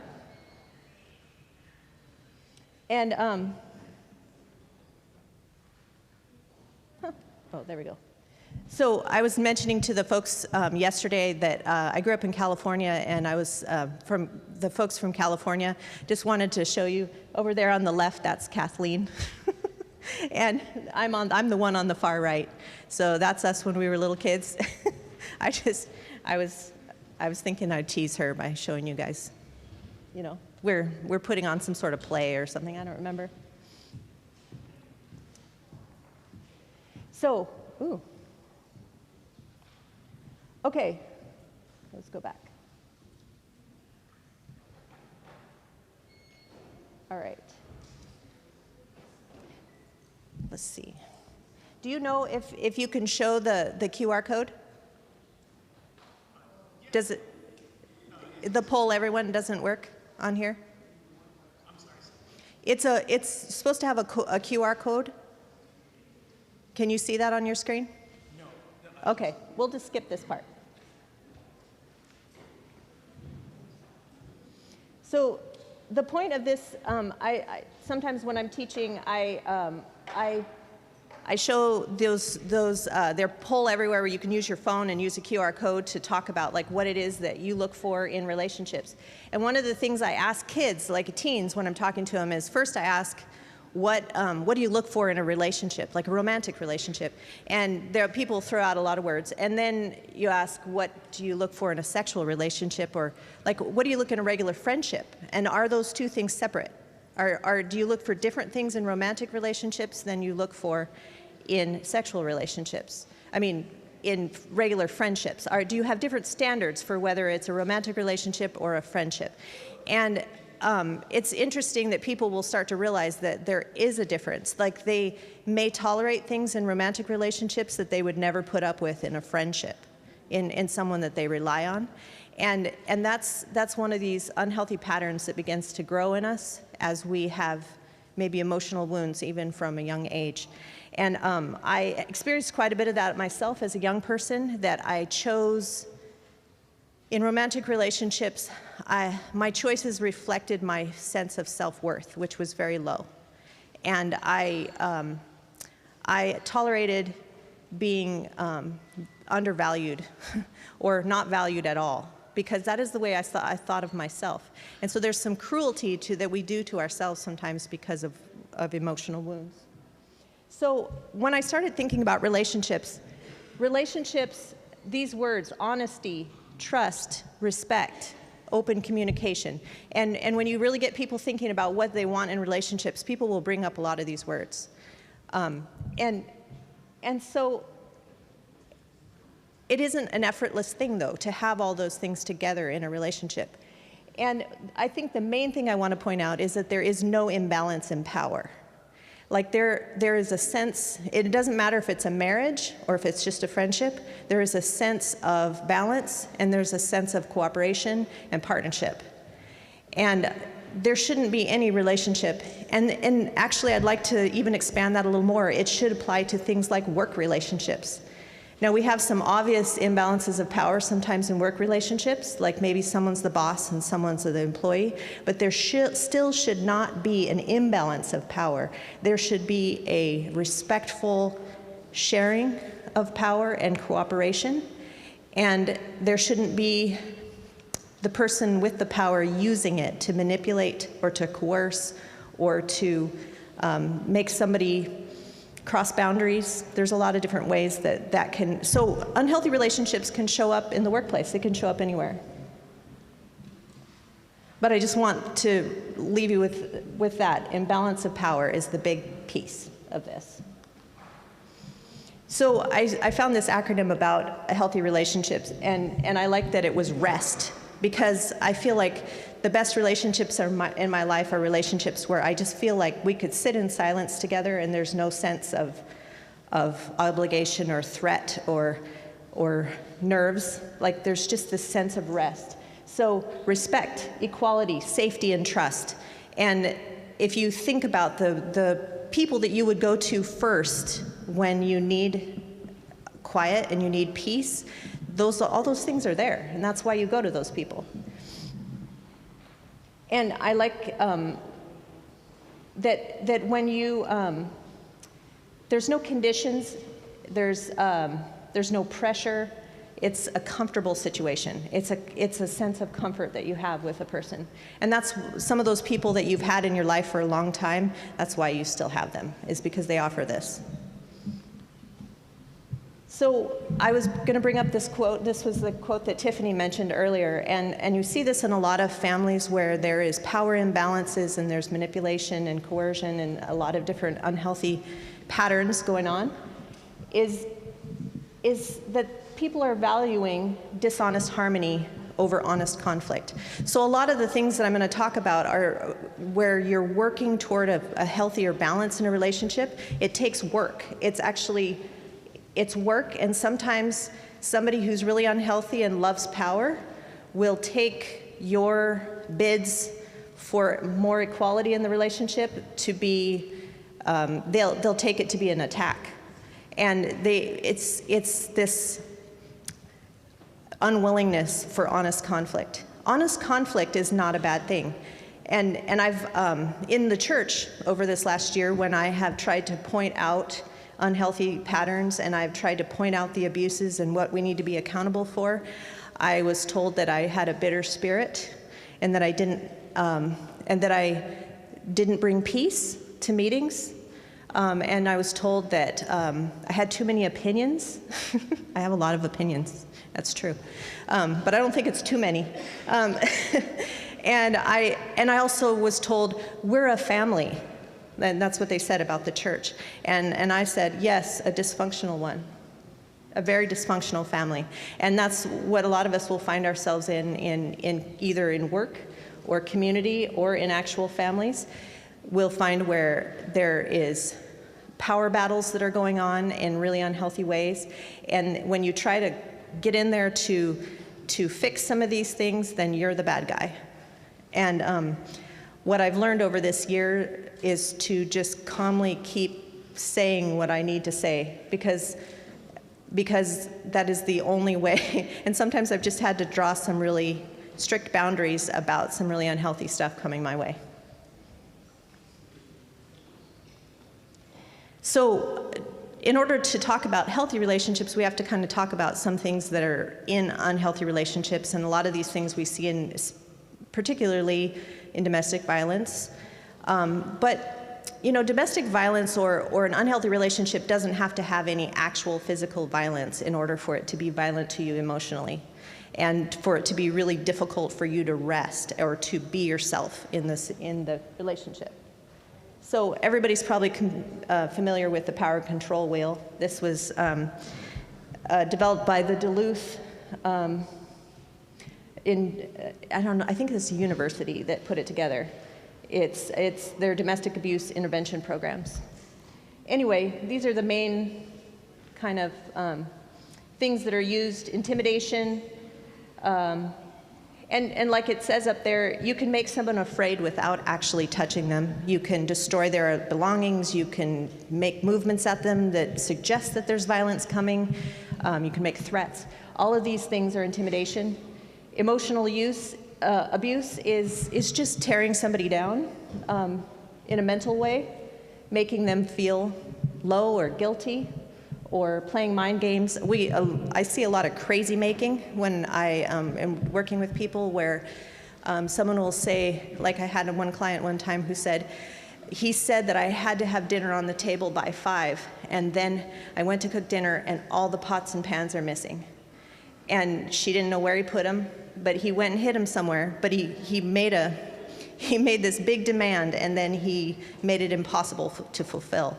And those are the kind of mind games that people can play. And when someone's playing a mind game with you, it's just, there's nothing positive that's going to come out of it. It's just meant to make you feel nuts.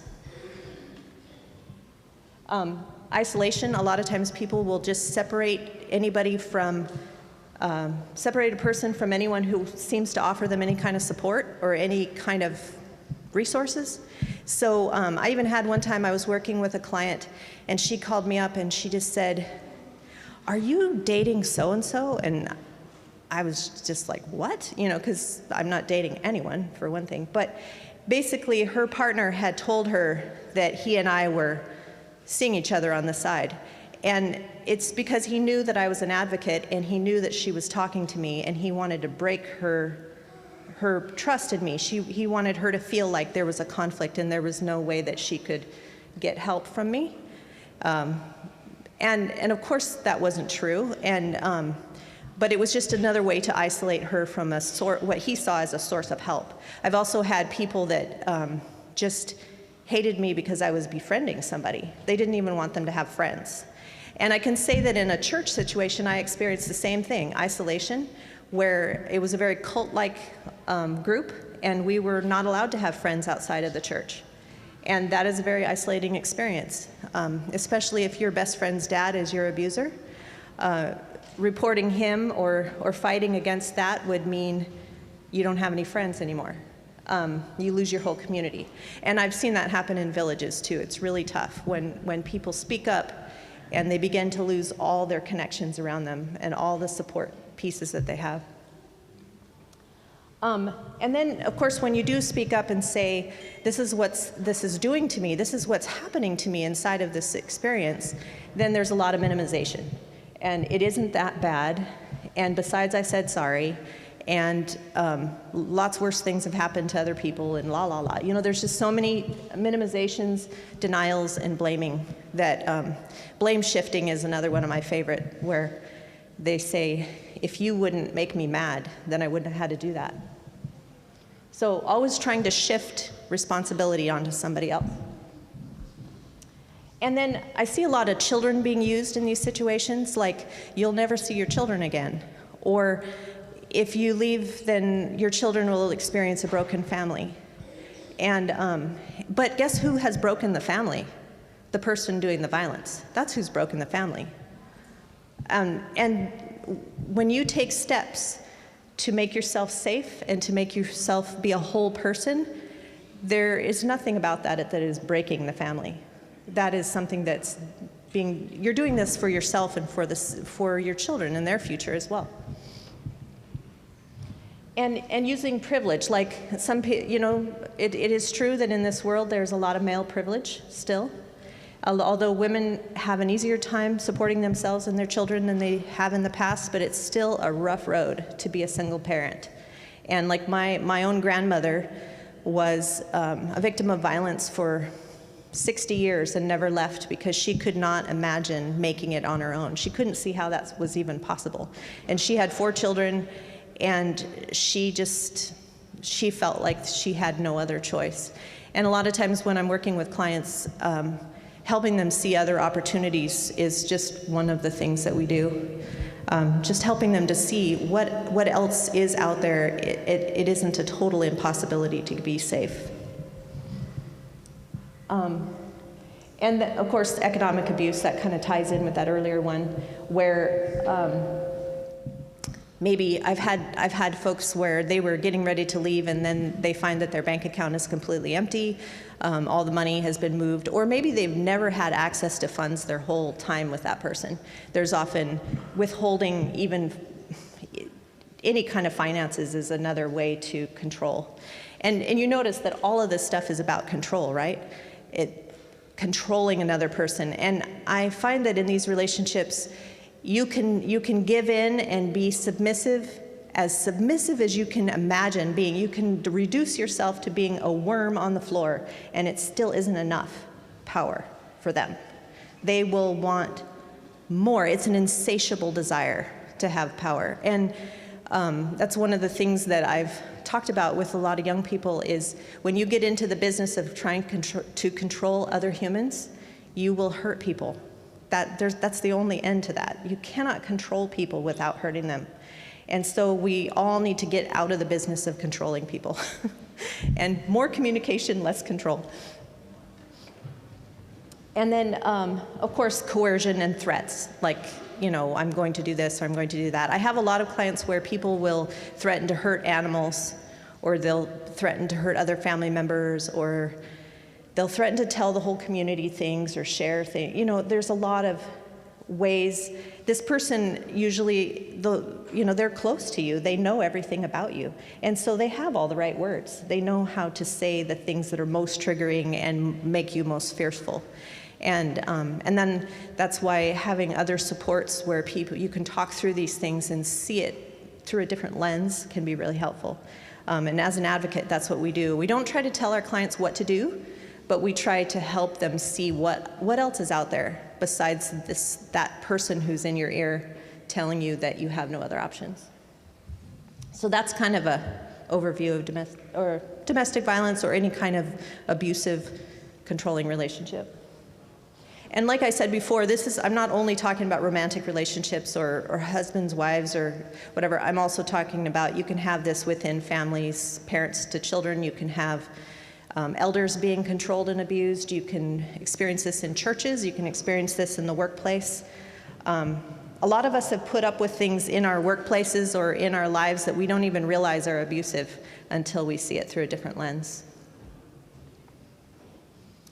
And then I want to point this one out because this happens a lot, is when there's coming to especially in a romantic relationship, when you're coming to a changing point, when someone is leaving, threatening to commit suicide is a really common tactic.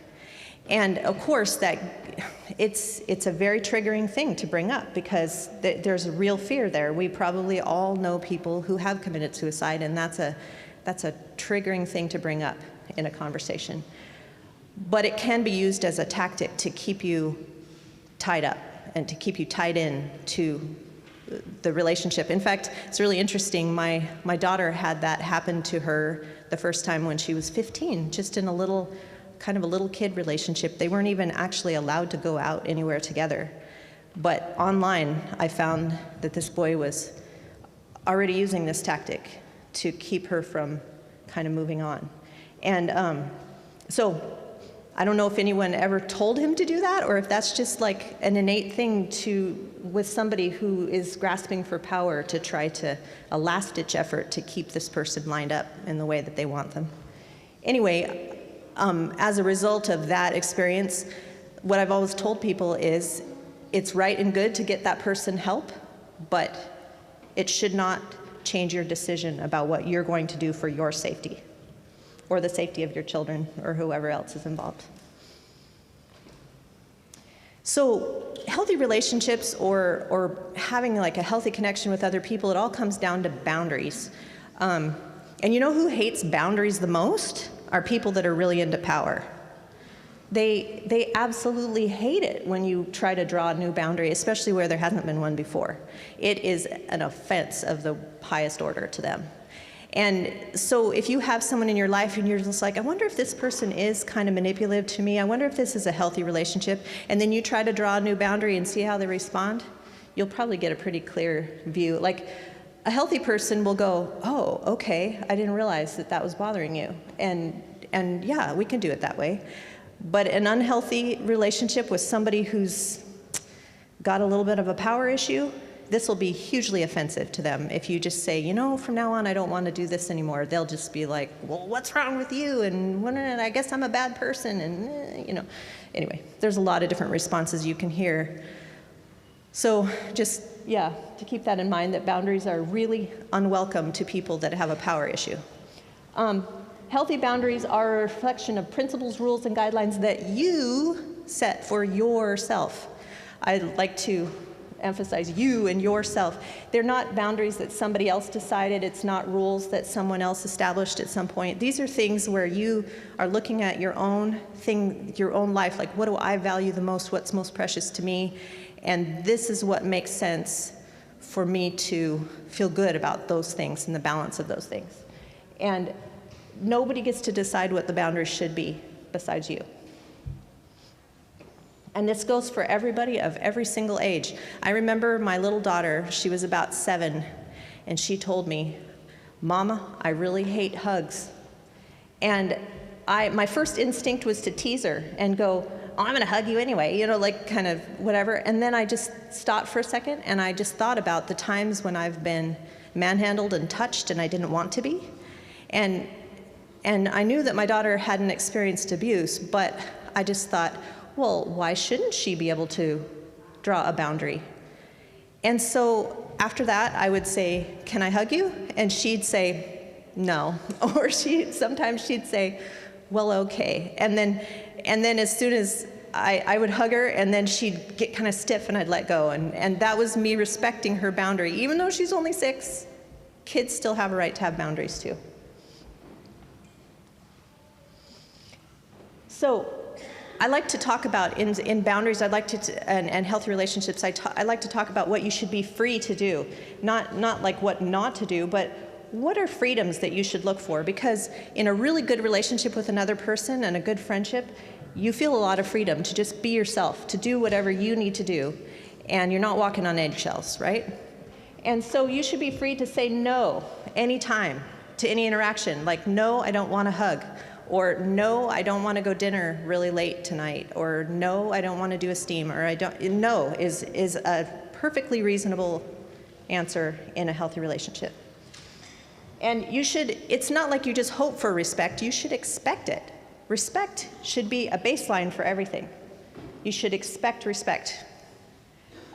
You should be able to dictate your own feelings. If you say, I feel sad about this, nobody should be able to say, no, you don't, or you shouldn't feel that way, or you should be grateful because of blah, blah, blah. Like, you have the right to have whatever feelings that you have, and you get to dictate them. You have a right, you should be free to have an identity and friends outside of the relationship. It was really interesting to me when I finally realized that my church wasn't giving me this when I was a kid. Like, I was not allowed to have relationships outside of the church. They were frowned upon. If I spent too much time with people outside of the church, that was like a bad influence. And that was when I began to realize that the church itself was an unhealthy relationship for me. You should be able to ask for emotional space. So I had a client one time who she has a busy life, and she would put on these events for the community. And it's really stressful to put on an event like this with a lot of people there. Well, the night before, her husband, she would say that right before she would hold an event, invariably, he would wake her up at about 4 in the morning, the night before the event, and start a big fight about something. And he'd say, we need to talk about such and such. And then she would just be like, oh, okay. And so then she'd be getting up, and they'd be having this big knockdown drag out about this thing. And strangely, it always happened right before she had a big event that was important to her.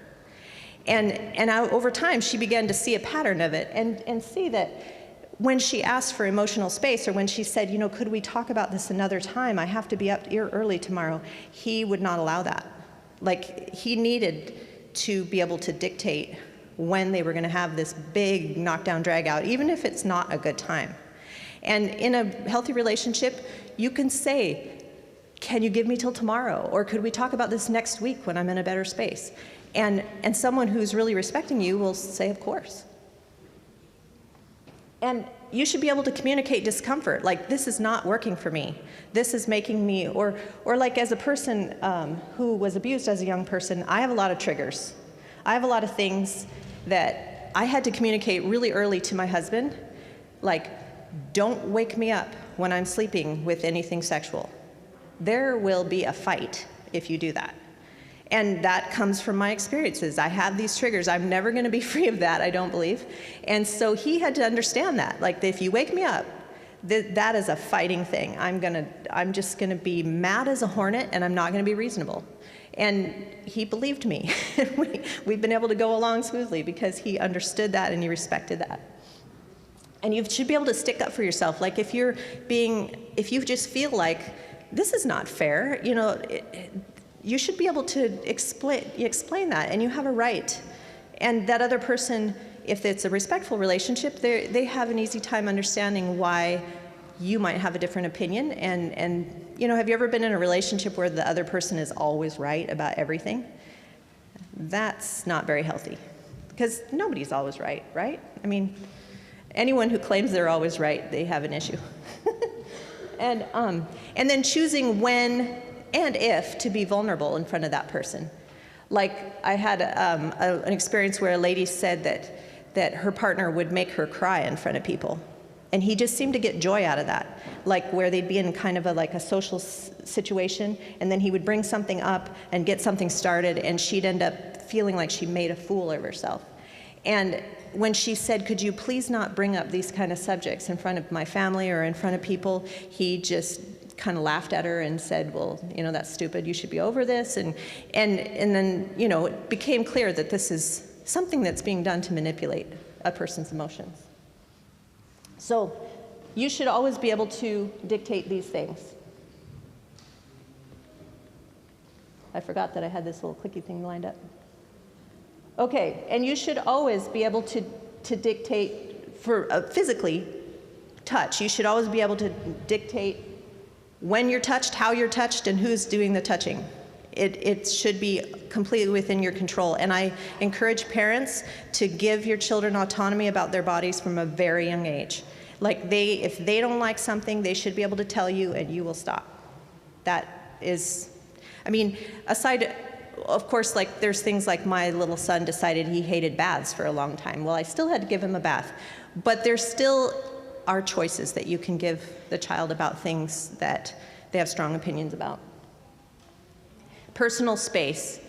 Like, for example, if you're a person that likes privacy when you go to the bathroom, you should always have that, no matter who this person is to you. You should never have someone insisting on getting into your personal space if you don't want them in there. Time alone. Now this is really tough. Like sometimes, like as a young mom with a husband, time alone was like, when did I have that? I was just longing for a desert island somewhere where nobody would talk to me and nobody would ask me for anything. And so I was lucky to have a partner that when I expressed that to him, he would try to help me have a little time off now and again, and some time where I could just decompress and not be doing for somebody 24/7. But I do find that in people I've talked to that have really unhealthy relationships, sometimes a person who's really intent on maintaining power over someone else, they can't give you any time alone, because who knows what you might do while you're not under their control, right? So time alone means that that other person trusts you and respects you. And you should be able to take a little bit now and again, according to whatever you need. Your physical needs, like if you need to exercise, or if you should be able to dictate your physical needs. And it should not be somebody else deciding whether you deserve to see to your own physical needs or not. And I think privacy and personal space, privacy of personal belongings. Like, it's not that my husband and I keep secrets from each other, but I also don't feel the need to dig through his stuff to see what he's got, or he doesn't dig through mine. There's this basic sense of trust between us that, why would we? And so if there's somebody in your life that just cannot stand to let you have anything that they don't have their hands on, that's kind of an issue. And freedom to travel, to come and go. Freedom to leave the house if you need to or want to.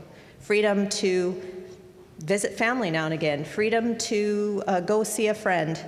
I've run into a lot of situations where men or women were basically in captivity in their own homes because another person was so intent on controlling every moment of their existence.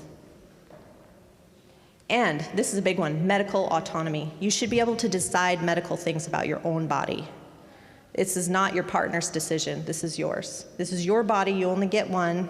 It's your, for the rest of your life, this is your vehicle, and you should be able to make all the medical decisions about it. For instance, when I went and got my tubes tied when I was, right after I had my second baby, the doctor, he was just kind of a jerk, and he just said, a few years ago, I would have been able to call your husband to get his signature before I would do this. And I looked it up, and it's true. Like, it had just been maybe 10 years since the law had been passed that I wouldn't have needed to get my husband's signature in order to get my tubes tied. But strangely, it was never the law that men needed a wife's signature to get a vasectomy. Interesting. Anyway. So, in conflict resolution, that's a big one. Like, when you're trying to resolve something, that's when the heat comes out, like passion comes out in relationships, and there's like, you know, this is the meeting of two minds, and it's not always very fun or equal. But in a good relationship, in a healthy relationship, you get to decide, okay, these are gonna be the boundaries of how we are gonna resolve this. Like, these are the rules of engagement for this argument. And you can, in a healthy relationship, you can come to the end and agree to disagree. Like, my husband and I will debate things. We kind of like debate. We like it. We'll kind of go back and forth and back and forth. But we don't have to fight it out to the end where one person wins. We sometimes just say, well, that's the way you think, and whatever. But we still care about each other. And that is something that it should be in all your friendships. Like, I've actually had some friendships where people stopped talking to me because I didn't vote for Donald Trump. And they've maintained that. They actually really decided that that was a boundary, and that, that if they couldn't convince me that I was going to do that, then we were done. So in that relationship, obviously, there was a little shallow. You should be able to arrive at a compromise in any kind of conflict resolution. All subjects should be on the table. There shouldn't be a subject where there's like, we don't talk about that. I mean, I've been in a lot of family situations in my own family where there's just whole ranges of topics that we're just not allowed to discuss. Like, we're not allowed to discuss that my grandfather was violent. And everybody in my mom's side of the family will talk to him in glowing terms as if he were some sort of hero. And the rest of us are sitting there going, well, we kind of know the real story. I mean, we saw it. But in our it's just a dysfunctional system where everybody is supposed to maintain this fairy tale about my grandpa. So, but in a healthy relationship, we can talk things through. We can talk about the bad and the good, and nothing's off the table. And if you're going into a really difficult conversation where you feel like it's going to be really combative, you should have the right to bring in someone as your advocate.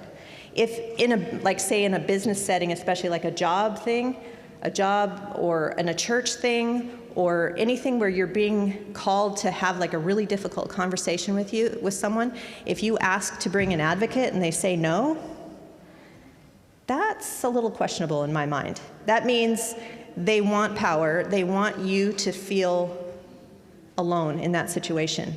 They're not comfortable with you bringing support with you. And I feel like if you have a real honest conflict with someone, having support should never be a problem, unless someone's really intent on winning. And I just think in relationships, we should never focus on winning.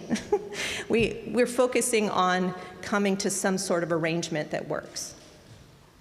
And that doesn't always look like winning or losing. All right. Clickety-click. Okay, and so with boundaries, I'd like to just make this something, maybe you remember this. Remember, just because someone doesn't like your no doesn't mean it should have been a yes. Saying no is perfectly right and good thing to be able to say in just any situation.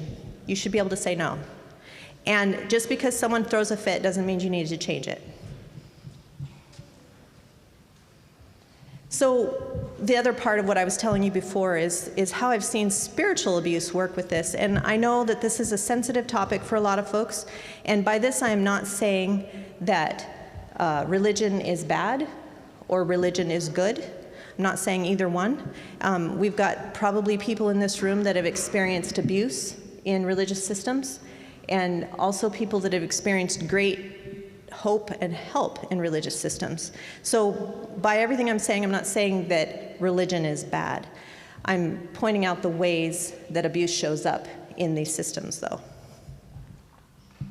So spiritual abuse is a distortion and exploitation of spiritual authority to manipulate, control, use, or harm others, mostly through shame and fear. And I can say that shame and fear played a huge role in my childhood. I was trained from a very young age to feel a lot of shame. And I was trained to feel shame in the religious setting, but then I was also trained to feel a lot of shame about my own abuse, as though I had brought it on and created it somehow myself. In fact, when I was 11, and I reported it to a minister, told him what had been done to me, and this lady minister, she said, "What were you doing to attract his attention?"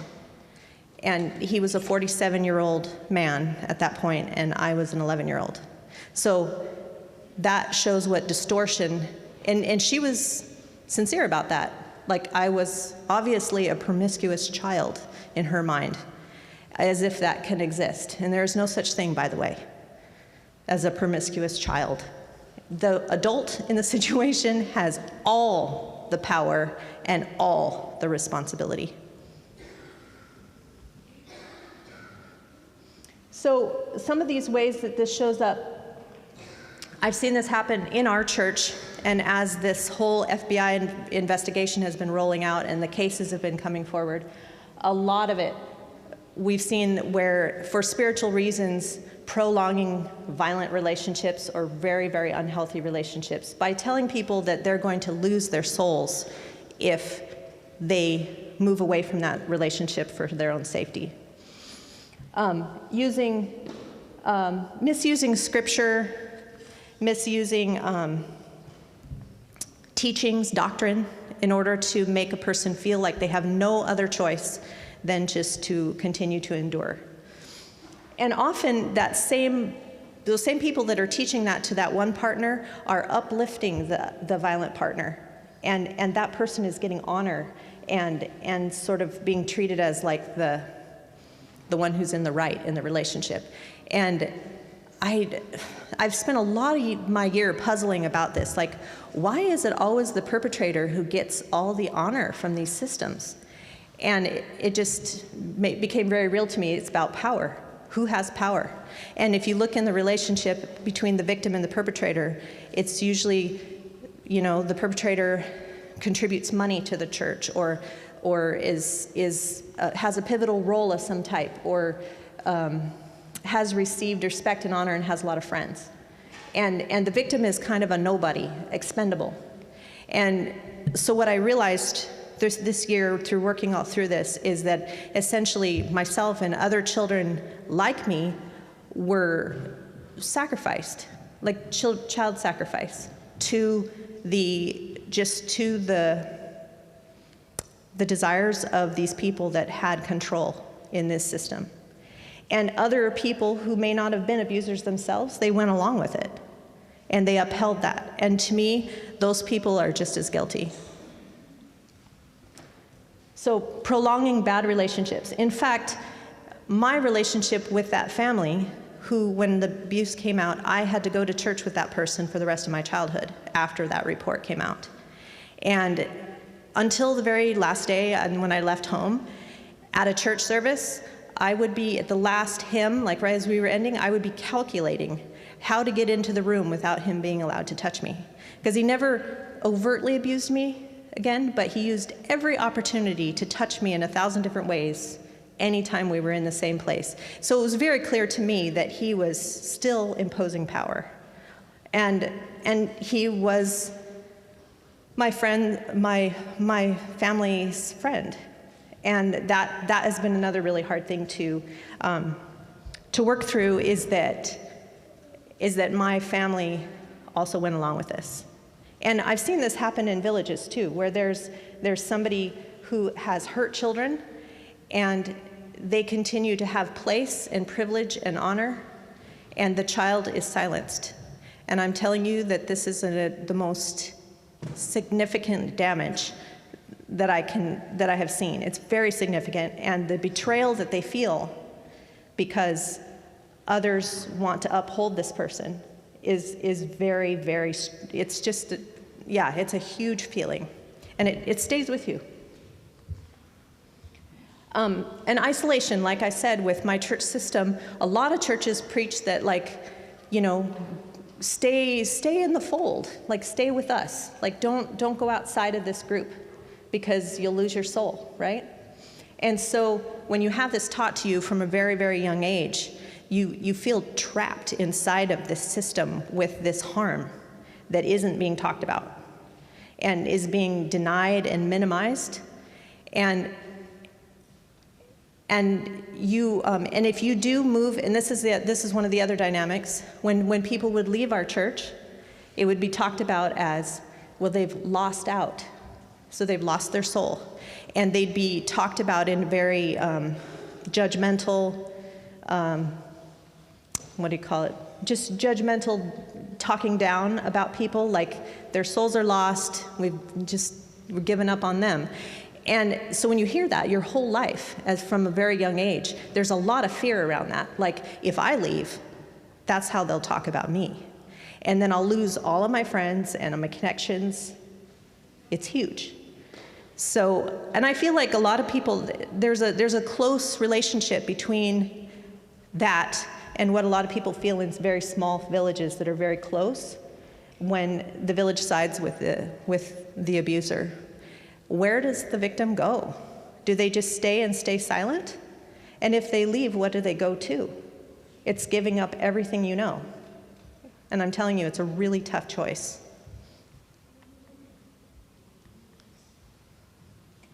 And so a lot of, in the church, you could experience community coercion, where the whole community says, you need to forgive this person. You'll lose your soul if you don't forgive him.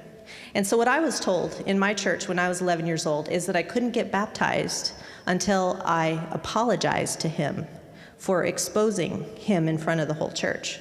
Because I messed with his relationship, you know, he was in trouble with his wife because of all this. And also, you know, I almost broke up a family, and I embarrassed him. And by the way, I never apologized, so there.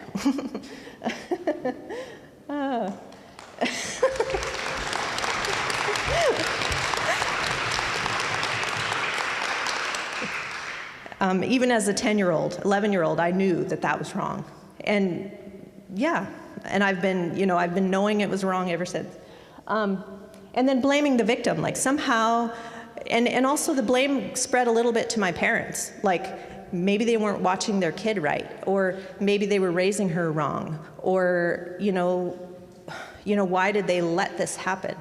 Instead of focusing in, why did he do this evil thing to this vulnerable, innocent child? That question wasn't asked. It was a lot about, like, how did my parents let it happen? How did I bring this on myself? So just know that when you hear those kind of narratives where the blame seems to be shifting over onto the victim or someone close with the victim, yeah, that's called blame shifting.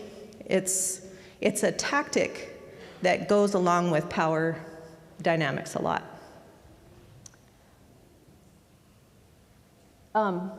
And then some religions, our church didn't do this, but I have read a lot about other churches who do, where they have strong doctrines about healthcare, and where somebody will be restricted from receiving life-saving healthcare even, or all sorts of reasonable healthcare, or even just even having a choice about healthcare at all.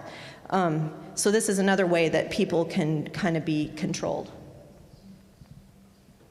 And using children, that maybe they indoctrinate your children and so they turn your children against you.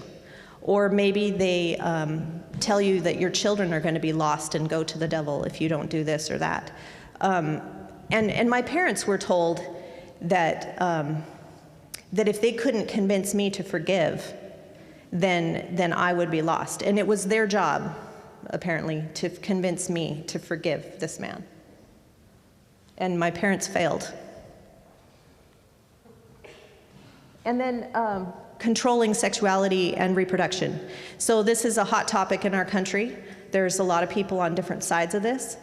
But when a whole system is making a personal decision for another person and their one and only body, that's a problem. So I'm not going to say yes or that it's good. I'm not saying that making reproductive decisions about your body is good or that it's bad, but I'm saying that each person needs to make their own choice. And I believe that the Creator himself gave us all choice, and he gave us reason, and he didn't tell anyone to choose for us. Each of us need to choose for ourselves. And I think that that's true aside from whether you believe in a creator or not, or anything. That's just true. And so then the last thing is that churches often will use, they'll use scripture or doctrine to put themselves in charge of you. Like somehow they've become the ruling force in your life. So, for example, a friend of mine, she was going to this little church. It was a different one. It was kind of a culty group, real small in the village. And her husband was traveling a lot. And this pastor came over to her house and he said, well, God is in charge, and then under God is the preacher, and then under preacher is your husband, and then you're under him, and your husband's out of town, so I'm here to make decisions for you. And so that was him, like, he was basically inserting himself into the household when the husband was away, but also just naming himself as a spiritual and physical authority in her life. And basically he was doing that because she wasn't showing up for services, and he was coming to discipline her about that. And huge red flags. So there should be no person that is able to come into your life for any reason, I don't care what it is, and assert their authority over your life, quoting God or I don't care who. We each have to make these decisions for ourselves. So I found this the other day when I was doing some research, and this is what I would say to folks that you know that have been abused as children. These are things, in fact, I think all of these things have been said to me at different times. Don't tell me it happened for a reason. Don't tell me it was part of God's plan. Don't tell me I have to forgive or get over it. Don't tell me I should have stopped it somehow. Don't tell me God never gives us more than we can handle. And don't tell me that it could have been worse. And don't tell me that my abuser rapist is remorseful. I don't care. That's between him and his creator, whether he's remorseful or not. And by the way, my abuser is dead now, and so that gives me a sense of peace about the whole state of California. Don't mean to paint all of California with that guy, but anyway. So I'm just kind of putting this out there as like, these are things that are really commonly said to folks that have been hurt. And I even think of some that I've heard said and I didn't necessarily disagree at the time, but now that I see them all together and apply them to something as wounding as what happened to me, no, I don't want anyone to say those things to me, ever. And there is no timeline to be over it, and there is nobody on this whole planet that can tell me when I'm going to forgive somebody else. And this is what brings me to another thing. Repentance, like his remorsefulness and forgiveness, they're not currency. You don't owe it to anybody. So I was told that I needed to excuse him and forgive him for what? So that he could retain his former privileges, so that he could get back to the status that he had before, or what? I don't know. I don't owe that to anybody. Now, whether I choose to experience healing by forgiveness, that's between me and my Creator. That's a thing for me. But it has nothing to do with him. And whether he's going to be remorseful in front of his Creator, that has nothing to do with me. That's between him and I'm a real believer, if I could go back in time, he would go to jail if I could possibly get that managed. But that is not what happened. And, there's no going back now. But I feel like the last 20 years working with victims, I begin to see a lot of these injustices and wanting to correct some of this. And I hope some of you feel the same way. So we'll go past this.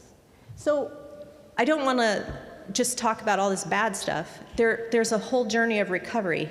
And there's other folks in the room that could talk a lot more about the process of recovery than I can. I'm still very much on the journey.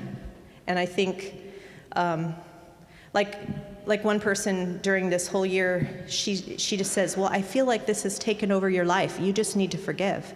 And I hate when people put the word just in front of a huge word like forgive. Forgiveness is a gigantic thing to take on.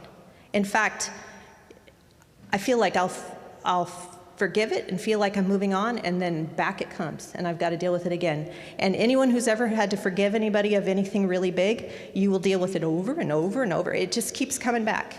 And I've learned that that's not a bad thing, because I learn more every time about myself and about helping other people. And so, but don't ever put the word just in front of something like that. It's not a small thing. So I did feel like, from my understanding, from my experience, the first thing I had to do is acknowledge it. So all the time when I was a kid, even in my own mind, because of the situation I was in, I minimized what had happened to me. So I called it in my mind inappropriate, because that's what other people called it, inappropriate. And then fast forward many years, I'm up here in Alaska, and I'm acting as an advocate, and we're in the middle of a sexual assault trial, and it was a sexual assault of a very young child. And I said this really foolish thing to the prosecutor. I said, well, something kind of like this happened to me, but it wasn't that bad. It was pretty minor. And you know, I kind of wonder what it would be like now if we reported this now. And she said, minor? Minor like how? And so I explained it to her, what had happened and how many years, and she goes, Becky, that is sexual assault. And that was like huge. It like slapped me in the face. I was just like, sexual assault? Like, I'd never named it like what it really was, because everybody else was minimizing it and denying it and covering it up. So I was doing it too, because I had to make it, you know, through the rest of my childhood. That's what we do. We survive, right? So when I finally got to the point where I could call it what it really was and see it like as if it were happening to my own child or some other little child, then all of a sudden it was just like this huge blast in the face. I had a huge response to it.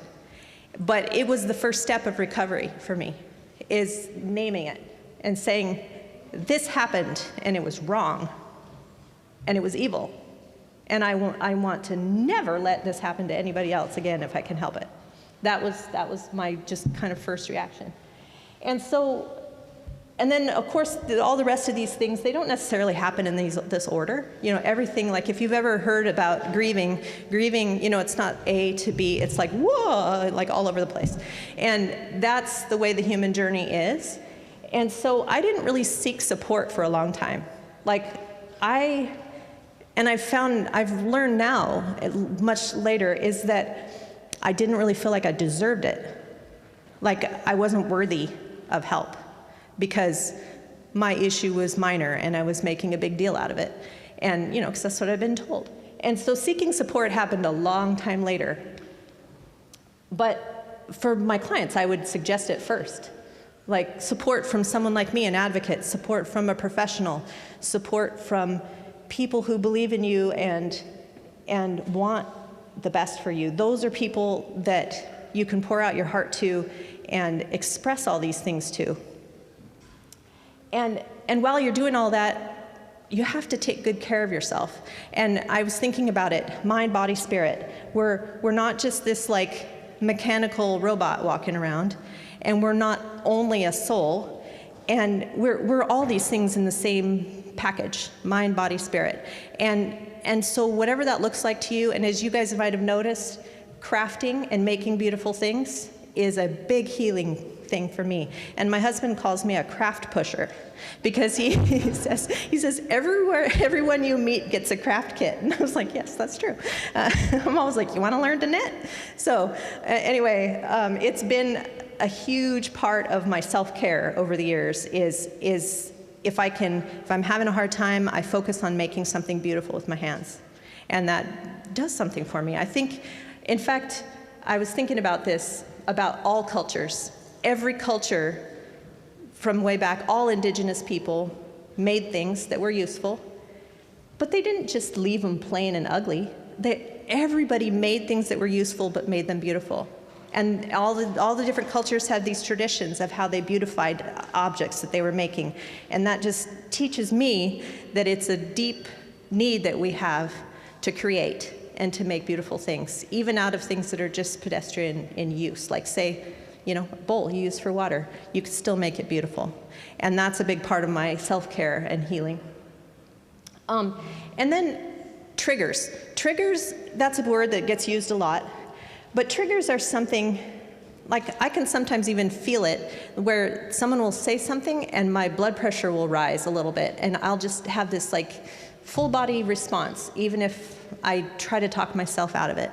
And when you're trying to be healthy and you're trying to deal with things and use your reason, having a lot of triggers all the time are like being pecked to death by a duck. It's like, it's not killing you, but it's bothering you a lot, and it's just so distracting to have triggers getting in the way all the time when you're trying to get something done.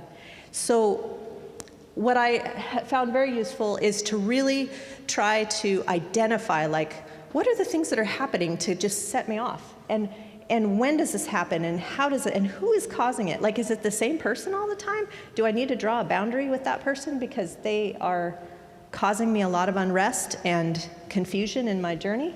So those are questions to ask yourself and just to really identify them. And so one thing that I identified way back when was that I was afraid and could not stand hairy men with a lot of hair, like body hair. And that's because of who my abuser was. And it isn't reasonable.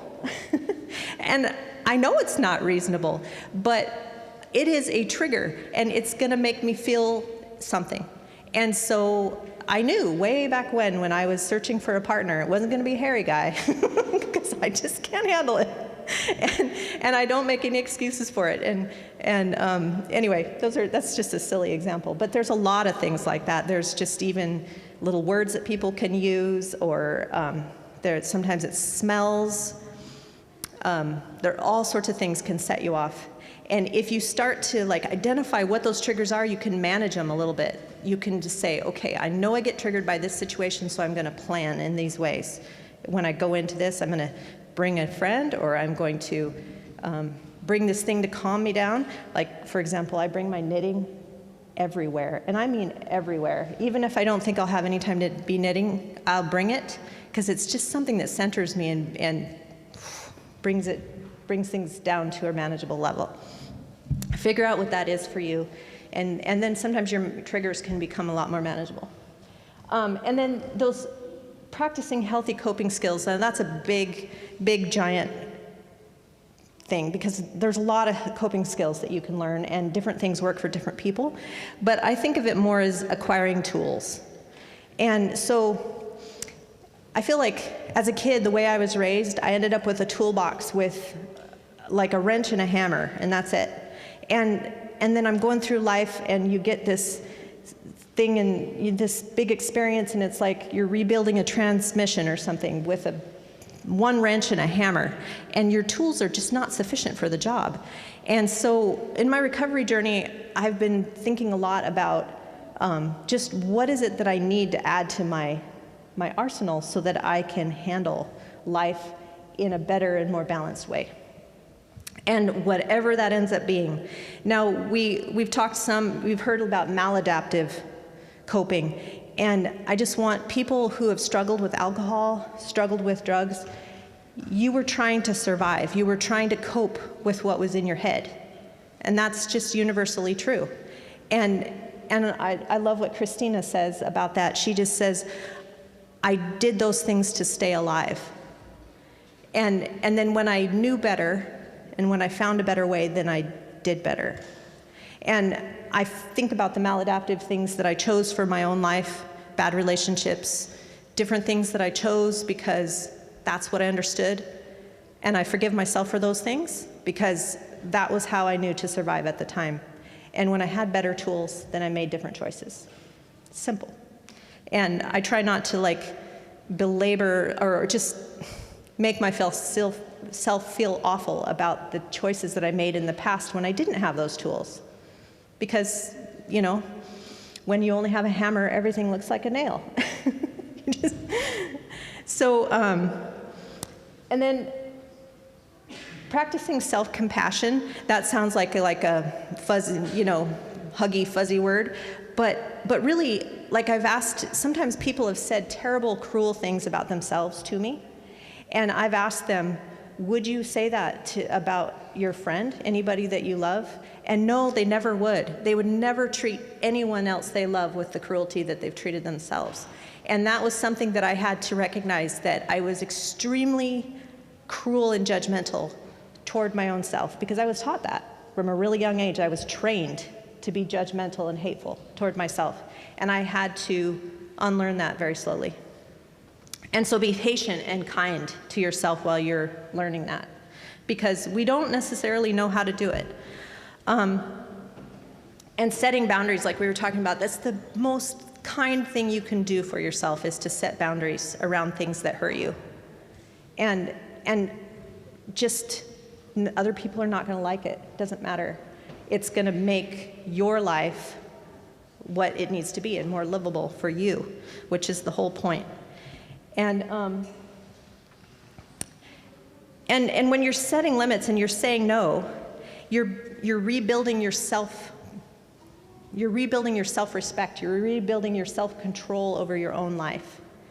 And so I think of it like, those games where you're building, like, computer games where you're doing a farm.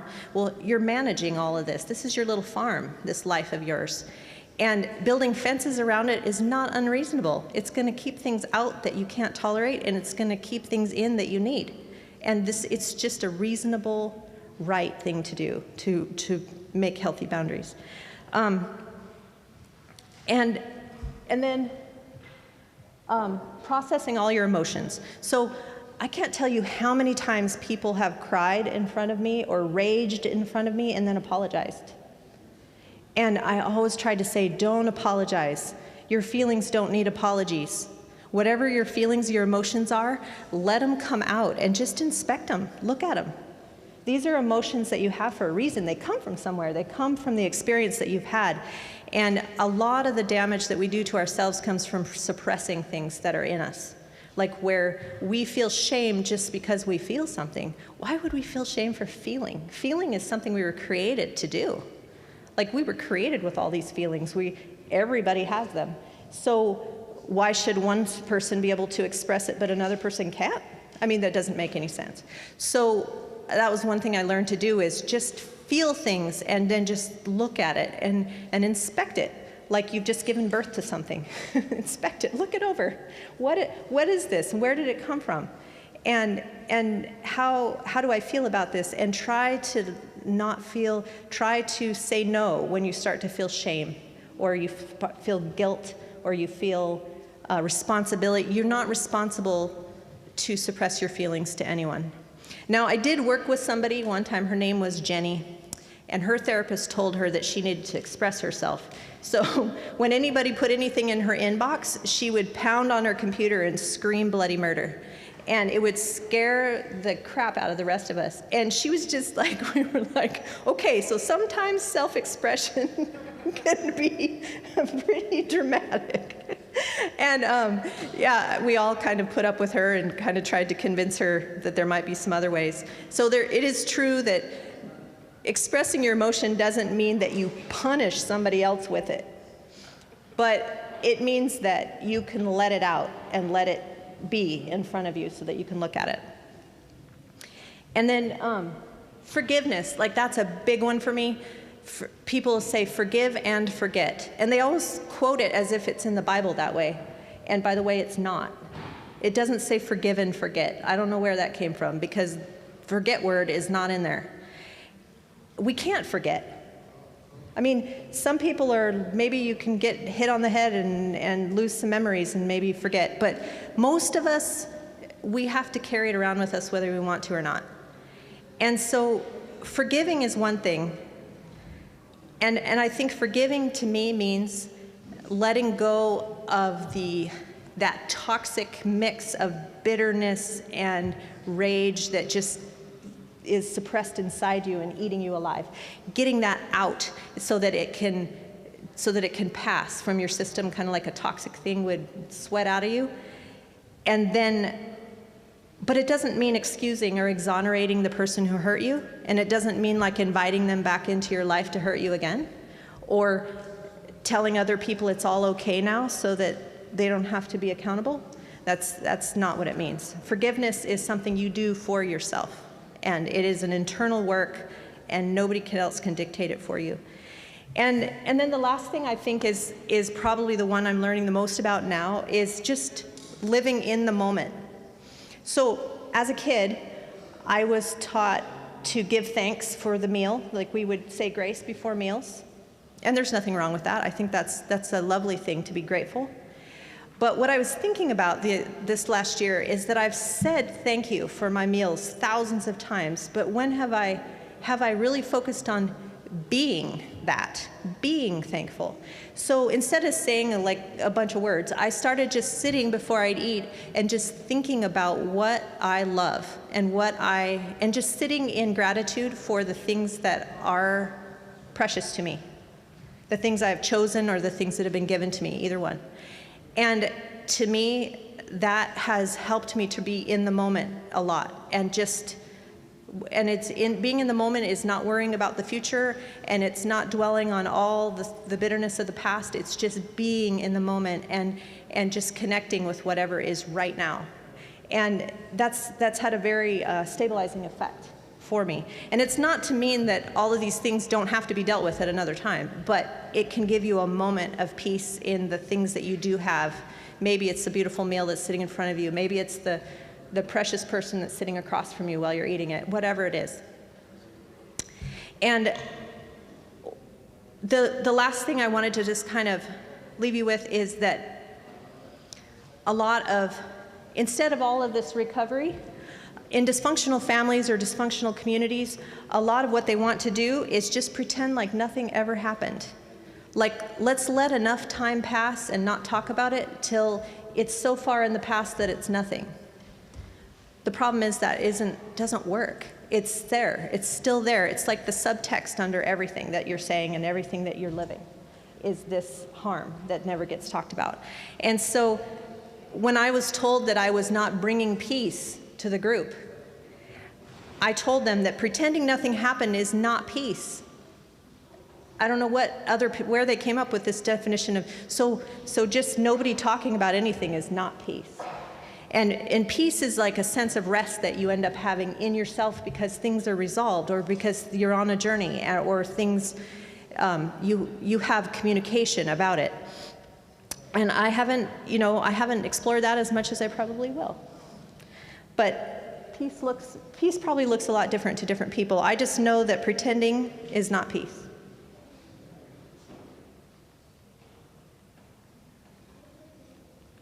Sorry, my slides are being different. So that is all for today.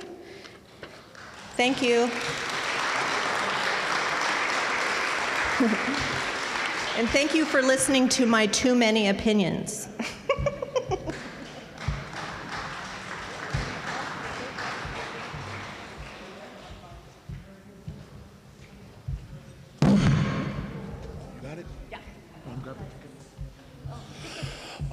Before we move on, we have one more presenter. How about we all just stand up and get some stretching done? I know we've been sitting all day. If you guys are still hungry, they brought in some snacks in the back. There's other snacks that are provided. Just get up and stretch. Get your blood flowing, wake up, get some water.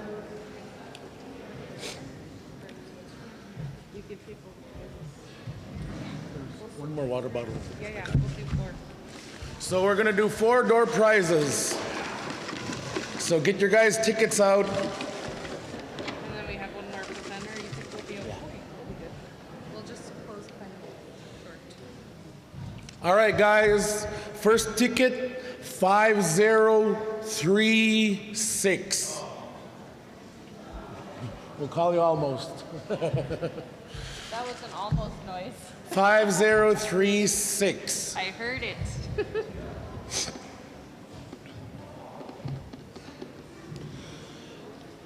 Get your tickets out, 5036 going once. 5036 going twice. Anybody? Fives, you got it? Oh. Oh, my clicker. 5036 is gone.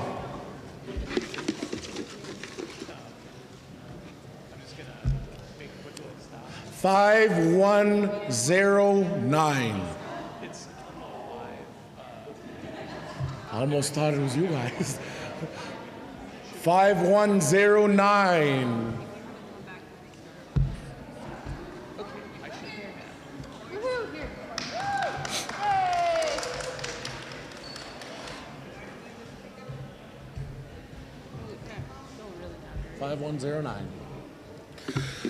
Next one. 5030.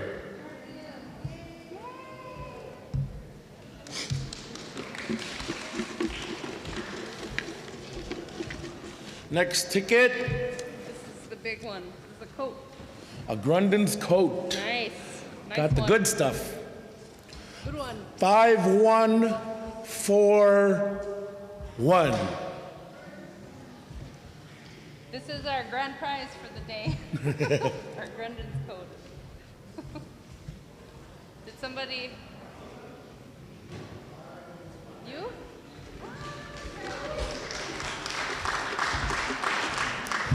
And the last one. The last one, you want to do it? You could give it.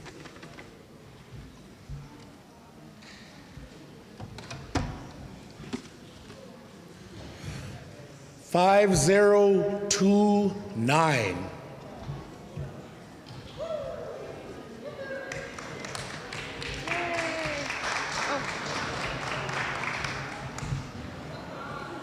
Is that all the door prizes for the day? Yeah. All right, you can finally throw away your tickets. If you didn't win today, I hope you win tomorrow. We'll get new tickets tomorrow. You can toss these ones. I'd like to say a big thank you to Neela. She's been the one serving you guys your ayuk tea. Let's give it up for Neela. She was doing such a great job making every table had tea, and she was just going back and forth all day. So for our last presentation, Yuragayaraput Gangitlu, our ways of dance and their meanings with Dr. Teresa John. Can we give a warm welcome to Dr. Teresa John?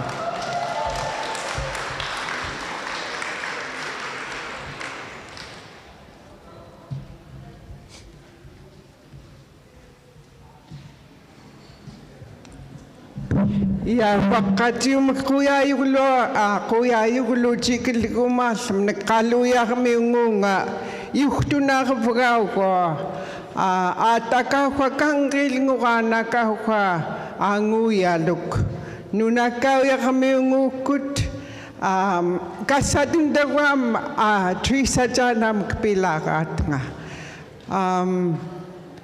my father's Yupik name is Kangkiluk. He was the chief of Association of Village Council Presidents, where he led 60 villages in southwest Alaska.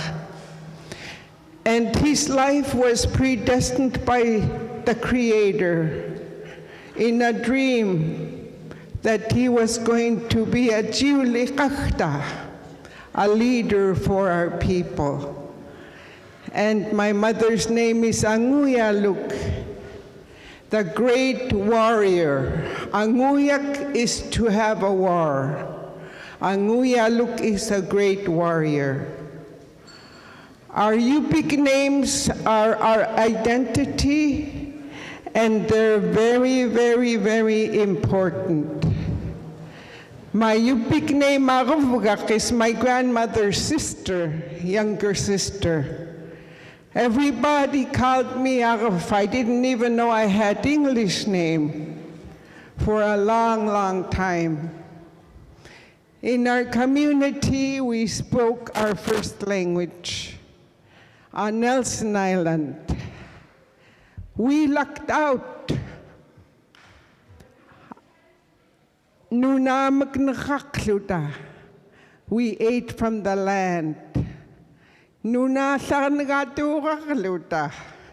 Our clothing came from the land and the animals. Kanriyagaput pinikluko. Our language is our power. Jiulaput ilagakluki. We live with our ancestors because their names live within our spirit, in our hearts and in our mind. One time my younger brother said, "You know what? All my 8 children are our grandfathers and our grandmothers." That's the beauty of our life. The yupit. Kanlachtutwaten. Nunahuk asam kyuhtaitok. Nunahuk asam kyuhtaitok. There is no other human being on the earth except for us. We're all equally human. That's a beautiful teaching. Because when you're taught to have compassion and love for all humanity, you don't see any color. You don't see difference in humanity. But you teach them ginka. Ginka is love. Una, ginka. Our ancestors tell us, "Chao yak una ginkao niluku, ginkao." This is a symbol of love. Chao yak is love. Say chao yak. Ginka. Yeah, chao yak. Ginka. Kuyana. This is a symbol of love. Tanghaniloni inside the drum is where our ancestors reside. They live in the drum, inside the drum. All our ancestors say Jiulat, Jiulaput, Jiulaput. Louder, 1, 2, 3. Jiulaput, Jiulaput, our ancestors. They live inside the drum. And when the mumak, say mumak, mumak, una, mumak. So when the mumak hit the drum, tutakan, mumak chaya mun tutakan, ancestors come out and they join us. They've been with us in this room ever since we started using the jaoyak, because they're waiting for us. They're our relatives, they're our spirit. We are who they are because they come to live again in Aswanguta, Chilahukut. We are the ancestors too, isn't that beautiful? Because we're named after them. Very, very powerful teaching. And if you want to say Atka, say Atka. Atka. My name, that means my name. Atka. I'll say myself, Aruf, and you can say what your name is. Atka, together. Atka, Aruf. Whatever. So in our ancestral teaching, we are taught to believe that our ancestors live with us when we drum and sing. And so I wanted to start off by saying that The first song that my grandmother made for me is about traveling. Ayaga, ayakako, yaka, yaka, ayaga, ayakako, yaka, yaka, janiwaga, yakako, yaka, yaka, ayahiwa. Ingayaga, yoga,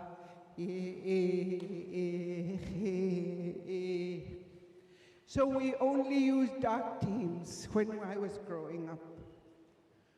No motor whatsoever, no outboard motor, no generators, no snow machine, no four-wheelers. In 1950s, that's how life was like in our island. Nuna kauya commute, kaluya commute, on Nelson Island. And I was born in Umkumute, a fish camp. Umkumuni, no doctors, no nurses, no medicine. But our ancestors were very, very powerful doctors. Spiritual healers. Our ancestors knew exactly how to read our body, our mind, body, and soul. When a woman is pregnant, before she announces, they already know by her changes in her face. And as the baby grows, they know if it's a girl or a boy by the shape. They were so smart. Our men were the scientists, they were engineers. They knew how to make kayaks. They knew how to build everything from scratch. Important things were the driftwood. Important things were the skins, because they used those things to build. And the bones. So Jiulamta Nalufkach Paganata, they taught us knowledge through compassion and love. Kulirat kanamjit, say kulirat. Kulirat, really loud. Kulirat. Those are the original, the first stories, Kulirat. Kulirat are the stories about creation. When the Creator created the land, when the Creator created the water, when the Creator created the first people who were very strong and powerful. When the Creator built the mountains, when the Creator provided everything they needed for that time period, we call that Tla Mamkitlani. Tla Mamkitlani, meaning when the crust of the earth was thin. Tla Mamkitlani. When the crust of the earth was thin, everything had spirit in our spirituality. Ukfam ni ukfakluki.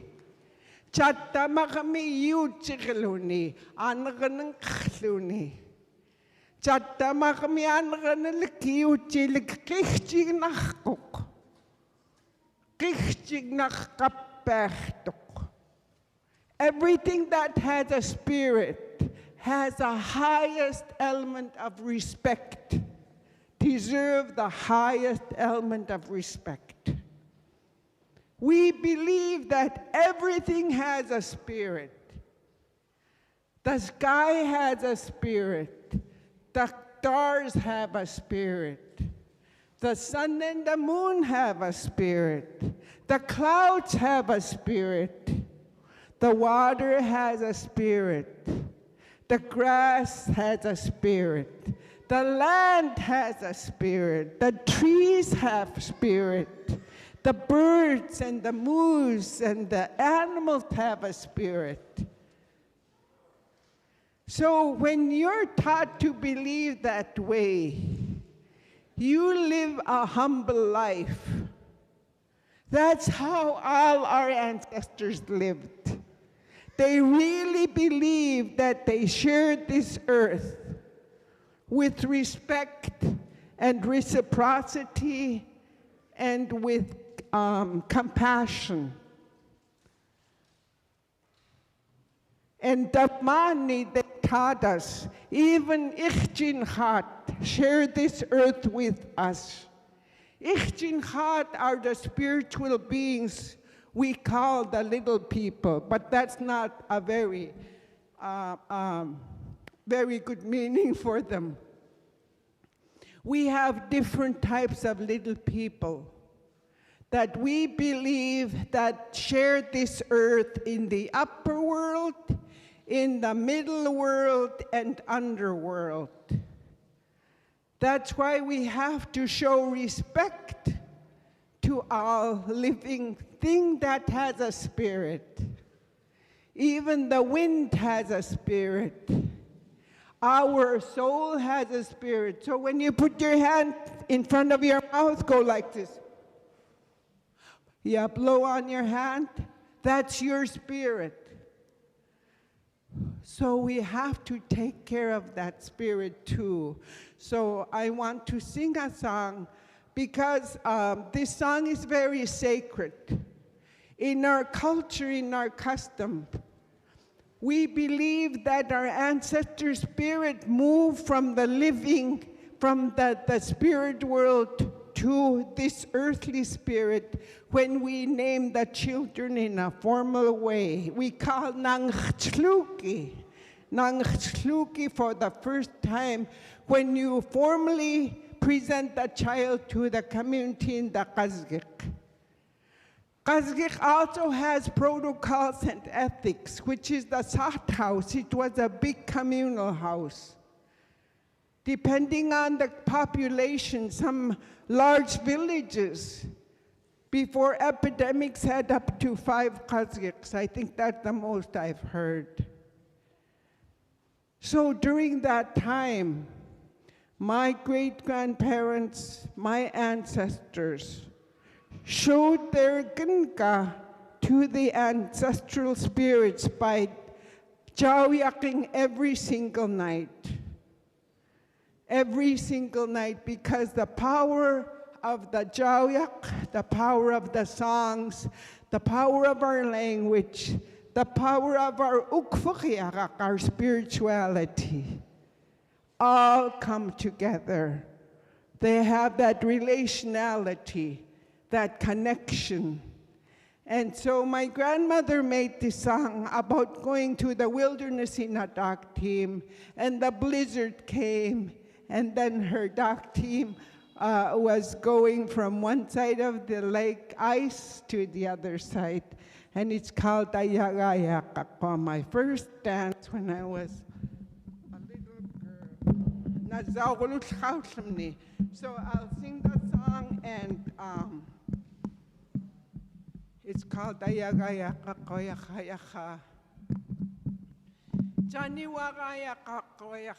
And I'll do the motions next.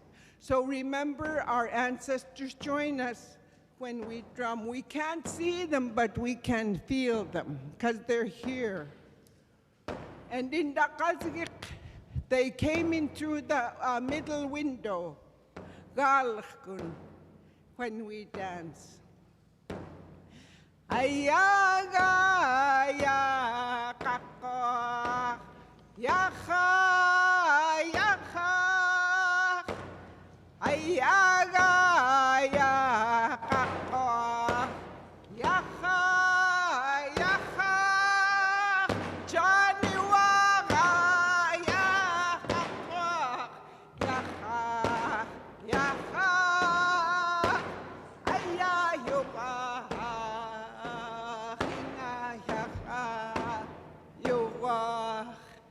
Yeah.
means our dances. And gangi meanings, there are dances and their meanings. And so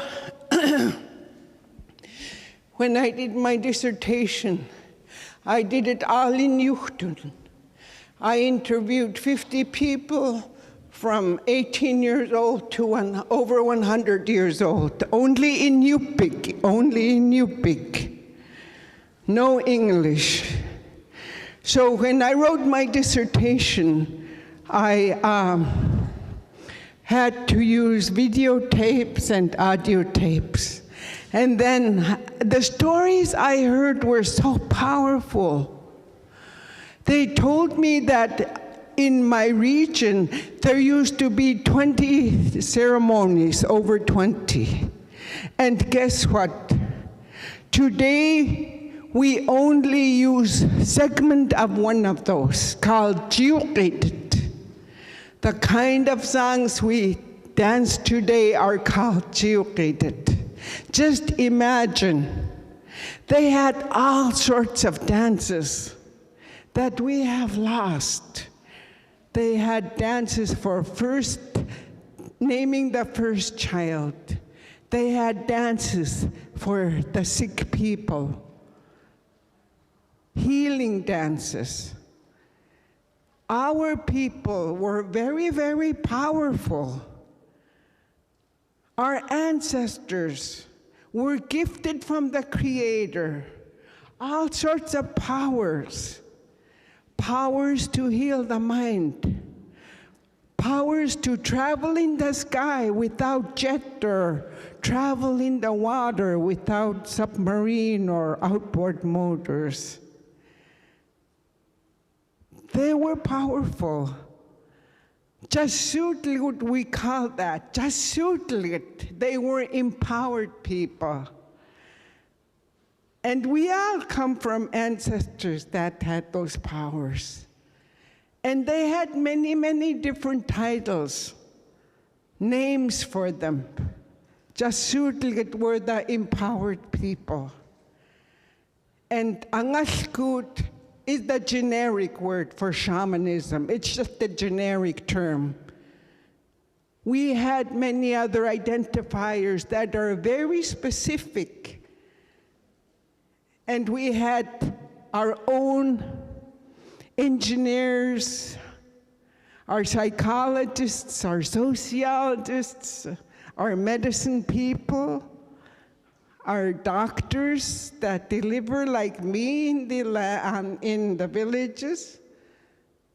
They knew exactly what to do, how to do it, because they were taught so well by the ancestors. So when I interviewed the elders and the young people alike, they told me that we had been gifted by the Creator a way to show love and compassion by our ceremonies, because we bring lots of gifts, mainly thinking of the elderly, the widowed and the widowers and the disabled. Those people received everything they needed to live in a good way. We didn't worry about them. Everyone took care of the elders. Everyone took care of all the children.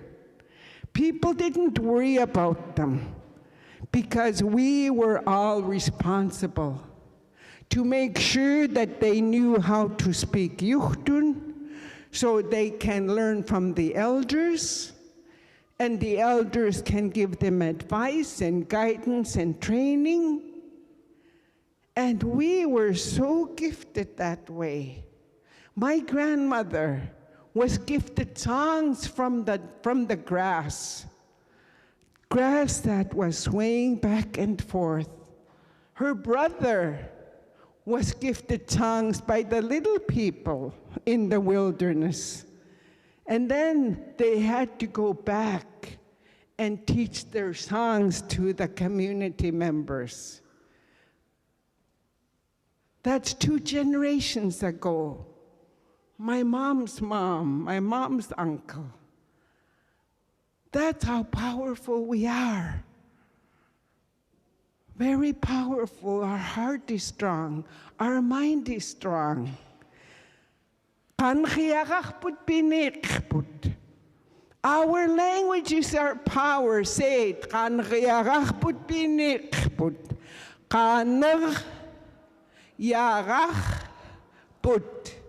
Our way of talking.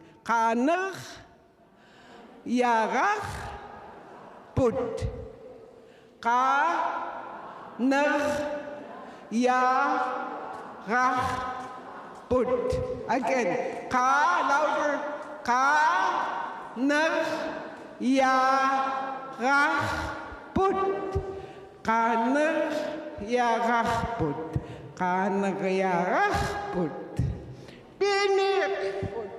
Binik strong.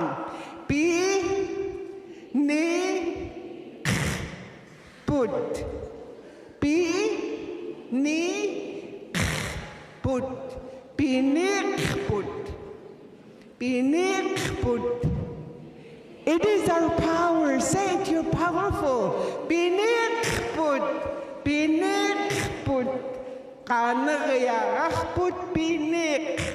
Very good. Our language is our power. That's who we are. We have a beautiful gift from our ancestors. And in terms of spirituality, I said everything has a spirit. Our ancestors' name have a spirit.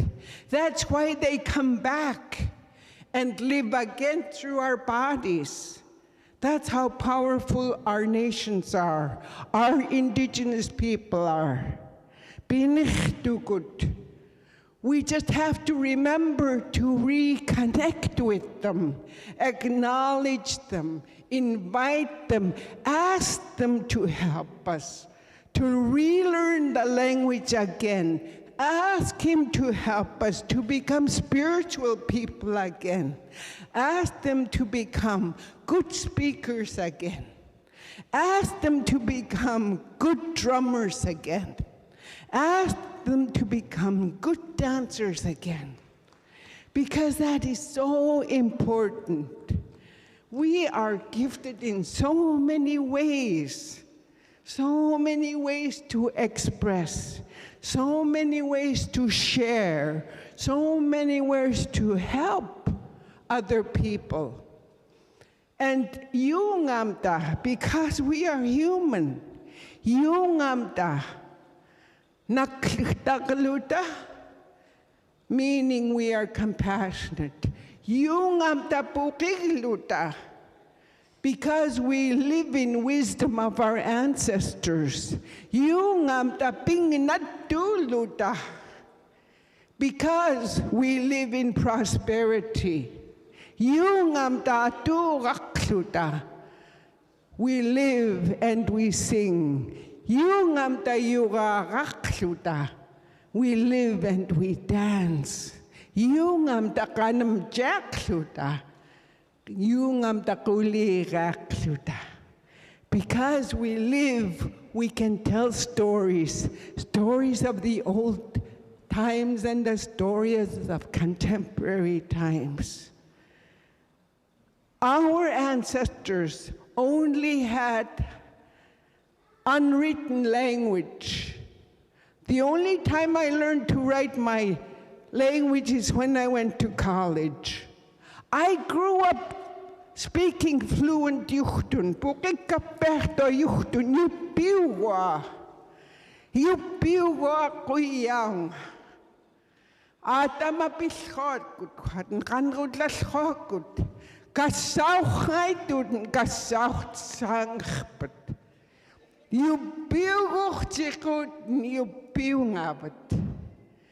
My father and our grandmothers used to remind us, you can't become a Nupik again. Even if you try to become a white person, you cannot do that. because they are built to be who you are by the Creator. Kuyana, kuyakluko. And because of that, our ancestors remind us we are given everything we need by the Creator, because we have a purpose and a reason for being here today, as my father would proudly tell us and remind us. The Creator brought us to this room today together because we are called upon by the ancestral spirits to learn from one another, to reunite with one another, and to grow with one another, and to show love with one another, and to show compassion with one another, and to reconnect with our ancestors. I was asking these local people today who they were related to, and I found out I have many relatives in here, Kuyana. Ilakluta, sa ako kasam kiyuhtay lan ilakukot. Kuyana kataktamana. Because we are human, because we are related, we have responsibility. We have responsibility to help one another. We have responsibility to make sure that we are all healthy in mind, body, and soul. From my dissertation research, I learned that singing ceremonies and rituals have many purposes and reasons. One of them is to let go of grief. Because we lose so many loved ones, we have to prepare to let them go so they can have a good journey to their next world.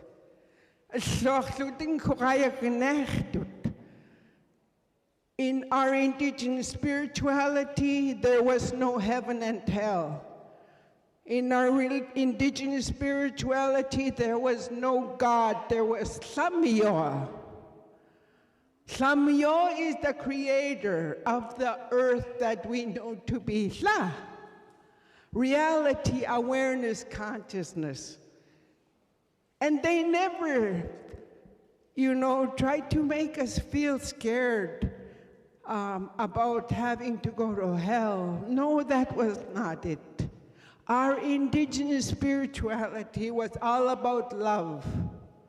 If we love one another, we will want to lead them in a good way. We will want them to be healthy, all of us, our grandmothers, our parents, our children, our grandchildren, right? And that's how our ancestors lived, through love. That was the backbone. So when we see the drum, and our elders say that is love, a symbol of love, it is so powerful. We cannot lose it. We have to reclaim it. We have to remember how to use it in a good way.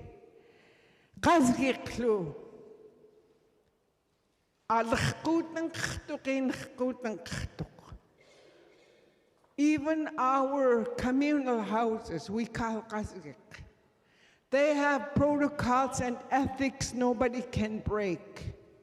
No one can break, especially toward the drum. When the drum enters the qasgik, it has to be used in a good way. Anyone that mistreats a drum is kicked out of the community, way back when. Or when somebody says bad thing about the drum, they got kicked out of the dance group. They found a beautiful, safe place for all the drums in the qasgik. They put them in the wall, against the wall like that. So the drum is a powerful tool. It's a tool that gives us love, that heal our mind, body, and soul in so many ways. And So when my grandparents and grandmothers were raising me as a little girl, they wanted me to dance all their songs. And during Kavgiriarak, the men separated from the women to practice in their houses. And because my grandparents, both men and women, wanted me to dance, I had to go back and forth between the men's house and the women's house, the women's house and the men's house. And I could not reveal what they were making songs about, because during the Messenger Festival, it was a sacred ceremony. The only time you could reveal those new songs was when they opened the ceremony. So as a little girl, I had to go practice back and forth. They would bring messengers for me. It's time for you to go to the other house. So I would go. And because our ancestors were very happy to finally sing and drum again, they did that every single night. It was a beautiful event, especially when somebody is dead or is dying. That was the way they prayed. It's a form of prayer. Songs and dancing and drumming are our form of prayer. That's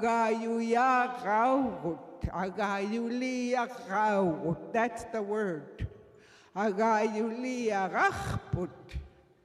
Our way of making prayer were all sorts of dance forms. Just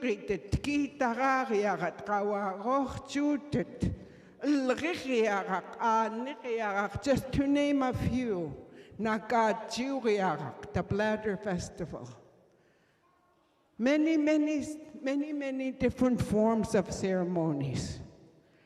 And how did the dancing start? From the wartime. There was a man that dreamt about having to make drums for the communities during wartime.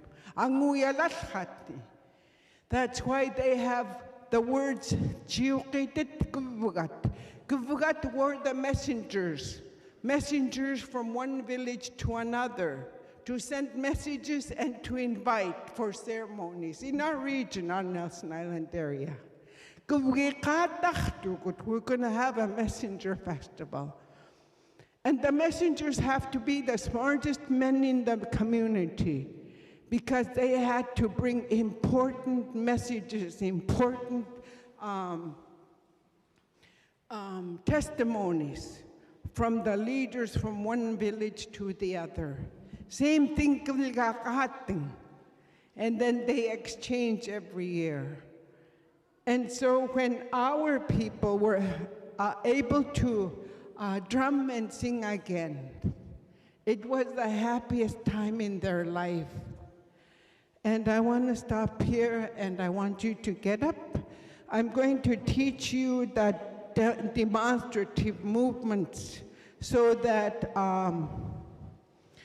when you compose a song or when you learn a song, you will know what that means. Our arms are like messengers. They send the message of the story to the audience. Audience look at every move we have, and then they got the message. Okay, demonstratives, you know what demonstratives are, right?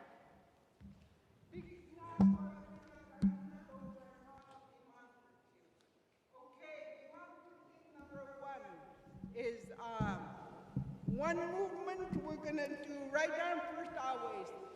Big na. Big na. Okay, everybody. Big na. Big na. Okay, say big na. Big na. Big na. Okay. That means that one up there, that one up there not moving. So your arms are still when they hit up there. Big, now what's usually up there that we can see that does not move? Stars, okay, what else? Sun, moon, and what? Clouds, pikna. So that means something that is up there not moving. So when it moves, it becomes pagana, right to left. Pagana, say pagana. Pagana, what moves up there? What else moves in the sky? Birds and what? Clouds and anything else? Wind and the traveling shamans. Pagana, they travel. They used to travel in the sky. Pagana. So when you want to talk about something moving up there above you, pagana. And rule number 1, don't dance like this. Dance with your arms way up there and out there. My grandmother used to say, they won't understand what you're dancing about. Pagana, pikna. And una. Say una. This one right here, not moving. Una. And then manna.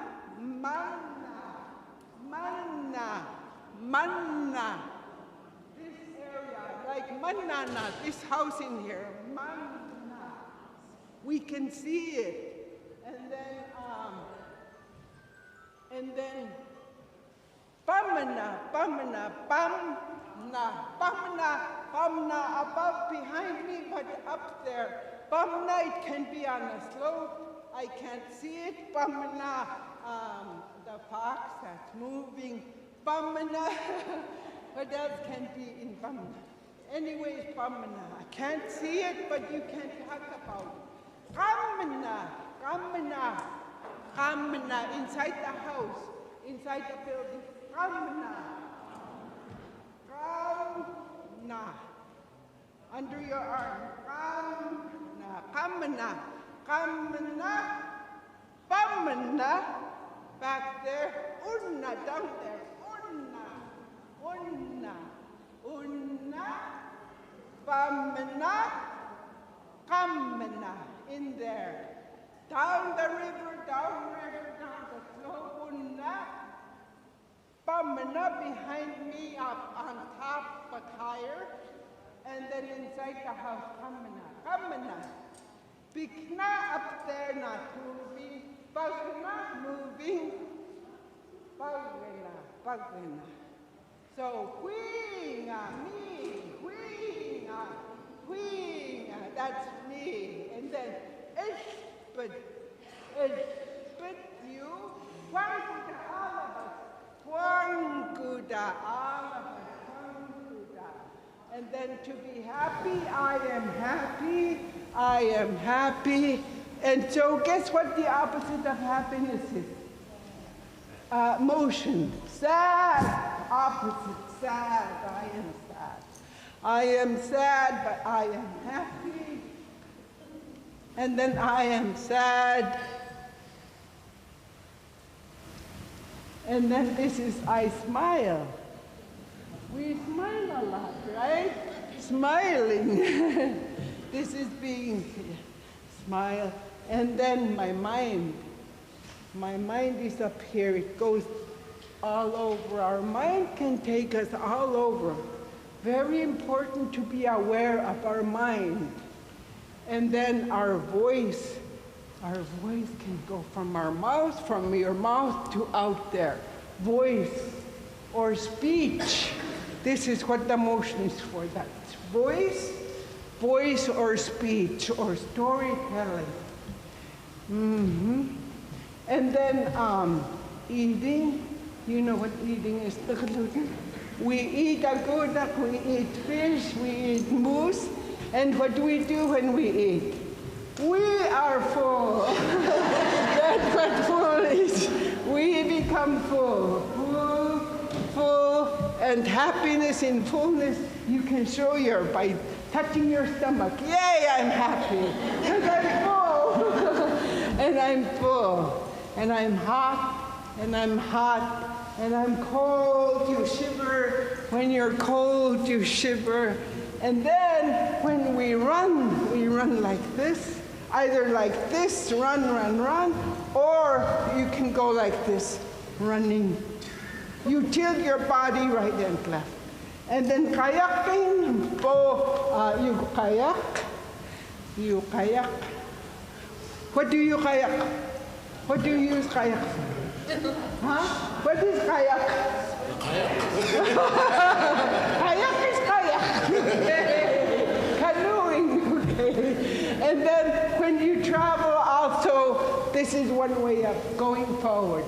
Ayagaluta, ayagaluta.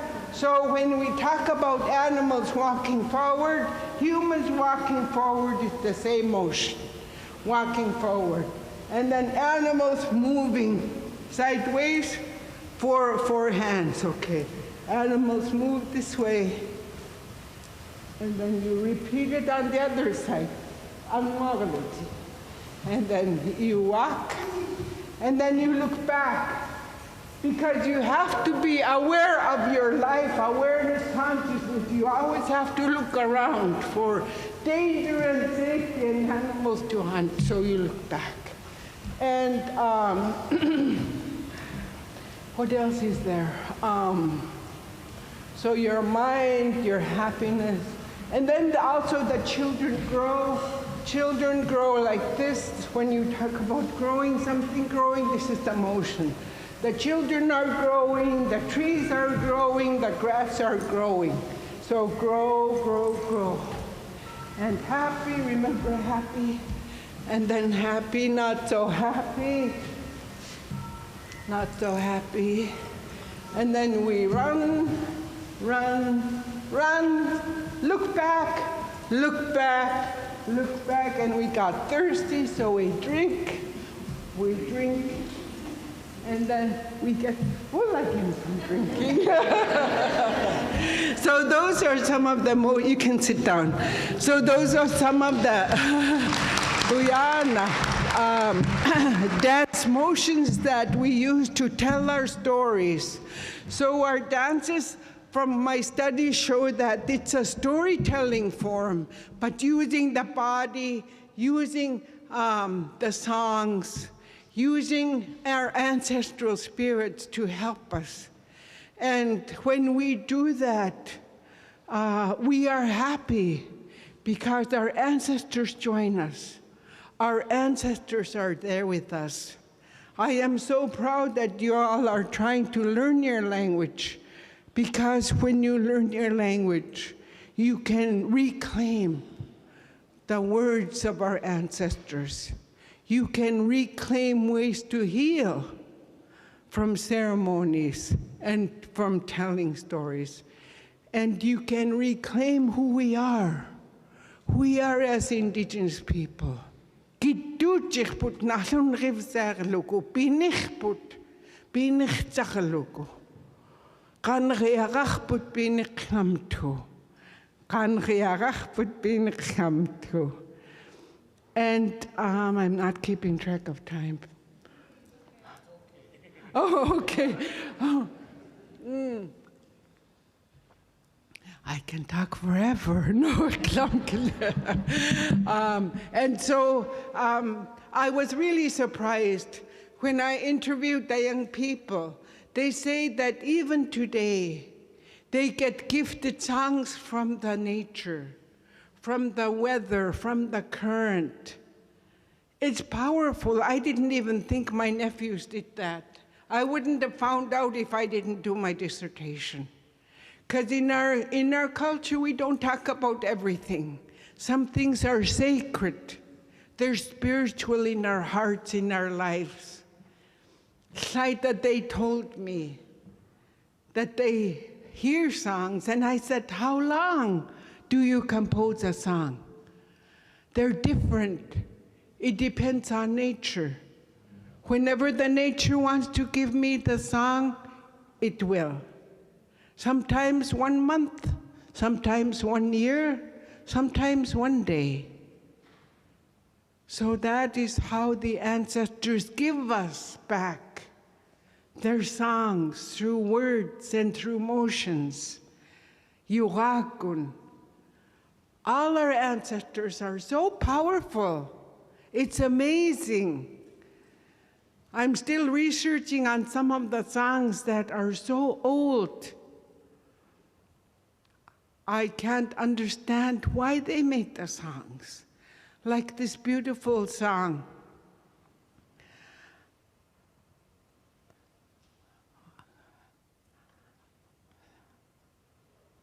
This is what happens sometimes. There's a moment when there's a blank, and I have to remember backwards from the song or forward from the song. Kulai ranga hui, achi ranga hui. Achi ranga hui, chayach. Achi ranga hui, chayach. Kulai ranga hui chayach aghiya hanga ya. So by listening to the lyrics of the song, by listening to the words and the tempo of the song, you can hear these are very old songs. Very, very old style, the original style, the authentic style. This song talks about that body of energy is moving me from below my body. It's moving me from above my body. That's one of the songs I can't understand what that means.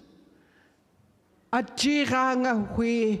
What can that be? What can that be? Some kind of power. It's energy that they can feel, that they were tempted to make a song about. See, our people make songs about their experiences, about how they felt when that moment, living that moment. That's how they make the songs. Spuksuki. Ilait buandragluting like unguchi nating. Jam achi ranga, jam kulai ranga. Very powerful. The energy that they experience is real. They're from the ancestors, they're from the Creator. Tlamyo. Creator made us exactly the way it wants us to look like, and gave us our own language, gave us our own food, gave us our own way of living, surviving. We have everything we need. We just have to nurture the strength and body of what that means, right? Huang gut ni kauluk nakluni. Huang gut ajalak kawaput.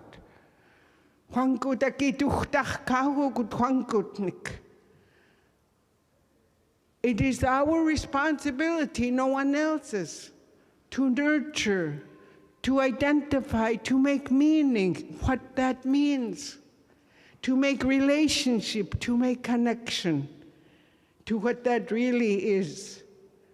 That's the beauty of our ways of living, our ways of dancing, our ways of knowing, our ways of storying, our ways of dancing, our ways of loving each other. That's what it's all about. Kinkakun tawam.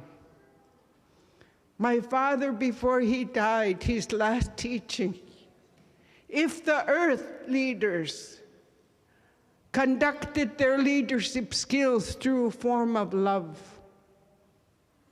it would be the best place to live.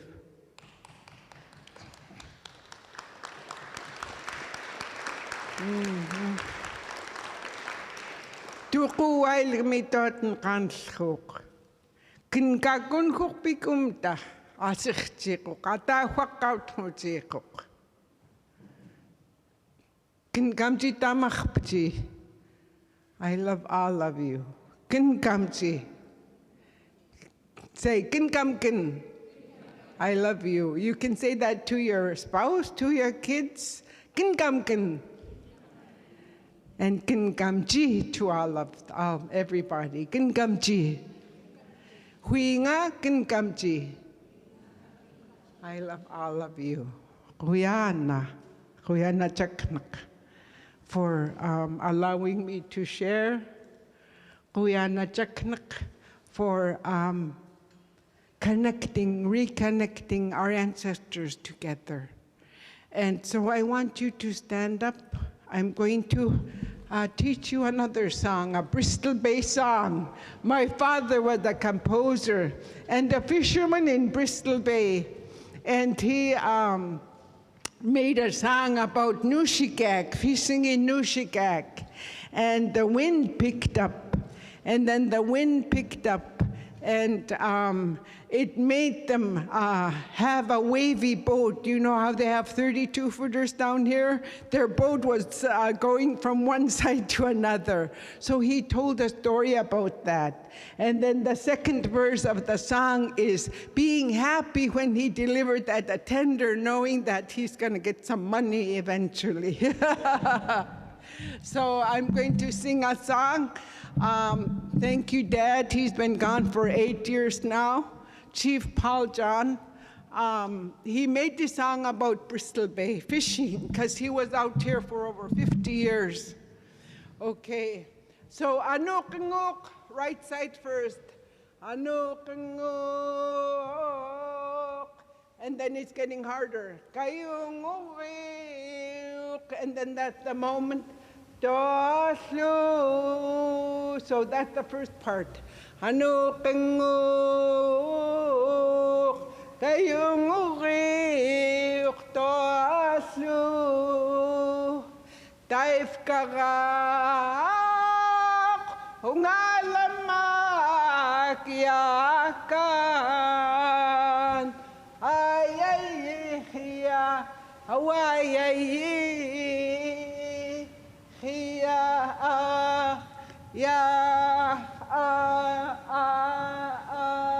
again, okay. Ano kangok kayong ukik toslo taif kagak ungalamag yakan ay ay hiya away ay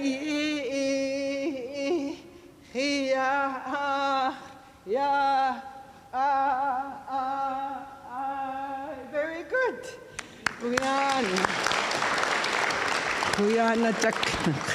So that's my father's Bristol Bay song. We haven't danced it in our village for a while, so I have to encourage and shake the arms of our singers to sing it, bring it back again. We have so many songs in our island. It's pick and choose now because we have composed many, many, many of them, old and contemporary ones. The song that was sung here earlier was the Bladder Festival song, Nagat from Nelson Island. Bladder Festival songs were danced many, many, many, many, many years ago. Akatamani.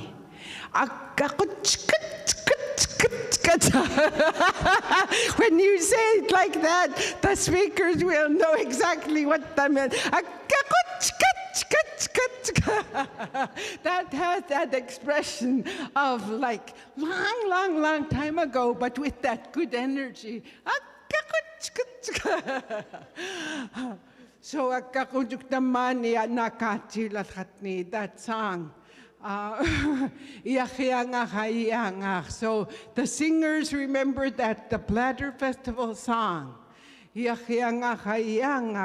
Because the spirit of the bladders have a spirit. That's the animal spirit world. So when the animals give themselves to us, we take good care of the bladders. We clean them, we blow them up, we dry them.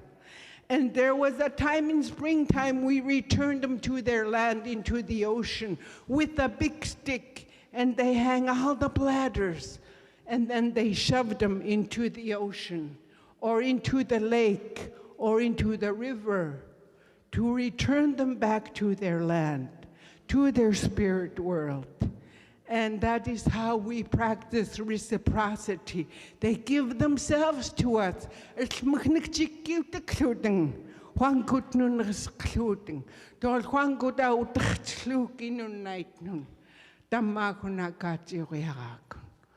Okay, on this note, thank you again. I know you guys have a long day.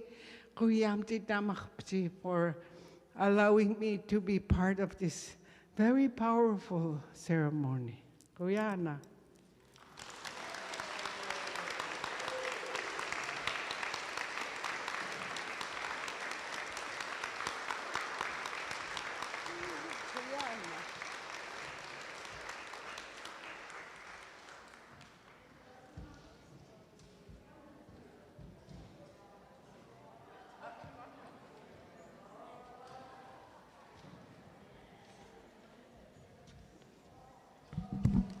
Guyana chaknaka arivarak.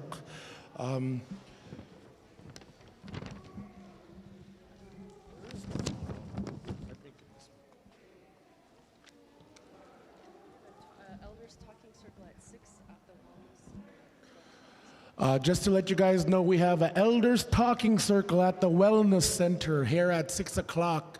Elders Talking Circle. It'll be with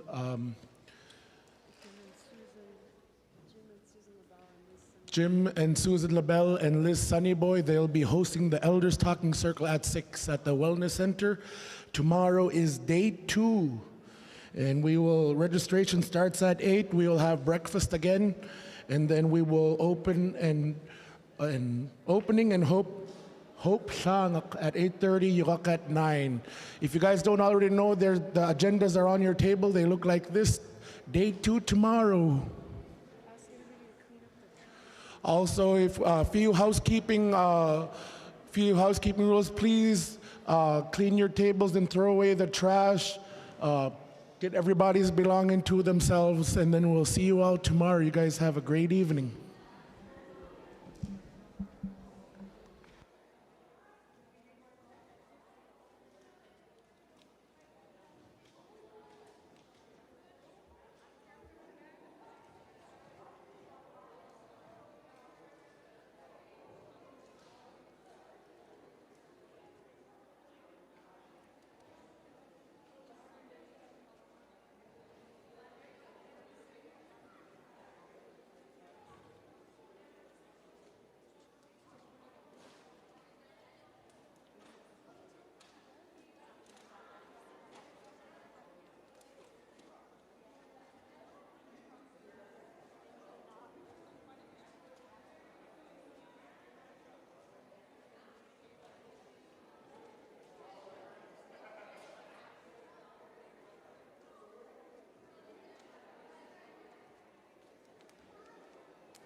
For those of you guys that weren't here this morning, we have a birthday boy in the house. We have a birthday boy in the house, Oni, and this time we have a cake and candles. So if you guys want to join us, we're going to sing happy birthday again.